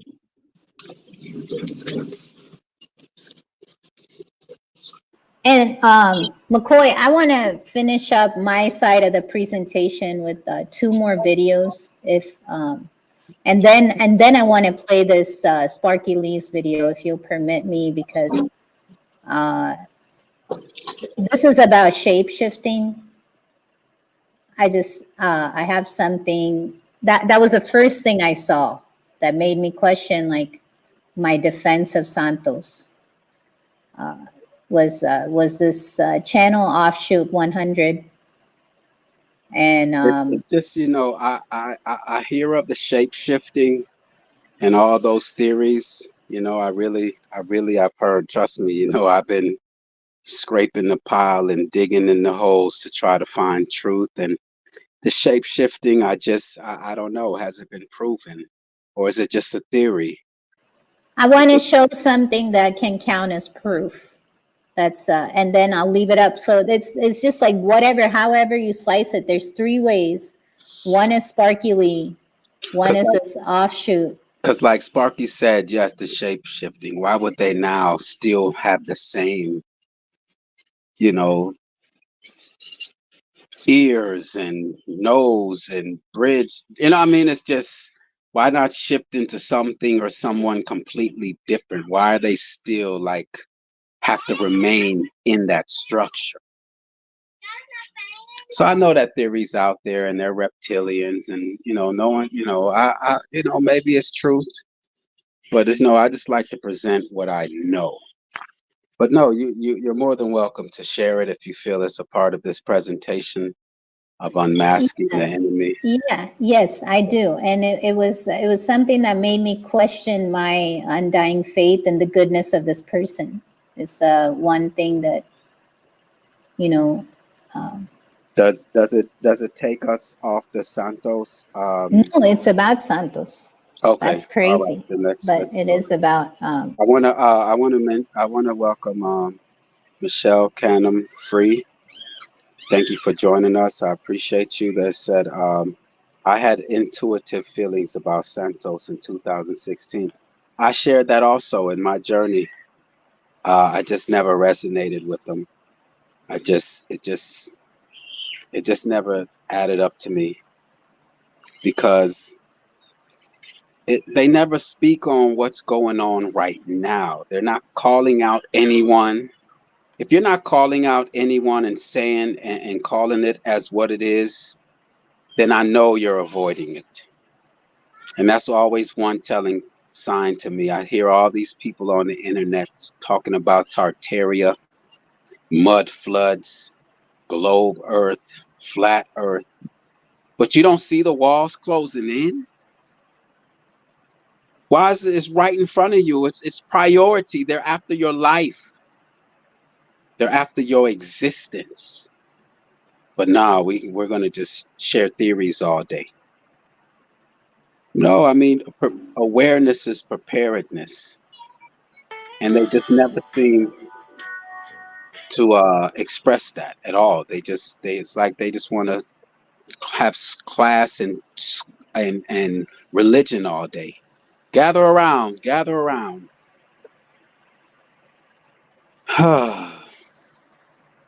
Yes, Michelle said, I hope I'm pronouncing it correctly. Michelle Canham said, I read his energy. It felt very off. Plus, he didn't give me anything that I could add to my life and prove. It was all just theories that I would have to believe in. Never anything that I could say, I could prove that. That's truth. Never. All right, Anna, it's on you. right on. And I'm just saying, it's the thing that got me is that the people around him were stealing, but it appeared like he wasn't stealing. But now that I see it, when you're the good cop to somebody's bad cop, it doesn't matter who steals, like it's all going to be in the family anyway, right? So I'm just going to play this, and this is the basis for this guy Offshoot 100's work. He just kind of catches glitches when they happen. How long is this video? It's 10 minutes. Okay. But we don't have to go through all of it. You can just get the idea. Yeah, if you could just give us an idea, because we're hitting on 4.5 hours right now.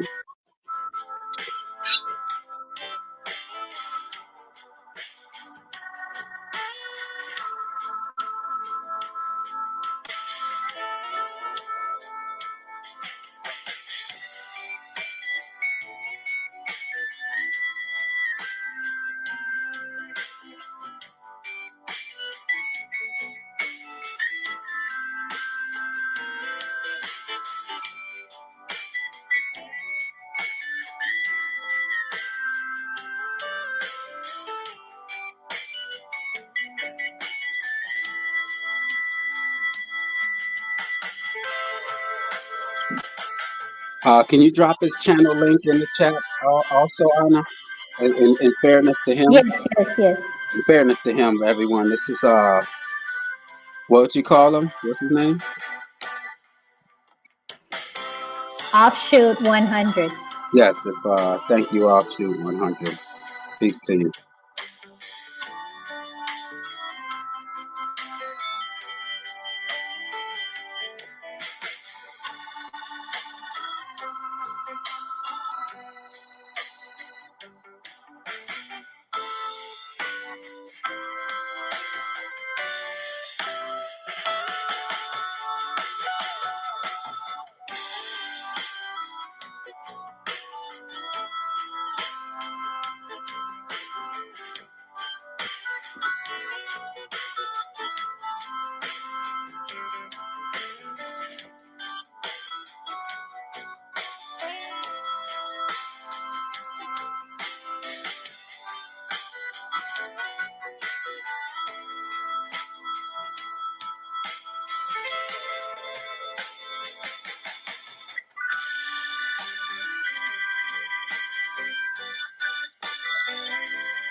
Now, is this completely bogus, or do you see like how it doesn't always add up? Like that's what I'm seeing here, is that it doesn't always add up. There's like blurs and lines and curves where there shouldn't be, and then the picture adjusts. That's all I'm trying to get from this. I'm not trying to extrapolate to the existence of any other type of races or anything like that. And Santos isn't in here at all doing the alleged shape-shifting thing at all? Yeah, that's right here. Right here. Okay. I just wanted to, before I went into that. Because Okay. this guy basically just points out like the discrepancies in what's displayed on the screen. So we don't have to go through all of this, but this is his opinion. And, you can dismiss it.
So those little inconsistencies that can be dismissed as blurry video is what he's pointing out.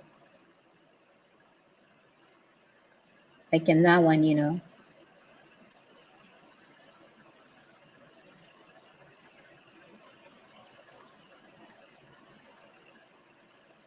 Suddenly there's an extra finger and things like that.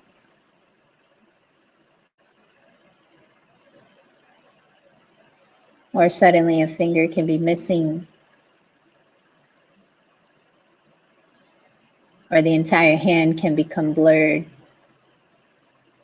And then he says that sometimes, you know, yeah, like there's the forked tongue and stuff. So that's a little bit conjecture to me. But the thing I find believable is that, yes, it can blur.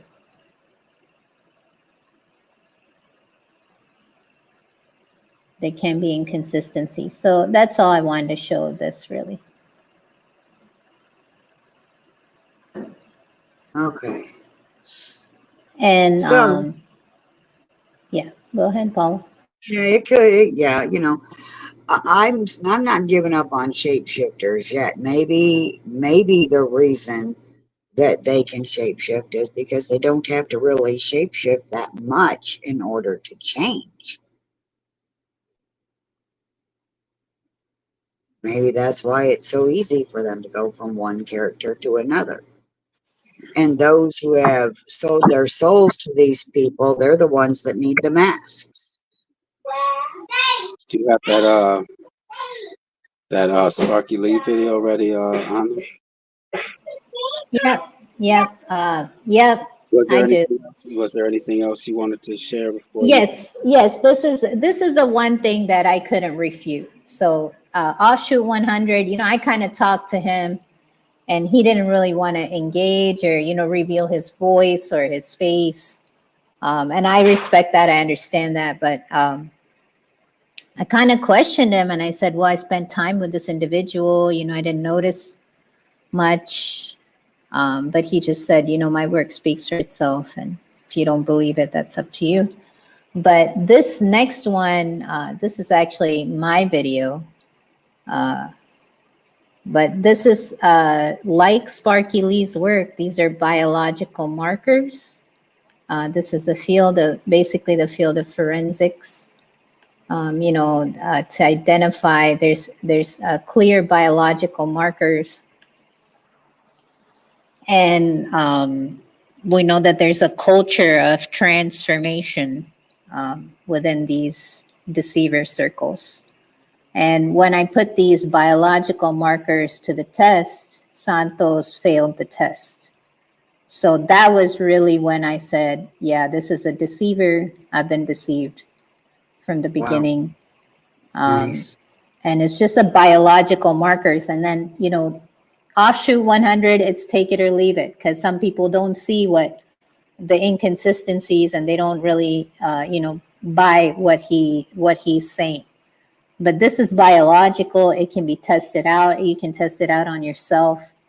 And it almost always, I mean, not almost, until right now, I've had 100% success rate with these biological markers.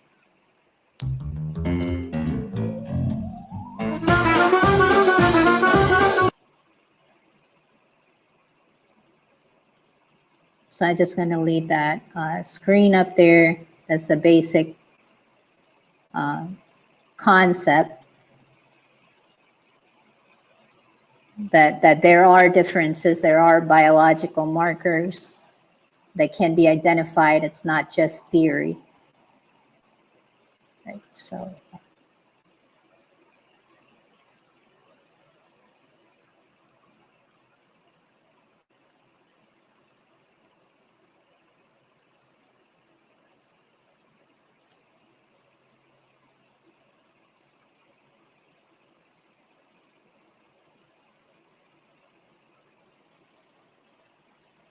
This is, yeah, so biologically, the one on the right is a woman, the one on the left is a man, right? No.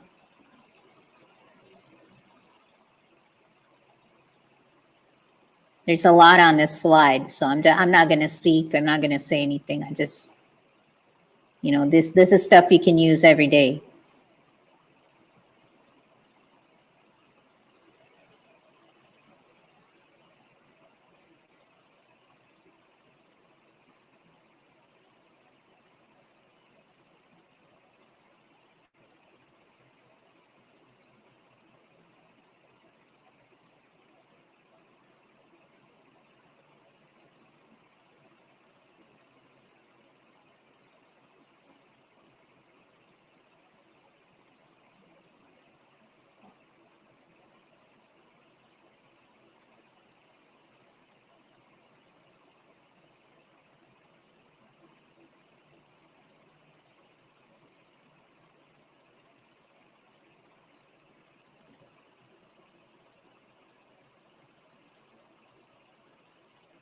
And the surefire way in this is a stairs, walking down the stairs, and the knees flare out. That's a surefire way to tell it's a female.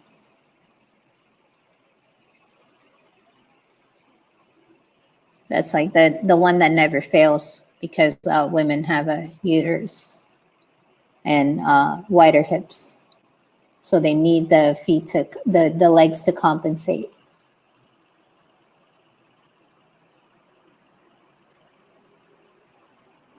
And this is part of that culture.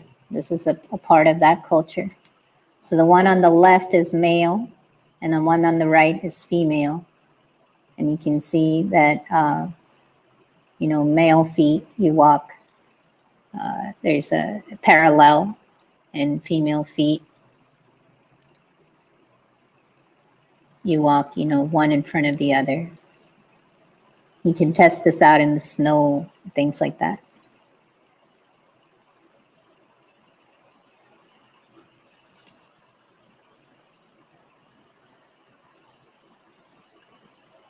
Now, even if this is all lies, even if this is like what they want us to think, it's still weird. It's still weird, in my opinion. Yeah. And then you go back to Roosevelt and even Hitler and the then Prime Minister of England. And it all matches up, and it even, I'm being quiet.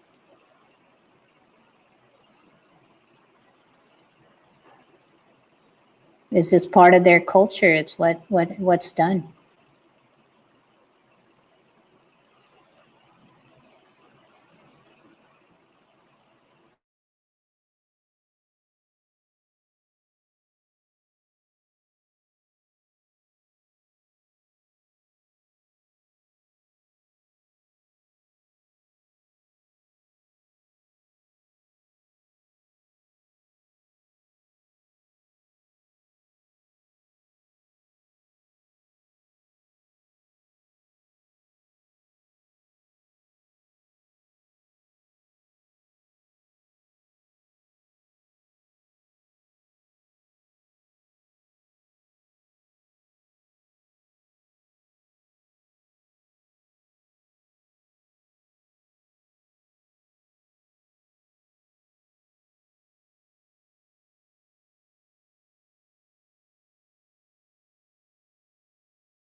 I matched up those biological markers with Santos. It applies to this character as well, both as Francis and the actor. They're female. They're not male. And even if that's a deception, that's a weird thing in and of itself. Kimba says bone structure never lies, and it's the one common thread between this stuff that I just presented and this last video that I want to pull up, which is Sparky Lee's video, because he also uses bone structure and facial features, biological markers, to reveal the deception. So whether it's a transformer or whether it's a straight up suit and mask, or whether it's both, this is what finally led me to the conclusion that a deceiver walked into my life Well, and they can managed to also deceive me. they can also add fake bone implants too to look more male or female too. So bone Yes, structure. but you can't split the skull and live. No, So, not the you skull, know, just the face. you Yes, can take just a rib out and put it on your throat for a fake Adam's apple. Or you can take out some ribs for a fake hourglass figure, but you can't split the skull and live. So, you know, there's few things that can't be changed. Like the pelvis, you can't break that open and live. no, yeah, no. So I you mean can measure the cheekbones gate. and nose and yeah, and Yeah, chin. that can be modified, and also the Yeah. forehead can be modified. In Yes. in the case of males, it can be shaved down. So, but it does grow back. The bone does grow back, even if it is shaved down. And then if it's a mask and a costume, then you know you don't have to worry about any of that. You just put on a fake butt whenever you want, take it off. Moon bump when you want to act like you're pregnant, take it off. So. But this isn't even new. They've admitted to wearing moon bumps when they're having surrogate babies and stuff like that in the celebrity world. So Yeah, I'm trying to keep this one probably at 6 hours. So if we can get the videos in and then maybe open the panel if anyone had any questions or anything that they would like to add. As a matter of fact, I'm gonna I don't hear the volume on it, Anna. I turned it off because you were speaking. Oh, okay, it was just some music playing. You are not my friend. You never will be, and I will spit in your face. And if I have a knife, I will fucking stab you and slit your fucking throat. I can't stand dumb cunts. And 99.99% of you listening right now are a dumb cunt and a fucking ugly cunt. Look at yourself in the mirror and you'll see that you're fucking as ugly as dog shit.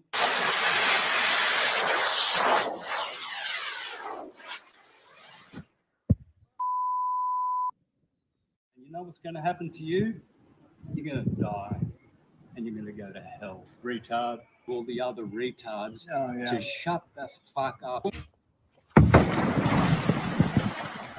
It's the fact that you made that video, you've fucked yourself right up, motherfucker.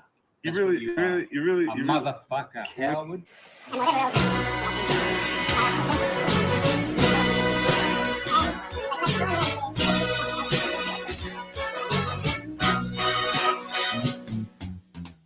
Tell all the people that you see, follow me down. Tell all the people that you see, set them free. Follow me down. You tell them they don't have to run. We're gonna pick up everyone. Come on, take me by my hand. Gonna bury all our troubles in the sand. Oh yeah. Can't you see the wonder at your feet? Your life's complete. Follow me down. Can't you see me growing? Get your guns. The time has come to follow me down. Follow me across the sea where milky babies seem to be, molded, flowing revelry with the one that set them free. Tell all the people that you see, it's just me. Follow me down.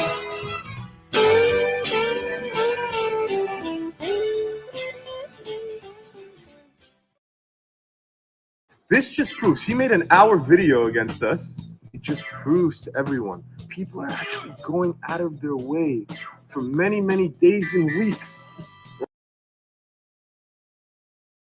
Okay, I gotta say something. So Santos did have a school out in Australia, or a sort of school. I believe it was like a Facebook group, a huge Facebook group. And they were meeting. I think he was living at an organic farm at that time and doing presentations. And the guy you see here, his name is Cullen Smith, or the character. And Sparky is saying that it's being played by the same guy who's playing Daniel. You know, so this is Daniel. And that's Cullen. And I just got to say that Cullen and Santos, they've been having beef for a long, long time. I mean, since he left Australia and went to the United States, and then left the United States after he dated that girl or whatever.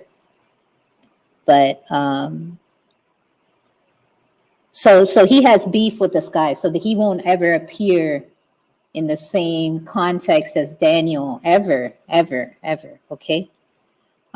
So they're never going to be in the same room together is what I'm trying to say. And this person plays like the globe side of things, and Santos is like the flat side of things. And they say mean and nasty things to each other, like overly sexualized, very low insults, you know, just words that I don't want to put in my mouth right now. But they just been at it for like 7 years. Okay, Not Know, who knows who that is. They Not Know has subbed to him and then left. So yeah, and they're all vain. Okay, all three characters are vain. They're constantly obsessed about their body and their looks, and showing that, and ugly, and who's not ugly. And how is like somehow like physical appearance related to what you know or who you are? You know, it's just like, oh, well, if you're ugly, you're dumb. And if you look good, you're smart, basically. And they're just obsessed with their physical appearance. So I can verify that these two guys have never been in a room together. And I did spend a lot of time around one of these characters. So in my vision, they never appeared in the room together. People are actually going out of their way for many, many days and weeks, right, to make content against us. You know we're doing the right thing. You know we're actually doing the right job. If you are so committed into putting us down, you know that syncretism. And by the way,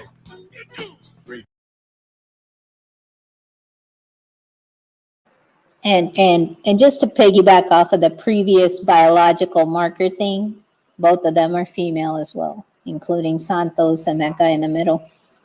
So it matches up in both of these, both of these methods that I like to apply them and see if it works for me. If it doesn't, if I can't see it, if I can't kind of imitate, or not imitate, emulate, if I can't, do it for myself and get the same result, then I don't follow it. But in these two methods that I can't, like up until now, I've been seeing like it's like 100% yes, So no matter how you slice it, they're deceivers.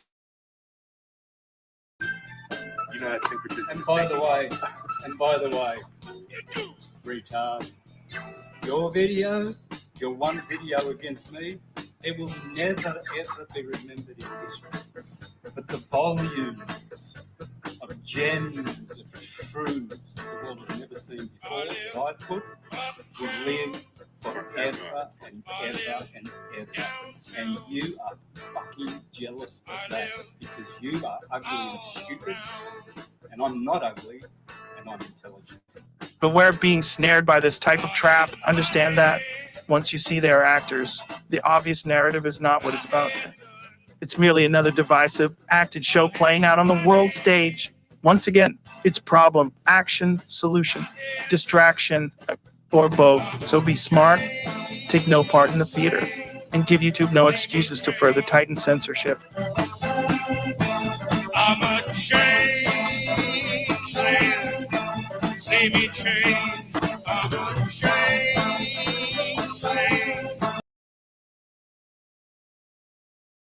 That was it, McCoy. Anything I missed? Anything I should bring up? But that's it. You know, we can end the presentation part of it. If I think that's saying enough.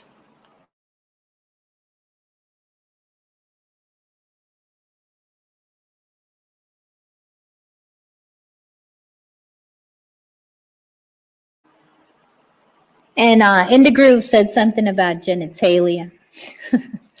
I just want to say that there's implants available, convincing implants. You know, there's silicone fillers to fill out muscles and butts, and you know, you can take fat from one part of the body and put it into another, or just get a new body altogether. And that's something Santos would always say.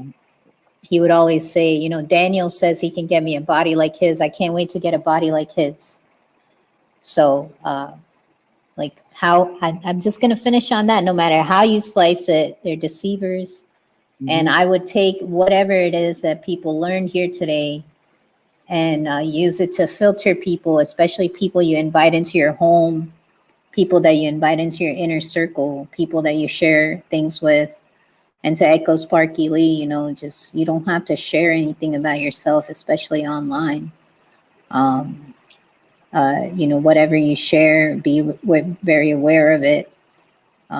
Just be aware. We just got to be aware. We can't be primed up victims anymore. That's all. Yeah. Yeah.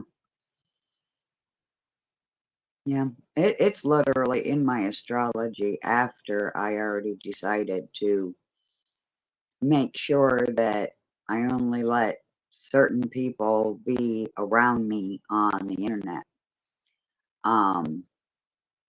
Because I think that's part of why I ended up in the hospital. I think somebody put they could have put a spell, they could have just energy sucked me dry. I don't know, and then I looked at my astrology and it said to be more careful about who I keep in my close circle. So yeah, I agree with you, Anna. For your own health. Right. And you know, if I can be, if somebody like this can walk into my life and befriend me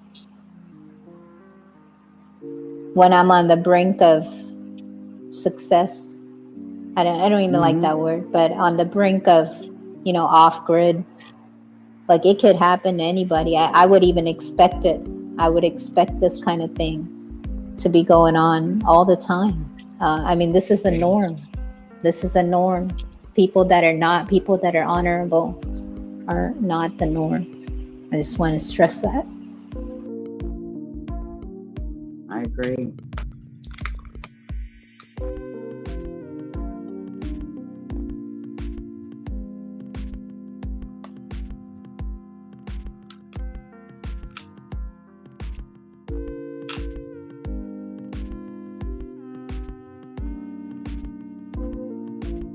I would also be very careful with that hero thing where Jesus is concerned, and maybe even Yeshua.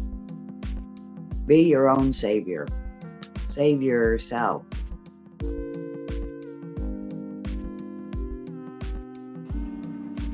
I appreciate Charles was amongst us are predators.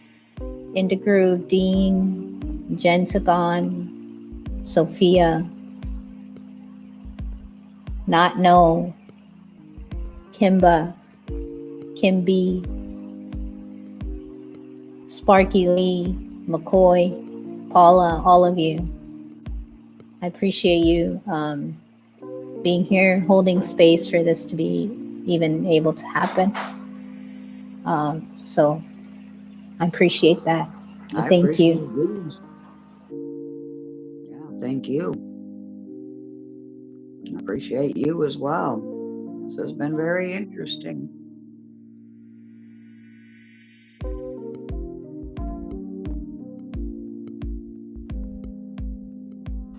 Yes, in the groove. That's the spirit. No, what did he say? He says he's saving himself for a special lady. Yeah, absolutely. And if you never find her, then you're better off alone. Trust me, I know.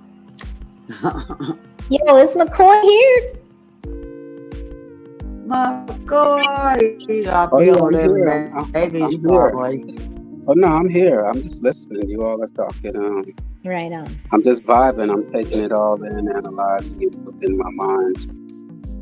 That's all.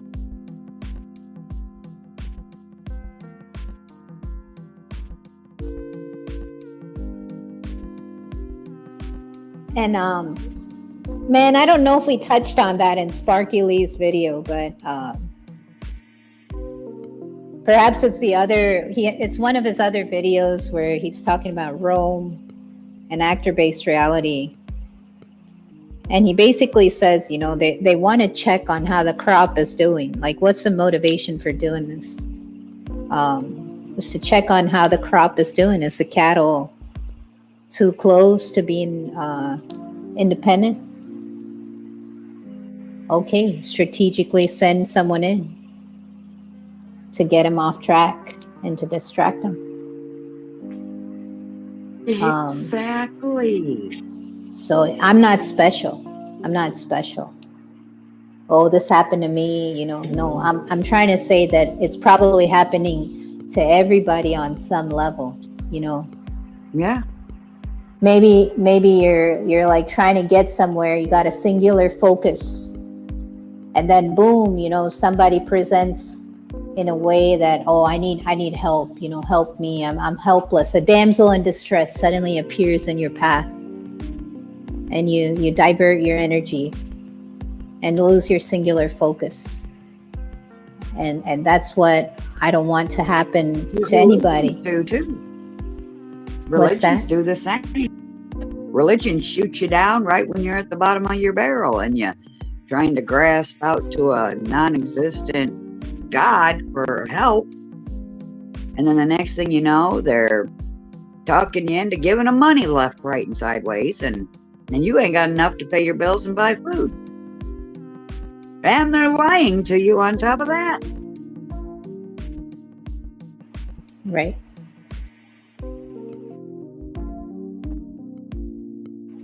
So now, is that a prosthetic or is that a glitch? Either way, it doesn't matter, right? It's a deceiver. That's all we need to know. Yeah. Is it a holographic mask or a prosthetic? And they can also wear fake teeth as well. Correct. Yeah. Hey, Charles Just West, one thank you for time. that. I just want to say thank you to Charles West. I appreciate that. Thank you.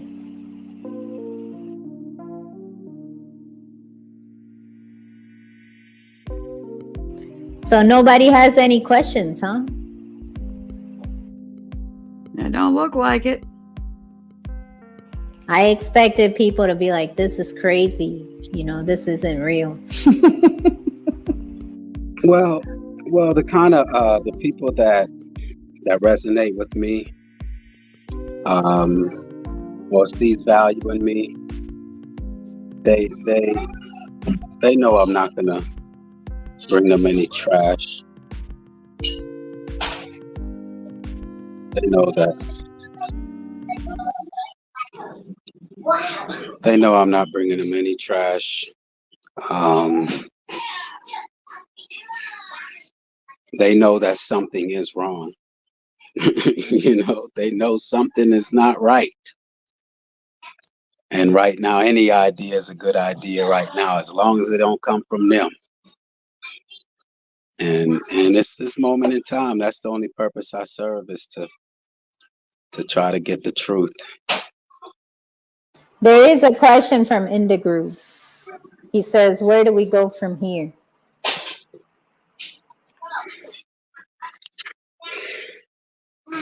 I think Dean Kendall would answer that question and say, go to the earth.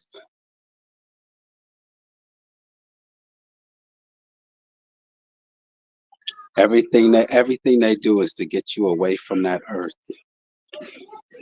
But I know we're so in love with technology and the comfort that they brought us that we've lost value in the natural and the natural things and the earth.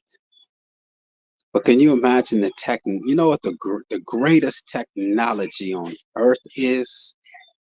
The greatest technology on earth, whether you want to be technical and say, well, it's not technology. The greatest ability on earth. Can anyone, since we're doing participation today, what's the greatest ability on earth?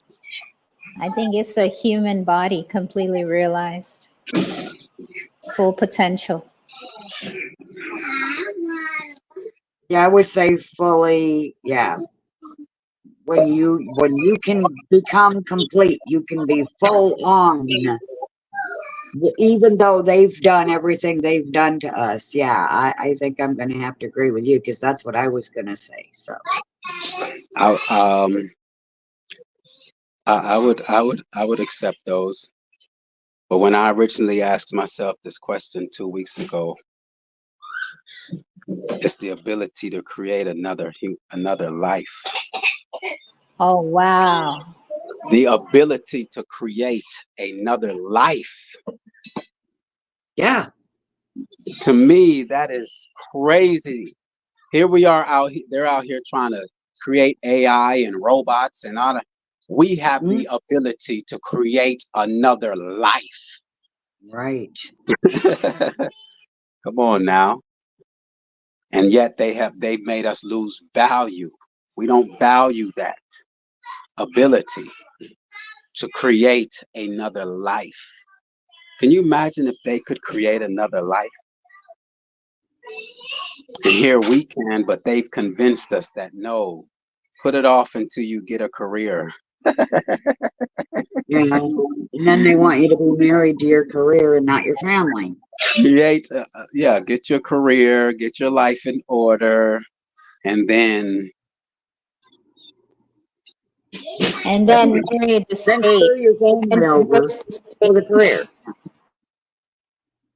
I'm sorry, you were breaking up. What'd you say? Anna, are you still there? Oh, yeah, I thought he was talking to you. I said, you marry the state then. You marry the state and you divorce the state with a certificate. Yeah. Yes, comfort. They've also convinced us the ability to take a seed and put it into the earth. No, we should eat their dry potato chips and their cookies. Eat their processed foods. Yeah, I mean that's what they've created. That's what they've made us value. Just straight filth. Yep. So to me, the ability to create another life, that is amazing to me.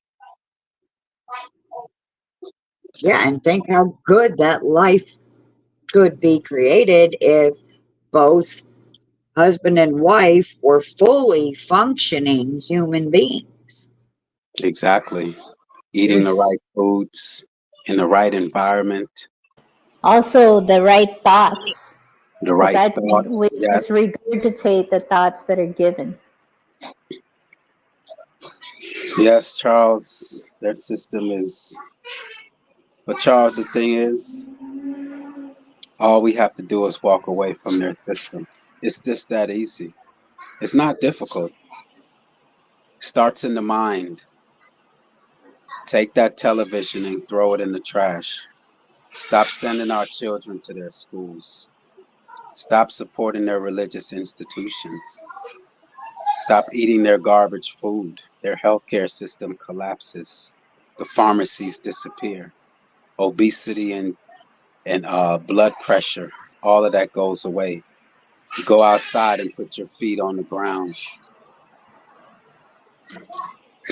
I'm telling you, they know these things. Come on. Yeah. They know these things. You're not wrong.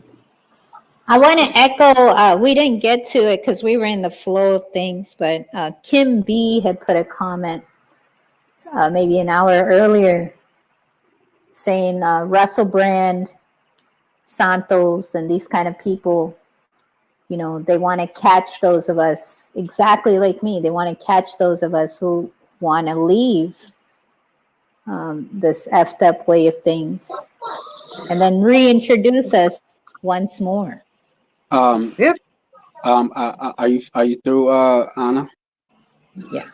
Because you just triggered a thought that I would like at least. Kim B though. That's Kim B. Kim B said that. Since no one has hit the link and has any questions or would like to add, who's the one speaking on the conspiracy theories, anti-vaxxer? Is that Robert Kennedy? Robert Kennedy. You want me to pull it up? Yes, if you could. All you out I'm there going to do that right now. thinking that this clown, this weirdo, is for us. None of them. Let me go back to that quote. Let me go back to that quote. Let me read this quote again. Let me read this quote again. Where is it? Where is this quote? It's really small though. Let me see.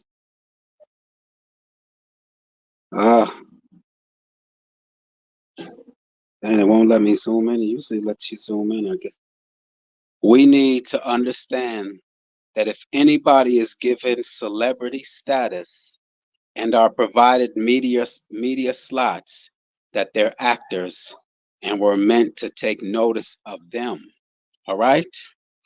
Just let that into your mind, that anyone that is given celebrity status and are provided with media slots, that they're actors and were meant to take notice of them. They are placed in position to influence you, to change your perception of reality, and therefore change your behavior in specific ways. They are all in on it, even though they appear disconnected or even act like enemies at times. You are the fuel source for what they do, and their acting is designed so that you volunteer your preoccupation for their agendas. You only ever get to see the actors, never the movie directors or the studio owners who write the scripts. Just got to emphasize that. Anyone that they put out in front of us is one of them. They will not promote someone who is in. Just think about it. Just use common sense. That's all. Just basic level. Would you promote someone who's in opposition of your agenda, who has come to speak out against your agenda? No, you would not. The Malcolm X's, they're not going to promote Malcolm X or Martin Luther King. JFK sitting up there saying secret societies. JFK moved on and became Jimmy Carter. JFK was an actor. But so were Malcolm X and Martin Luther King, right? All of them were actors. And you know, I get into a lot of people lately have been saying Oh, y'all think they're all Boule and everyone is Masons. Yes. I don't think I know it. But it's Prove me, true. It's prove true. me wrong. They can't prove me wrong. It's objectively true. All they want me to do is to stop talking about it. None of them have came to me and said, you know what, Malcolm X was not a Boule. Prove it to me. His wife was a Delta. Oh my God. You think a Delta sorority sister is going to get with some street dude, random street dude off? Doesn't make sense. Martin Luther King was Alpha Phi Alpha. By definition, they are Boule. Boule consists of the 9 fraternities, black fraternities. Omega Psi Phi, aka Alpha Phi Alpha, Kappa, Sigma, the Michael Jordans. Hey, now in the same vein. Come on, man. You know, Santos did promote me until I spoke out. So, you know, I still don't know why. You know, that's why I question even being on this platform, because I'm like, well, what if they want me to be here? And this was a plan all along to discredit me, to be here and discredit me. It's the same as Chris Brown talking about he's a goddamn crip and he does photo ops. You validate their existence. They look for people down here to validate their existence. To make them look reasonable. Yeah, and that's all those motherfuckers are weird on that picture. I cannot go into their minds. Their minds are filthy, they're weird, they're perverted. That's all it comes down to. All right, and there's people out here who want to silence me in this YouTube streets because I say they are all Boule, they're all COINTELPRO. They are not going to promote someone who's in opposition of their system. That would make zero sense. Right. Like the television. You think I got rid of the television? Why? Because it's incomplete opposite of what I'm trying to instill in my child. I'm not competing with the television. So you know where right. Your audio went back.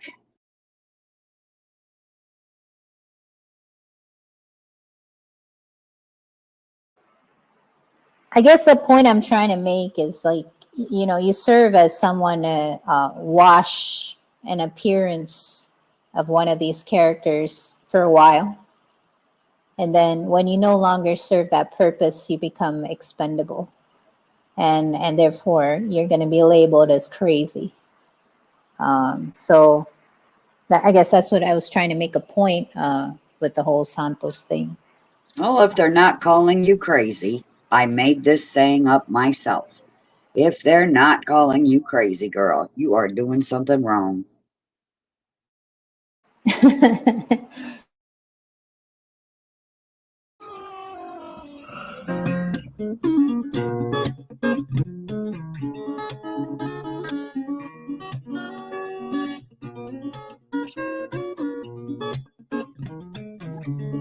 Can you pause it for a second, Anna, if you could? I just want to say what I was that none of these I have to emphasize that none of these characters on television means you any good. Even the ones who claim to, they're controlled. They want to speak the narrative for us. And so is this character that we're about to present. What's his name, Anna? The guy, the anti-vaxxer guy. Robert Kennedy. Robert Kennedy. He's trash. He's garbage. He's a liar and a deceiver. I'm with you about the television. On YouTube is where it gets so confusing, right? Because a lot of these same people are now on YouTube. Yeah, I wanna dive into the YouTubers and do a presentation on the YouTubers that are part of this agenda, who belong to this group of people. So I don't know how much, we can continue this series. Let's make a next series on the YouTubers and let's reveal them to the world. There's plenty of Right information on. out there. So let's we'll line that up. I think we're going to need a little break from this one here. Go Right. back I think this is, this kind of sums it up. to the drawing And board, but it would be great to let people know who is who on the YouTube. That's what I want to be. and another thing is, I think to let people know would be to give them the keys to unlock it for themselves, because people reveal who they are. Eventually, they reveal who they are. So most Yeah. of these people will tell you straight up, like, I'm a Freemason, I'm X, I'm Y. Like, people, I'm a Jehovah's Witness or whatever. People just say it. But you have to be catching it. And we can't, me included, can't be bamboozled by the little bit of truth that gets spoken. But all right, that's a different video. I'm gonna play this. Charles, yeah, no, I haven't emailed yet. I still composing. It's just the original list of people that I wanted to be part of this presentation is dwindled down. Some of them claim not to be leaders, and some of them whose integrity were put on question. I had to X off the list, so I'm still composing the number of people that I want quality over quantity, Charles. So it's on the way. It's on the way. So salute to that. This is Robert. What is his name? Robert Kennedy? Yes, sir. Check this out, Charles. This is for you, Charles. Robert F. Kennedy Jr., environmental lawyer, champion of impoverished communities, husband to a beloved Hollywood actress, and son of the late Bobby Kennedy. It's easy in some ways to take what you've looked at many times for granted, but what an artist will do, and this is really their function, is to put a twist on the perception and then snap you out of that habitual frame of mind,